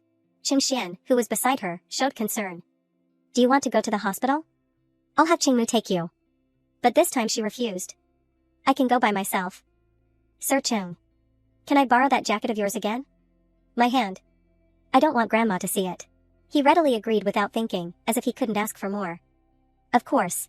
Qin Ran was fully geared up, but Qing Xian still grumbled, I put the anti-inflammatory medicine and scar cream you need in the jacket pocket. Remember to take your medicine on time. She could only hum in agreement. He seemed to read her thoughts and warned softly, not paying attention.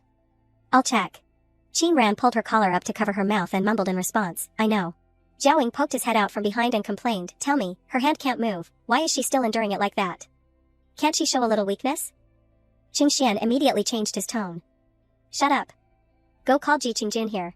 He, of course, understood that in such a family, who could she act spoiled and weak with? Before long, Qin Ran was at the hospital. Ning Qing saw her and waved friendly, Ran. She went up to her with a grumpy tone. Why are you all here? Did my grandma call you? Ning Qing stammered an explanation. Your aunt wants to pay your grandma's hospital fees. Lin Wan, having suffered a defeat in court, spoke more reasonably now. Regarding Sushin's matter, don't be angry with me. We are all one family, and harmony brings wealth. Your grandma's hospital fees are almost depleted, so I came here to pay. Only she knew the truth. If her brother hadn't come home and thrown a tantrum, she wouldn't have lowered herself to apologize. To this girl. It turned out that Lin Qi had been furious with her earlier. Lin Wan, I told you this matter needed Ran's opinion, and you still dared to threaten her? That's too much. Tomorrow, pack your bags and go back to Jingqing. Don't cause any more trouble here. Qin Ran put on an indifferent expression and countered, did I concede too much in Grandma's matter, making you all have illusions? She pressed closer to the two women, emphasizing each word. Do you really think I can only be forced to listen to you, to let you control me? Qin Ran finished what she needed to say and immediately left. She placed her card on the cashier's counter and politely announced, hello, I'm paying for room 1102. The friendly sister in charge asked, may I ask how much you're paying? Qin Ran rubbed her hair, thought for a moment, and then finalized the payment. 1 year. The receptionist sister was stunned by this generosity. The VIP room cost for 1 year adds up to nearly 500,000. This girl is really rich. I've met many wealthy patient families. But I've never seen her type of card before. Lin Wan tightly clutched her wallet and questioned the person next to her, that girl, how does she have so much money? Ning Qing was no better, stammering in reply, I don't know. She watched Qin Ran's retreating figure and questioned herself, is this my daughter? Why do I feel so distant? Is it all my fault? No way. Seeing them still clinging on like stubborn plaster, she turned back and asked again, what are you still doing here? Qin Ran gave them a death glare and growled, I advise you two to stop bothering my grandma, otherwise, I'll go crazy. She quickly composed her face and entered the patient room. Grandma, do you miss me? This week I'm preparing for the school's debate competition, so I'm a bit busy. Qin Ran chirped like a sparrow, constantly moving around to hide her abnormality. I'll pour you some water, Grandma. But it seemed like she was trying too hard and ended up being clumsy. Her awkward way of holding the glass exposed her. The grandmother instantly noticed the problem with just a glance. This child, she's intentionally hiding it from me again. She took the glass of water and asked with concern, have you been sleeping well lately? Qin Ran smiled, appearing frank. Yes, I've been sleeping well. The dormitory environment is very good. And my roommates are also very nice. She gently touched her injured hand. Then, without waiting for her reaction, she pulled up her sleeve. Qin Ran, exposed, became flustered. Grandma, please don't be angry. She took her hand and comforted her. You silly child, how could Grandma be angry with you? I'm just heartbroken that our Ran is so badly injured. She gently pulled her hand over and began talking about things from childhood. You've been like this since you were little. Even if you were covered in injuries. You wouldn't tell me, unlike Qinyu, who would cry for a long time over a small scratch. She choked out, Grandma. She looked directly at her and spoke profoundly, Ran, Grandma thinks you are very strong and brave. That's a very good quality. Grandma I just want that when you feel tired, there will be someone, a place where you can rest and breathe a sigh of relief. Qin Ran, after hearing this, suddenly fell into thought. Is there a place and a person who can make me relax? In her mind, she suddenly recalled the moment Qing Xian woke her up. It was the first time Qin Ran had slept so deeply. Even his face when he said, come have dinner, was still imprinted in her mind to this day. The grandmother continued, interrupting her thoughts. Ran, now that I see you're okay, Grandma is relieved. Don't worry too much about me. I'm fine here. It's getting late. You should go back to school first. She watched her granddaughters retreating back, having her own judgment in her heart. Ran's injury clearly looks well taken care of. Plus, the way she was just now. It seems Ran has grown up and has friends now. She was skipping happily down the road when she heard Jin Xian call out to her, Qin Ran. He quickly approached her, feigning concern. Your hand injury, is it okay? Qin Ran gruffly replied, it doesn't affect my normal life. Internally, she regretted it immensely. I should have known better than to reply to messages and agree to meet. So annoying. In reality, Jin Xian's internal struggle was no better. What should I say? I originally came to apologize to her. Earlier, Lin Qi had instructed him, are you going to see Ran? Give her this card. Lin Wan did something wrong in this matter, you must apologize to her. He even agreed. Yes, I'll go visit her. I wonder how her hand is. He had no idea that Lin Qi also had his own calculations. Jin Xian's personality is usually cold. He hasn't changed towards Ning Qing. It took him many years to accept Yuer. I didn't expect him to care about Ran so much. He handed over what Lin Qi had entrusted. Take this card. I'm truly sorry about this. If anything happens, call me. As soon as he finished speaking, Jin Xian began to feel annoyed. My foolish mouth, why am I so stupid? Qin Ran also didn't refuse the money. Oh, thank you. It's fine. I'm going home. Because honestly, she didn't have much ill will towards the Lin father and son. Lin Qi and Lin Jin Xian were quite good. Taking it was fine to avoid them bothering her again. While the two were interacting, Qin Yu spotted them. The female student with her quickly commented, who's that person next to Qin Ran? He's so handsome. He looks familiar. Has he appeared in a magazine or newspaper? Qin Yu furiously clenched her fist. It took me years to get close to Lin Jin Xian, all thanks to persistently following him. So what reason does Qin Ran have to make him actively approach her like that? The more Qin Yu thought, the more aggrieved she became, even subconsciously crumpling the book in her hand. It's an eyesore. I clearly worked so hard to gain his trust. Why can she so easily attract everyone around her without any effort? Yan saw her unstable state and asked worriedly, Qin Yu, what's wrong? You don't look so good. She immediately put on a fake smile. It's nothing. I'm probably just a little hungry. Let's go, I'll treat you to a meal today. Qin Yu turned and walked away, but a seed of hatred had already been sown in her heart. Qin Ran, your happy days won't last long. On Jin Xian's side, he was still innocently lost in thought about befriending her. Qin Ran truly has a unique personality. How can I close the gap with her? Inside the medical room, the atmosphere was somewhat frozen. Jiaowing elbowed Ji Qingjun to relieve the tension. Hey, brother, we truly hit it off. I just called you yesterday, and you're already on a plane today. Now you're ready for court. That's fast action. He irritably dismissed the connection. Get lost. Who hit it off with you? Ji Qingjun held back for a long time and finally decided to be nosy. Sir Xian, who exactly is that Miss Qin? Qing Xian, who was diligently writing, suddenly stopped. He asked unhurriedly, what? Jiaowing put on an experienced air and began to lecture. What divine being? She's just a weak little girl who doesn't know how to act spoiled. Ji Qingjun, not understanding the implication, blurted out a shocking secret. No, that's not right. Then why did Detective Headquarters 129 personally seek me out and tell me to come to Yunqing? To handle this case? Zhaoying suddenly became serious. Are you sure you're not mistaken? Why would 129 interfere in such a small matter? Moreover, how could Qin Ran be related to 129? He emphasized with a grim face, I've never made a mistake. Qin Xian leaned back in his chair, showing interest. Go on. Ji Qingjun, with permission, poured out everything he knew. It seems like it's a person surnamed Feng. I didn't ask further. Zhaoying quickly deduced, I know. Uncle Jiang told me that Feng Luqing contacted the director. The trial opened so quickly because of his intervention. Qin Xian rubbed his chin thoughtfully. Feng Luqing, a very capable person.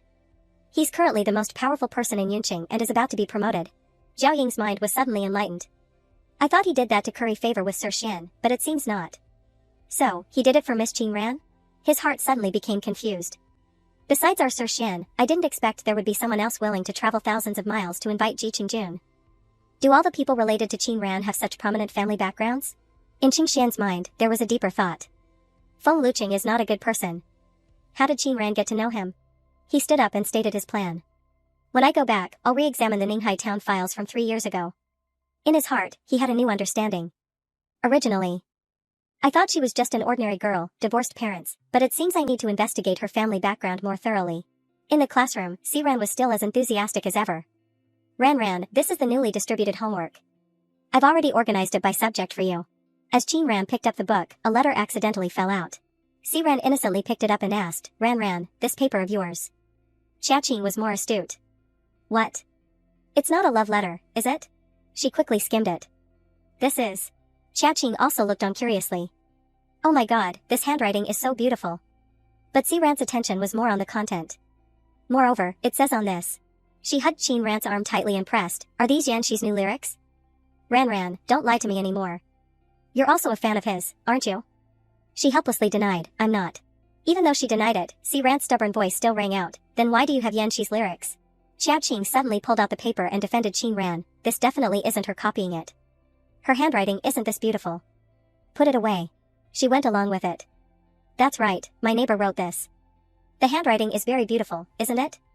Internally, she thanked him 1,000 times. Qiaqing, you are truly intelligent. Believing in his own judgment, he continued to tease her, keep it up, Sister Ran. How come you can't write as beautifully as this? Ran was also distracted. So beautiful. This can be used as a handwriting practice book. Ran, can I have this paper? Qin Ran readily agreed with a smile, it's yours. After a while of chattering, Qiaqing finally remembered the main thing. Oh, right, Sister Ran, you asked me to help you pick up a package before. I've got it. Should I bring it over to you? She didn't hesitate to ask for the favor. Bring it over. He carried the cardboard box, complaining, wow, it's quite heavy. Ran exclaimed curiously, Ran, what did you buy? Qin Ran casually replied, here, it's for you. She excitedly clasped her hands together and confirmed again, really? Thank you. Can I open it now? Qin Ran hummed softly and let Ran do as she pleased. She and Qiaqing, one on each side, eagerly opened it to see. As soon as the contents came into view, Ran excitedly screamed, this is, all the albums since Yanxi debuted, and even a Grammy Award. Qin Ran quickly hugged the golden trumpet, explaining awkwardly, the award, I ordered it online. The albums are for you. The surrounding students rushed over noisily to look. My husband's album, and it's a signed version. Ran, let me borrow it to see. Oh my god, there's even a signed poster? Ran, you're so lucky. Is this Grammy true? When Yanxi received this award, the national television specially praised him for bringing glory to the country. While everyone was happy, in a not-so-distant corner, someone harbored envious thoughts. Qin Ran is just showing off.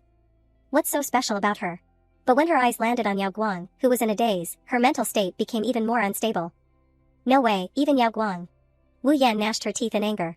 Then she suddenly stood up and yelled, stop being so noisy. Others need to study. Those participating in the speech competition, come here and discuss the speech. Qin Ran ignored everything because she was busy questioning the owner of the Grammy. I asked you to send a signed album, but you sent the award too. Are you okay? Ran suddenly asked, Ran, are you coming? She refused without thinking. No need. You guys finish writing it and give it to me. I'll just help you read it then. Wu Yan tightly gripped the folder in her hand, calculating darkly. I put so much effort into this speech competition. What right does she have to just sit back and reap the benefits? I'll make her miserable in front of the whole school. The day before, Qingyu had met her privately outside the classroom. Wu Yan, what's wrong? You don't look so good. At that time, she didn't hesitate to pour out her heart. Tomorrow there's a presentation competition. Since it gives extra points, the class voted for who would present. Qin Ran, how amazing, was directly chosen. Qingyu seized the opportunity and chimed in, is that so? Then did she prepare the draft with you guys? Wu Yan clenched her fist and denied. Prepare what? She's just waiting to enjoy the fruits of our labor. There's even English in the presentation. What will she do if she doesn't know it? Qingyu played her role perfectly, fanning the flames. She probably won't mess it up. In reality, she had her own calculations. Wu Yan was quite angry. It seems the opportunity I've been waiting for has finally arrived. Qingyu began her acting. Yan, help me hold my stuff, please. I need to go to the restroom for a bit. She replied vaguely, oh, okay. But as soon as Wu Yan touched it, the phone screen immediately lit up. What caught her eye made her panic. This is. On the phone was a candid photo of Qin Ran meeting Lu Qing. Wu Yan bit her lip and muttered to herself, I didn't mean to snoop, but, is this the picture Qingyu was talking about? She held the phone and nervously looked left and right. After confirming that no one was around, Wu Yan immediately pulled out her own phone and took a quick picture. As soon as she finished, Qingyu returned. Have you been waiting long? Let's go home. Wu Yan smiled brightly and said, oh, yes. Here's your phone. Seeing the empty classroom, Qin Ran curiously asked Si Ran, where did everyone go? She kindly explained, today is the finals of the Jiuzhou tournament, the game you play. All the male students ran into the restroom to secretly watch the live stream. Honestly, the QTS team's Yangshen is super handsome. It would be great if he could win the championship. Qin Ran listened and subtly encouraged, they can do it. Si Ran suddenly remembered something important and turned to her. Oh, right, Ran, our speech is almost finished. The competition starts tomorrow afternoon. Do you want to take a look? Qin Ran replied indifferently, just show it to me tomorrow morning. As soon as she finished speaking, Wu Yan walked over and urged. Hand in your paper, Qin Ran. You're the only one who hasn't submitted it yet. She snatched the paper from her hand and taunted, next time, copy faster. Don't make the whole class wait for you. Qin Ran propped her chin and simply said, oh, as if she understood. The next day, as soon as she arrived at the infirmary, Zhaoying started singing, Little Miss Qin, a new style today? You look beautiful. She sighed deeply and explained, I have a speech this afternoon. I have to go on stage. Lin Si Ran insisted on lending me this outfit. Qing Xian indifferently cheered her on. Good luck. Qin Ran awkwardly hummed and then fell silent. Everyone quickly gathered in the large auditorium. Qin Ran calmly asked Si Ran, which turn are we performing? Si Ran looked around and then replied, we drew an average number, the fourth turn. Not very advantageous. She uncomfortably pulled at her collar and suggested, okay, I'll go to the restroom for a bit. Qin Ran was actually going crazy with discomfort inside. So many people. It's too stuffy. I'll go out for some fresh air and come back when it's almost our turn. A moment later, as soon as Qin Ran sat down, she intended to review the speech. Although I looked it over this morning, since I'm about to go on stage, I'll review it one more time. But her face suddenly changed color, her eyes wide with confusion. In her hand was now an empty envelope. Qin Ran angrily slammed it onto the table. She stood up and questioned those around her, who came near my spot just now. Si Ran asked in confusion, what's wrong, Ran? As soon as she looked at the envelope, she screamed in fear, where are the presentation and the USB? I clearly asked Trang Min to put them in. Wu Yan, did you see them? She was clearly the calmest among them, quickly blaming Qin Ran. The presentation is the hard work of so many of us, Qin Ran. How could you lose it like that?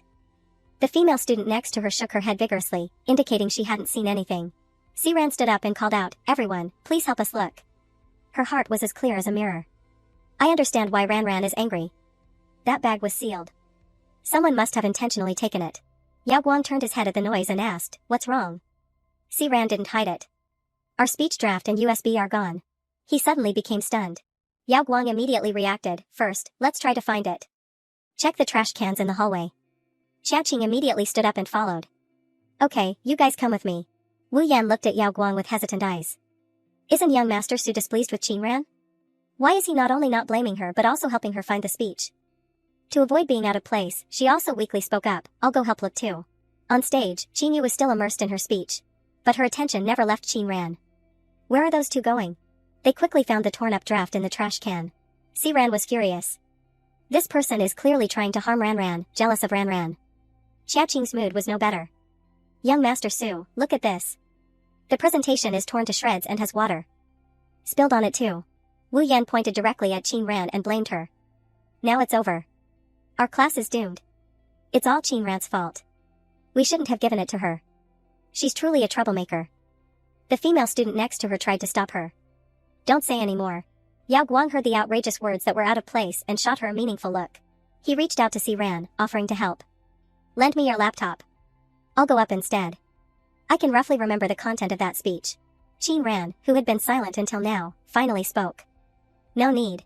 Without lengthy explanation, she immediately turned and walked onto the stage. I'm going up there. As soon as Qin Ran entered the auditorium, an announcement rang out inside. Class 3's competition segment has concluded. Qin Yu descended the stage amidst compliments from her classmates.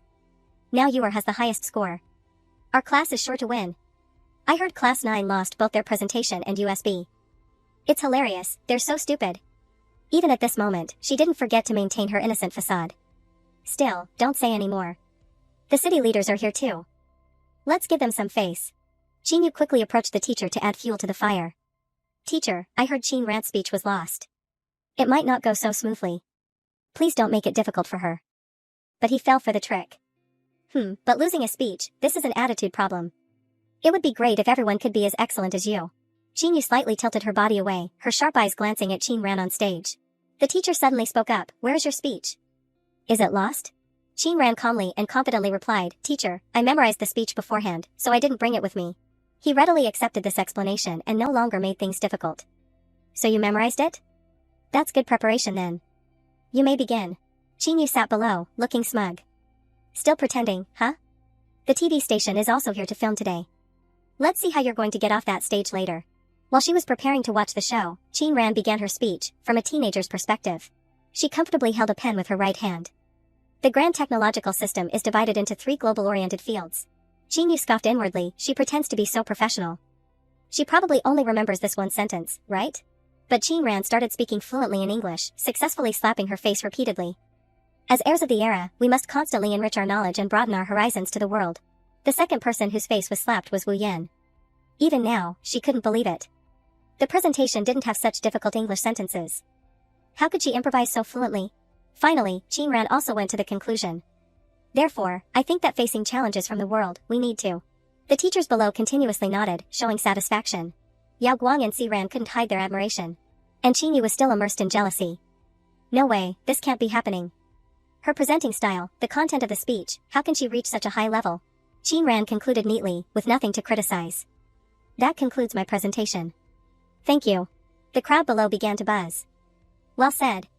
Excellent. Excellent. The teachers were equally excited. Good, very good speech. You are Qin Ran, right? Come down and call your team members to answer questions. This student is prepared. Excellent. That's right, so far, she's the only one who has presented without looking at notes, and she spoke so well. Qin Ran gracefully smoothed her hair and exited the stage. Everyone in the class was still stunned. Yao Guang stepped forward to express his concern. Your right hand, was it okay when you were drawing just now? She replied casually, it's fine. Qin Ran turned to remind the suspect. Classmate Wu Yan, aren't you going on stage for the Q&A session? The classmates around Qin Yu all expressed their utmost admiration. Can't compare, Class 9's Qin Ran is too strong. She'll definitely be first. That's right. If our class hadn't competed before her, we probably wouldn't have gotten such high scores. We lost fairly. Only she still couldn't accept this fact. How could this be? Class 9 quickly gathered in the classroom. Xiaoqing stepped onto the podium and slammed his hand down in frustration. He looked directly at everyone and stated the problem before presenting. Although Sister Ran excellently helped our class win first place, there is one thing I must emphasize. Xiaoqing furrowed his brows and emphasized each word. I am certain that there is someone in this class, even someone on our class's speech team, who took Sister Ran's speech. Whoever did it, please step forward now. Everyone was plunged into deadly silence. As if that wasn't enough, he dropped another bomb. Alright, someone must have forgotten. The large classroom and the hallway both have cameras. After class, I will go check the cameras. The female student next to Wu Yan vigorously flattered him. Xiaoqing is too handsome. But that person is also too disgusting. Even if you're jealous of Qin Ran, you shouldn't do something so unethical, right? She just hummed softly, and internally, her heart was churning. Oh no, what should I do? Zhao sat at the dining table, praising Qin Ran. You performed very well today. Searching will also praise you when he gets back. However, a noise outside caught his attention. Zhao looked at the girl hesitating at the door and kindly spoke up. Hey, student outside, are you here for a checkup? Although it's after hours, I can be flexible. Wu Yan awkwardly denied it. No, I came to find someone. Qin Ran, can you come out for a moment? I have something private to say to you. She continued to eat calmly and refused directly, you and I have nothing private to talk about. If you want to say something, come in and say it. I can't go. She had no other choice but to confess the truth. Qin ran, what happened this afternoon was my doing, but you also memorized the speech. Thanks to the misfortune. You were praised. Can you talk to Xiao Qing and tell him not to pick on me? Qin ran angrily slammed her chopsticks on the table and uttered one word, you. But before she could burst out, her eyes widened in surprise. Qing Xian, standing in the crowd, suddenly noticed Qin Ran's displeased expression. He decisively ended the call. Call me back later, I'm busy right now. Qing Xian ignored the other person and walked over to ask her, what's wrong? Qin Ran replied vaguely, nothing. Zhaoing didn't mind being nosy and started connecting the dots. Oh, this girl perhaps intentionally lost Qin Ran's speech draft this afternoon, wanting to embarrass her. As a result, little Miss Ran had memorized it. Now someone is checking the surveillance cameras, so she came to apologize and ask for help. Ji Qingjun, suffering from an occupational hazard, immediately chimed in, according to the case establishment standards, acts of revenge and harm that damage a victim's personal rights can be punished with imprisonment for a period not exceeding 2 years or detention. Miss Qin, do you need a lawyer? Wu Yan cowered, I really didn't mean to, Qin ran, please don't. Qing Xian didn't let up easily, coldly questioning her, not on purpose? So the speech ran into your hands by itself, and then it threatened and lured you to lose it? Wu Yan was choked speechless by the question, her mouth moving but unable to utter a word. She ran out of the infirmary in shame. Qing Xian ignored the insignificant people and reminded Qin Ran, keep eating. I'll get you some water. Qing Mu, go do your main job. Qing Mu was surprised to be called out but was still frozen. Who am I? Where am I? Why is Sir Xian pouring water for this girl? Everyone seems used to this already. In the surveillance room, Xiao Qing excitedly shouted, found it. When he knew who the culprit was, he furiously yelled, it really was him. The male students around him also indignantly spoke up, damn, it's really Wu Yan? Is he sick? How could he harm his classmate like that? Yao Guang calmly ordered, save the video. Let's go outside first. The sound of knocking attracted his attention. As soon as Qin Yu appeared at the door, someone asked, Qin Yu, are you looking for young Master Su? She tilted her head and smiled, but her question seemed out of place. What are you all planning to do? Xiao Qing juggled the USB in his hand and gave 2 concise answers, publish the video. Qin Yu hurried forward to plead for the culprit. I just met Wu Yan on the way here. He's in a very bad state. Have you considered the immense pressure he'll face after the video is made public? Did my sister ask you to check the surveillance cameras? Xiao Qing gnashed his teeth and retorted, then have you considered what your sister would have faced if she hadn't memorized the speech? You truly have no goodwill towards her. She's not the type of person to complain or ask others for help. At this point, she's not afraid to expose herself. I've met many people like her, pretending to be bullied to gain sympathy. If the video is made public, won't Wu Yan be isolated? Isn't this trick very clever? He was annoyed by her words. My friend, I understand his personality. I don't need you to teach me. Qin Yu saw his tough attitude and played the emotional card. Xiao Qing, we've known each other for 2 years. Is it less than a month you've known her? He didn't show any respect and slapped her face. Directly. At least she doesn't cause trouble or badmouth people behind their backs in front of me. Young Master Su, I'm leaving. Qin Yu was so angry that her liver hurt. Qin Ran, you're really high-handed. You didn't say a word, and you've already won over Lin Jinxian and Xiao Qing. She turned to Yao Guang. Young Master Su, Xiao Qing didn't listen to my explanation, you. But her star of hope also proved tough this time. You want me to beg Xiao Qing? Right? But this time, Wu Yan really made a big mistake. Qin Yu put on a weak and pitiful act. I know he's at fault, but he's also my friend. I can't bear to see him ruined. We're all students, there's no need to be so harsh. She clutched the hem of her skirt as if she were suffering immense injustice. Qin Yu skillfully continued to play the sympathy card. Young Master Su, we've known each other for 2 years. I've never asked you for anything. This time, can you just consider it a favor? Yao Guang was swayed and immediately sent a message to Xiao Qing, regarding Wu Yan's matter, just give him a private lecture and then let it go. Consider it a favor I owe you. He couldn't help but curse after reading it. Damn, what kind of spell did Qin Yu cast on young Master Su? Xiao Qing angrily typed on his keyboard. Young Master Su, I know you like Qin Yu, but do you really have to go this far for her? Yao Guang also didn't hide his private thoughts. I've listened to her play for 2 years. This is the first time she's asked me for a favor. Do you agree? He felt utterly speechless, sent one last message, and hung up. How can I not agree? But what do you even like about her? Is it just because she can play the violin? Even if Qin Ran can't play the violin, she's much cuter. Do you only like people who can play the violin? Yao Guang read this probing message and blurted out, why does everyone think I like her? Xiao Qing, pressured by his friend's moral stance, was profusely apologizing to the victim. Qin ran, due to pressure from power, I apologize to you, but I will definitely teach Wu Yan a lesson on your behalf. The next day, Wu Yan gushed her gratitude. Thank you. Her inner self was now much more confident. As expected, Qin Yu is the best. It's so good to have young Master Su's protection. Qin Yu sweetly replied, we're all friends. How could I not help you? Class is about to start, I'm going back to class first. You go to class too. Wu Yan, having escaped disaster, skipped back to the classroom. She found her support and immediately approached Qin Ran to provoke her. You think without Xiao Qing's protection, you're nothing in this school. She put down her phone and countered, who told you I need others' protection? In her heart, it became clear. So that's what Xiao Qing's message meant. Qin Ran hadn't had a chance to express her attitude when Si Ran suddenly yelled, Wu Yan, how dare you do such a thing? Everyone around them looked on in confusion. What's wrong? Why is the class representative so angry? She rushed forward with hurried steps and exposed her. Why did you lose Ranran's speech? The other classmates asked in confusion, Lin Si Ran, are you mistaken? Wu Yan also put a lot of effort into that speech.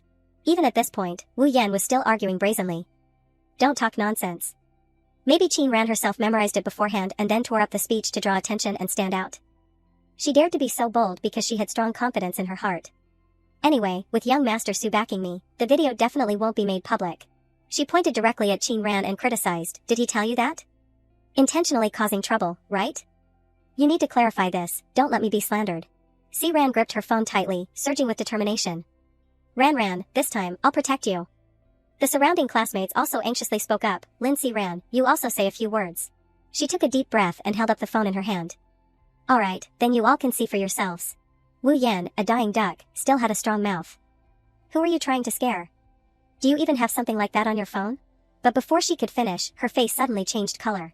Si Ran explained to everyone, this is a video posted on the forum. The whole class suddenly buzzed. Oh my god, it really is Wu Yan. The video clearly shows him tearing up Qin Ran's speech and throwing it in the trash, and even pouring water on it. Wu Yan listened in fear as criticism surrounded her. I didn't expect Wu Yan to have such tactics, playing innocent and bringing trouble upon himself. If there was no surveillance video, Qin Ran would have been wrongly accused by him. How outrageous, disgusting tactics. Wu Yan truly has no shame. He's only jealous of the relationship between Qin Ran and Xiao Qing. She covered her ears and screamed inwardly, I'm not listening. Stop talking. Wu Yan, unable to bear the pressure, scurried out. Si Ran, having dealt with the annoying person, turned to her deskmate with concern. Ran, are you okay? Qin Ran moodily said, I'm fine, thank you. She gently replied, I didn't do much. You even gave me Yanxi's album. Qin Ran shook her head and denied, not as much as you. In Si Ran's heart, she secretly admired.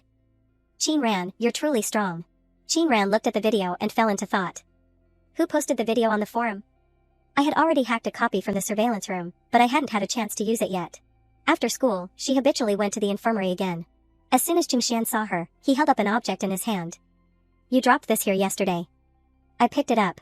Qin Ran quickly took it and said thank you. Ji Qingjun, observing the entire process, secretly sighed. When he saw the picture, this idiot even said that girl was stupid. But she's clearly very intelligent.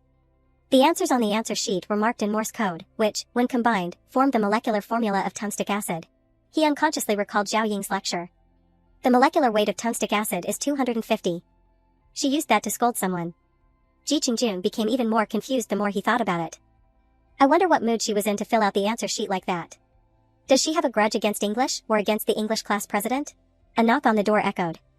Zhao Ying, without lifting his eyes from his phone, casually replied, come in. Principal Su had barely pushed the door open when Zhao Ying quickly asked, Professor Su, why are you here? Looking for Sir Xian or Ji Qingjun? Contrary to Zhao Ying's guess, he walked straight to the only girl in the room. Qin Ran, what happened to your hand? Qing Xian volunteered to answer for her. Principal Su, it's nothing, rest assured. But he was very confused. I've never seen the old lion so worried. Why is he so concerned about Qin Ran? Principal Su finally had the presence of mind to wipe the sweat from his forehead. With you here, her hand should be fine. Internally, he secretly scoffed at Qing Xian. Before, you complained about being troublesome, only accepting one surgery a month. What about now? Not troublesome anymore, huh? He turned to greet Ji Qingjun. Little Ji, you've come to Yunqing too? He gave a standard smile in response. Professor Su, good evening. Principal Su politely began to lecture. What happened to you? You're so grown up, and you can still injure your hand like this. Who dared to provoke you? Ji Qingjun. Having learned his lesson from Sir Xian, calmly sat and enjoyed his tea. I'm not surprised, haha, ha ha ha ha. Wu Yan hugged her pillow in her room, listening to Qing Yu comforting her over the phone. Wu Yan, I'm sorry. I didn't expect Xiao Qing wouldn't even listen to young Master Su. Causing you to be implicated. She replied weakly with dark circles under her eyes, it's not your fault. This wasn't done by Xiao Qing. Qing Yu asked in confusion, if not him, who could have obtained the surveillance video? Wu Yan choked out, who else? Oh, right, my parents are transferring me next week. Qing Yu gripped the phone tightly and forced out a promise, if anything happens, just come directly to me. As long as it's within my ability, I'll definitely help you. I have to go practice my instrument now. Let's talk more later. She reached out and hung up the phone, a dry click echoing. Wu Yan gnashed her teeth, determined to go down fighting. Qing Ran, you brought me to this state, so don't blame me for being impolite. On Saturday at the Ning family's house, Qing Ran arrived as scheduled for her regular appointment. As soon as Ning Qing saw her, she showed concern. Ran, your hand. But Qing Ran's indifferent attitude made her secretly embarrassed. Is she still angry? Muing saw Qing Yu restlessly glued to her phone and impolitely spoke up, cousin, are you looking at the school forum?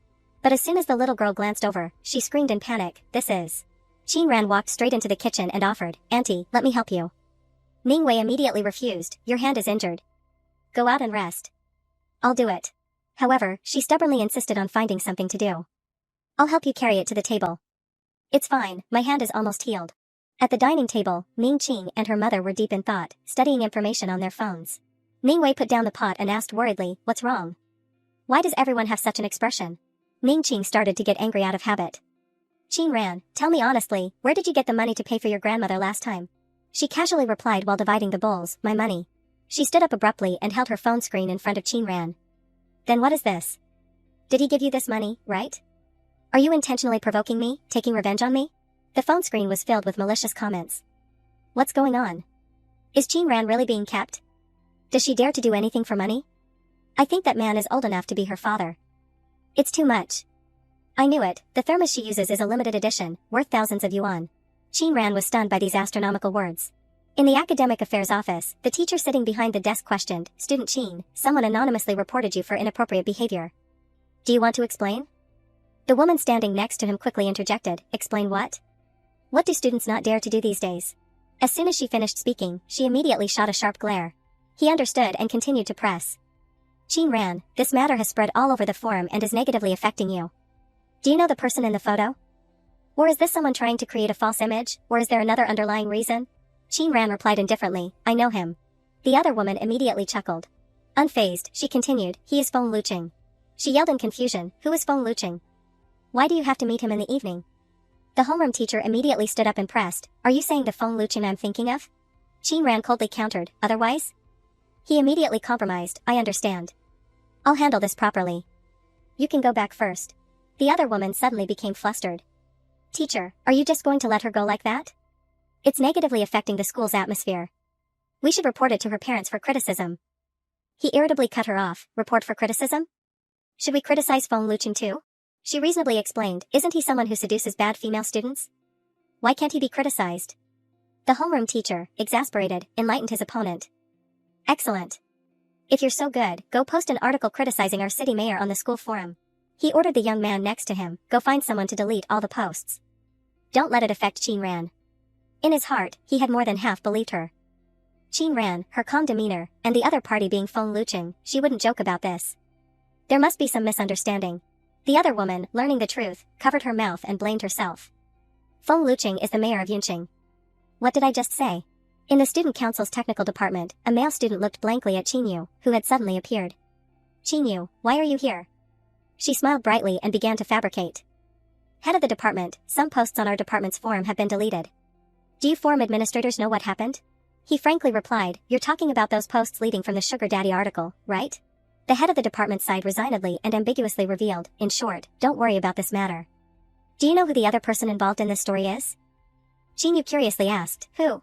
He immediately dropped a huge information bomb on Qing Yu. A big shot in Yunqing, Feng Luqing. She asked in confusion, where did you hear this news? The head of the department didn't hide it. The teacher told me directly. You absolutely must keep this a secret. Qing Yu's heart continued to churn. How could Qing Ran know Feng Luqing? It seems I'll have to go ask Madame Feng. It's a good thing I'm having dinner with her tonight. After gossiping, the head of the department casually sighed, fortunately, the school forum's traffic isn't high, and the posts are easy to delete. That way, it didn't spread to Weibo. But these unintentional words gave her a new idea. Qingyu achieved her goal and quickly left. Head of the department, you've worked hard. I'll keep this a secret. I'll go first. Internally, she was ecstatic. Thank you for reminding me. Weibo is truly wonderful. She unhesitatingly clicked on Weibo. Madame Feng sat at the dining table, expressing regret. I originally wanted Yuer to meet Feng Su more often, but who knew he had an urgent matter and couldn't come. She asked her with concern, Yuer, are you going to Jingqing soon to study with a famous master? Qingyu also conveniently showed off her talent. Yes, I've been practicing a piece for my apprenticeship. Recently. Auntie Feng, would you like me to perform for you? She stood up and performed the musical piece that she had accidentally acquired earlier. Madame Feng listened, trying to recall. This song has a familiar melody. I think I've heard it somewhere before. After her performance, Qingyu ran over to take credit. Auntie Feng, what do you think? She politely flattered her. Yuer plays beautifully. You could go on tour already. Feeling the time was ripe, she reverted to her old ways. Oh, right, Auntie Feng, there's something I don't know if I should ask you. Madame Feng readily agreed, go ahead. Qingyu whispered, probing for information, I heard my sister knows Uncle Feng. Is that true? She asked in surprise, you have a sister? Her heart immediately bloomed. Madame Feng doesn't know about Qin Ran's existence. This is interesting. But outwardly, she giggled and talked nonsense.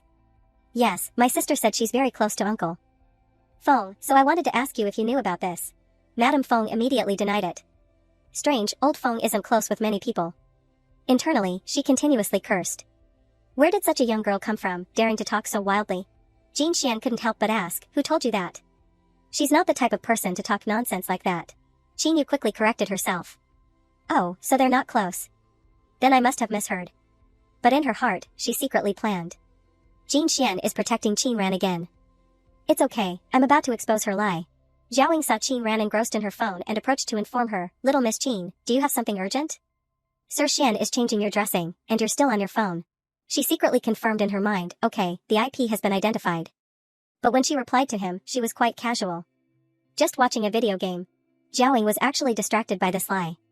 Oh, right, you also play JoJo Journey. Did you watch the tournament?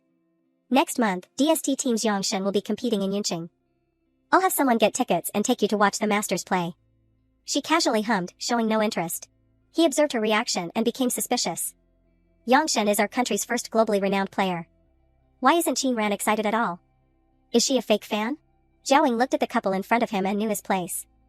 Alright, you two enjoy your own world. I understand. Qing Xian checked Qin Ran's hand and praised her. Okay, recovering quite well, but still don't play games for too long. Rest a bit more. She heard this and immediately stood up. Then I'll go back first. Zhao ignored, angrily turned his phone sideways. If no one's paying attention to me, then fine. I'll find my own fun. I'll scroll Weibo first. However, the information in front of him made him freeze. Zhao quickly stood up and held his phone screen in front of Qing Xian. Sir Xian, look at this. He stared at the hot news as Zhao explained, photos of Little Miss Qin and Feng Luqing have been posted on Weibo, and they've even bought hot searches and ads. All the marketing accounts are stirring up public opinion. Qing Xian recounted the previous information gathering process. The other day, when Principal Su came here, we asked her, and she didn't clarify her relationship with Principal Su and Feng Luqing. He remembered Qin Yu had said vaguely, Principal Su once came to Ninghai Town to help with poverty alleviation and gave me an admission letter. Qing Xian's mood plummeted, and he coldly gave an order, go deal with it. Find out clearly who is behind this. Buying so many marketing accounts definitely isn't an ordinary person. I want to see who has such malice towards a high school girl. Zhao promised without hesitation, don't worry, Sir Xian, I'll get right on it. The homeroom teacher called Qin Yu to the office again. Someone has already been arranged to cool down the hot search, but some people are still pushing it hard. Everyone, rest assured, the school will handle this matter well. Gao Yang breathed a sigh of relief. Thank you so much, Teacher Ding. I told you, how could a good student like Qin Ran do such a thing? He felt much lighter. Thank goodness, but why did the school act so quickly? She also politely said, thank you, Teacher Ding. Just as the situation was under control, the woman with malicious intent burst through the door. Teacher, I just received news that Mayor Feng doesn't know any high school girls. He massaged his forehead and cut her off. What nonsense are you talking about now? You don't need to worry about this. She eagerly suggested, why not ask student Qin Ran if she really knows Mayor Feng? She dared to make this demand because she had blind faith in her younger sister. Qin Yu. Qin Yu is from such a prominent family, she surely wouldn't lie. Qin Ran must be bragging. Qin Ran only waited for this and then displayed a confident smile. This woman grew more and more excessive in her words. Teacher, Qin Ran is just using the Feng family's name to help her resolve this matter. Such behavior is truly outrageous. Teacher Ding didn't dare to offend either side, so he hesitantly asked for her opinion. Student Qin Ran, would it be too much trouble for you to contact Mr. Feng?